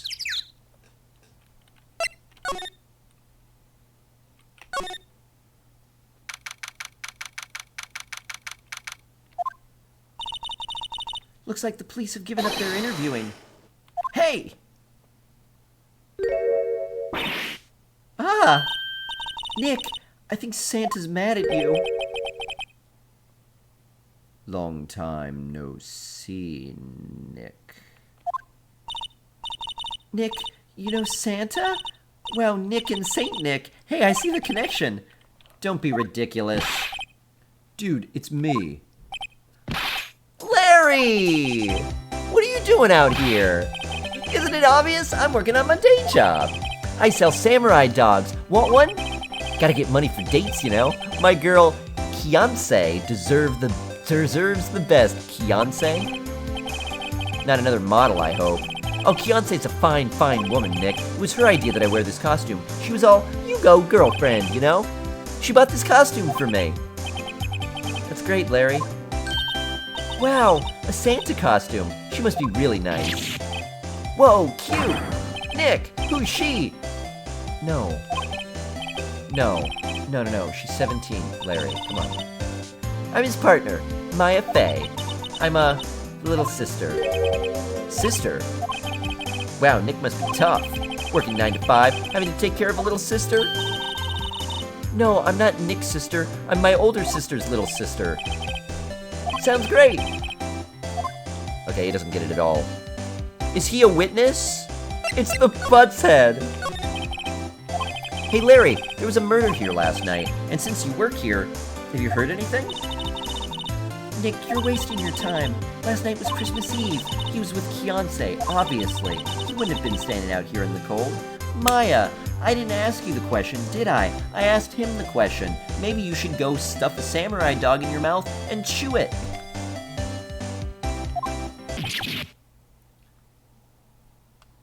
Keep chewing it.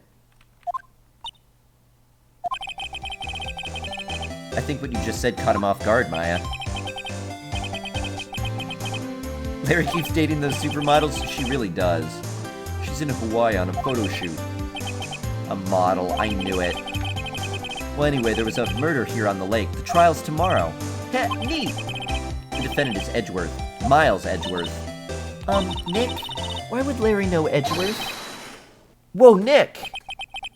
You don't mean that Miles Edgeworth. Old Edgy? Yeah, he's a murder suspect. Whoa! Murder? Huh? You know Mr. Edgeworth, Larry? Yeah, of course. Edgy was in the same class as us in grade school. Old Edgy. It's Edgy Boy. That's great. Tell me about the dogs. Huh? Oh, you mean the samurai dogs? Why are they samurai dogs? I mean, they kind of look gourd-shaped. Well, originally they were gourd dogs, you know, like guard dogs. Oh, yeah. Oh, yeah. Samurai thing was Kiance's idea. Oh, she's my woman, you know. She was all, change the name and you go, girlfriend. Oh my god, I hate Kiance. She made me that banner. Man, the kids can't get enough of these samurai dogs. Something about that just seems wrong. Oh, and guess what? We're getting a ton of customers here at the lake, what with the big news. Yeah, Gordy! Oh yeah, the sea monster. Edgeworth had Hot Topic shirts and listened to Linkin Park. He really did. Yeah, he's always been an edgelord. Edgelord from an early age. So Mr. Edgeworth was your classmate, Larry? Yeah, Nick, him, and I used to hang out all the time. Wow, I never knew. Don't get me wrong, he's always been kind of a stick in the mud. Studying all the time, trying to be like father. Like his father? Yeah! Edgy's pop was a famous defense lawyer back in the day. Wow, wait, you said defense lawyer? Yeah! Wait a second, but Mr. Edgeworth, right. What? Edgy's got a proboscis on his knee? He's a prosecuting attorney. What? That's like the total opposite of a defense lawyer. Huh, go figure. He always used to talk about defending the weak who were unable to defend themselves. And he used to go on and on about a man's duty to society and all that. What a bore. I wonder what's changed in his mind, though. Do you know, Nick? That is kind of interesting. I mean, honestly, a father being a prosecutor and a son being a defense attorney or even vice versa, that's not that weird. Like, prosecutors don't think about things ideologically differently than defense attorneys, maybe a little bit, but ultimately everyone wants justice. Everybody views the other person on the other side as part of the machine, you know? There's got to be someone prosecuting, there's got to be someone defending. No one really holds it against anyone personally. Nick? So I don't know. What's Gordy? Huh? I mean, you don't know? It's here in this very lake, a giant mysterious monster. Gordy. A monster? Yeah, check it out. This is an article from yesterday's newspaper. There's a photo. Oh, it looks exactly like the Loch Ness Monster. Look.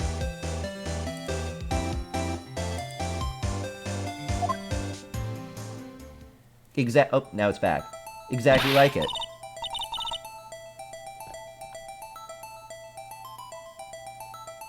I wonder if this has anything to do with the murder. Probably just a log or something, right? Hey, there's a quote here from the person who took the photo. What's this? I set the camera to automatic, and when we got into the frame, I heard a loud bang, like an explosion, followed by the sound of something slipping into the water. I wish I could have seen it. Why would there be a sound like an explosion? Larry, could I borrow this article from you? Sure, no problem. That'll be $1 million.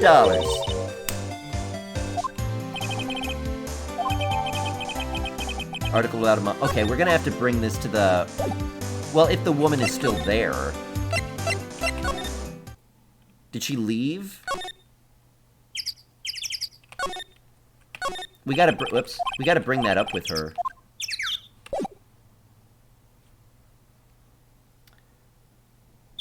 Lawyer village attacked his clan, so he took revenge by becoming a prosecutor. That is probable. That I think is probable. No monster, that's a hand. It really, I gotta say, in the picture, it does kind of look like a monster.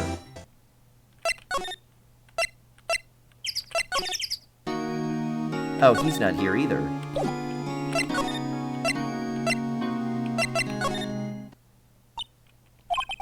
What is it? Oh, nothing. Just something's been bothering me. Could you show me that autopsy report once more? Hey, I remember now. This guy. He's a lawyer that was at that office Mia worked at. I met him once when I was there to hang out with Sis. That office? Wait. Grossberg's office? Grody Burger. Poseidon using a sock puppet. That's very probable, too. That was the last name I expected to come up. Maybe I should go talk to him, for old time's sake.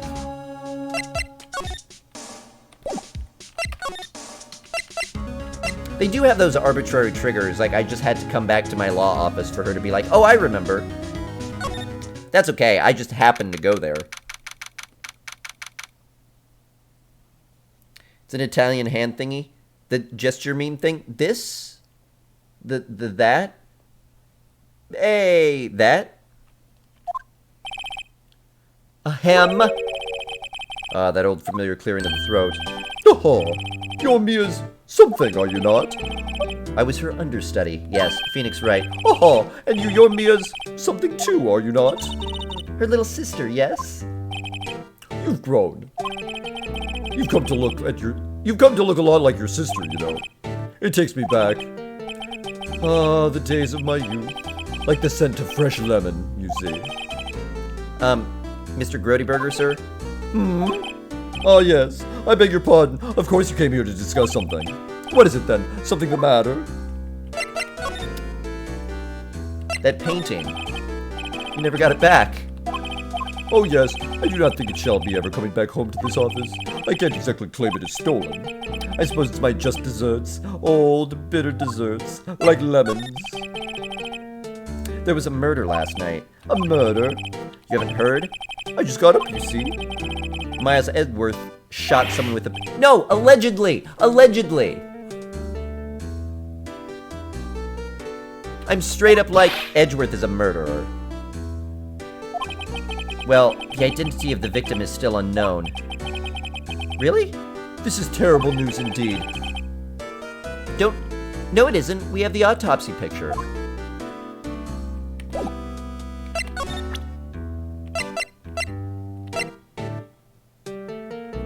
Here's the autopsy. Do you know who this is?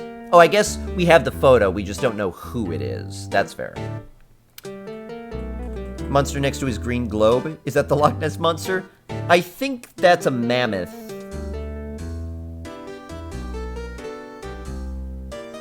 Or a boar.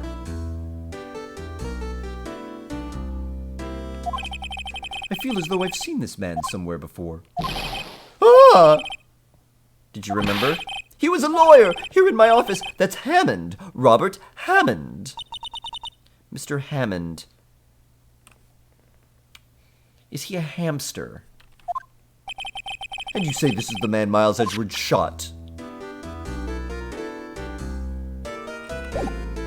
Yeah. Who is this Hammond guy anyway?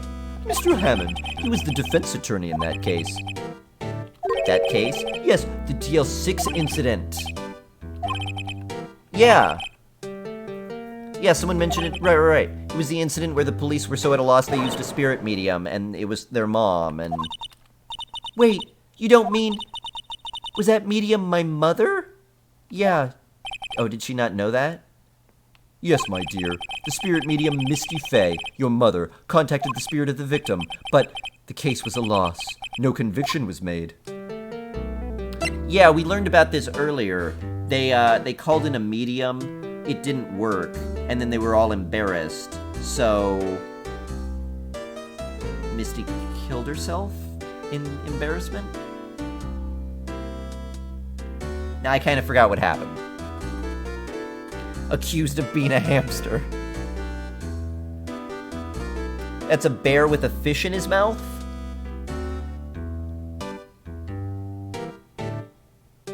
Oh, okay.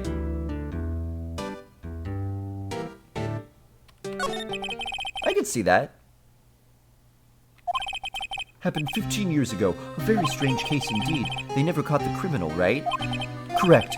Misty Fey used her powers to talk to the spirit of the late victim. Her testimony led to charges being laid against one man, but Mr. Hammond won the case and the suspect was declared innocent. And the police blamed my mother, calling her a fraud. You were the one who helped her out then, right, Mr. Grossberg?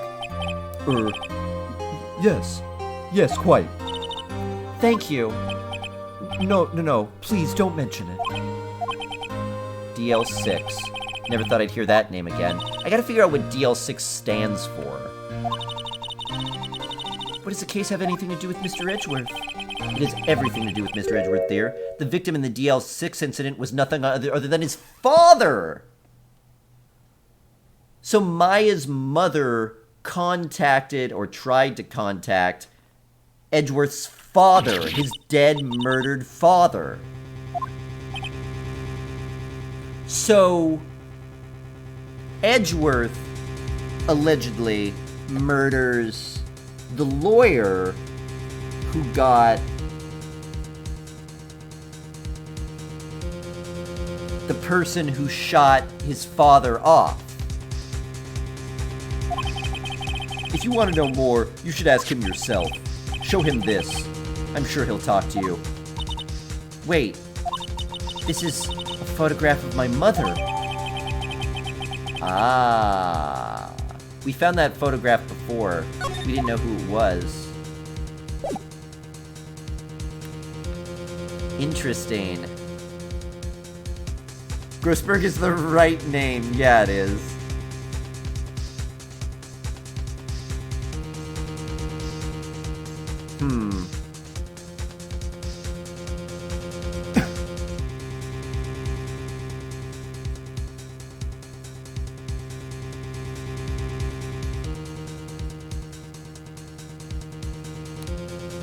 You know what I'm thinking? My stomach's growling pretty bad. I was actually thinking after this conversation with Grossman, I was going to have to call it a night and get some food. But now I'm really curious. It's quite a cliffhanger to leave it on. I was gonna try to make it to the next save point, but then I was feeling really hungry. But this sounds like it could be the climax of this chapter. Social eating? That would be fun. Eat and play? No, I can't do that. Oof! But I could ask him. Let's go ask him. Let's go talk to him.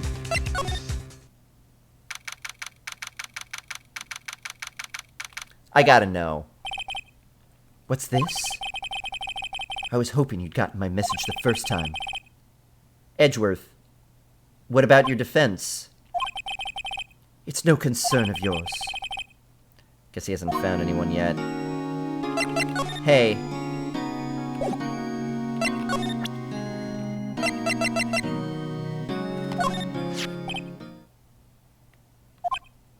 Kinda looks like his mom.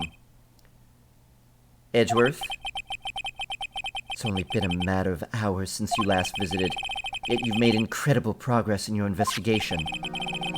I'll admit it, I'm impressed, right? You are always single-minded in your work, though. Once you start on something, you always see it through, don't you? About the DL6 incident. Right, DL6. I didn't want you to find out about it.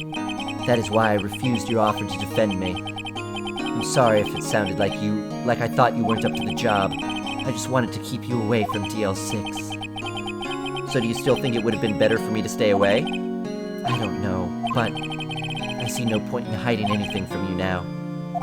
Very well. Ask whatever you like, and I will answer it to the best of my abilities.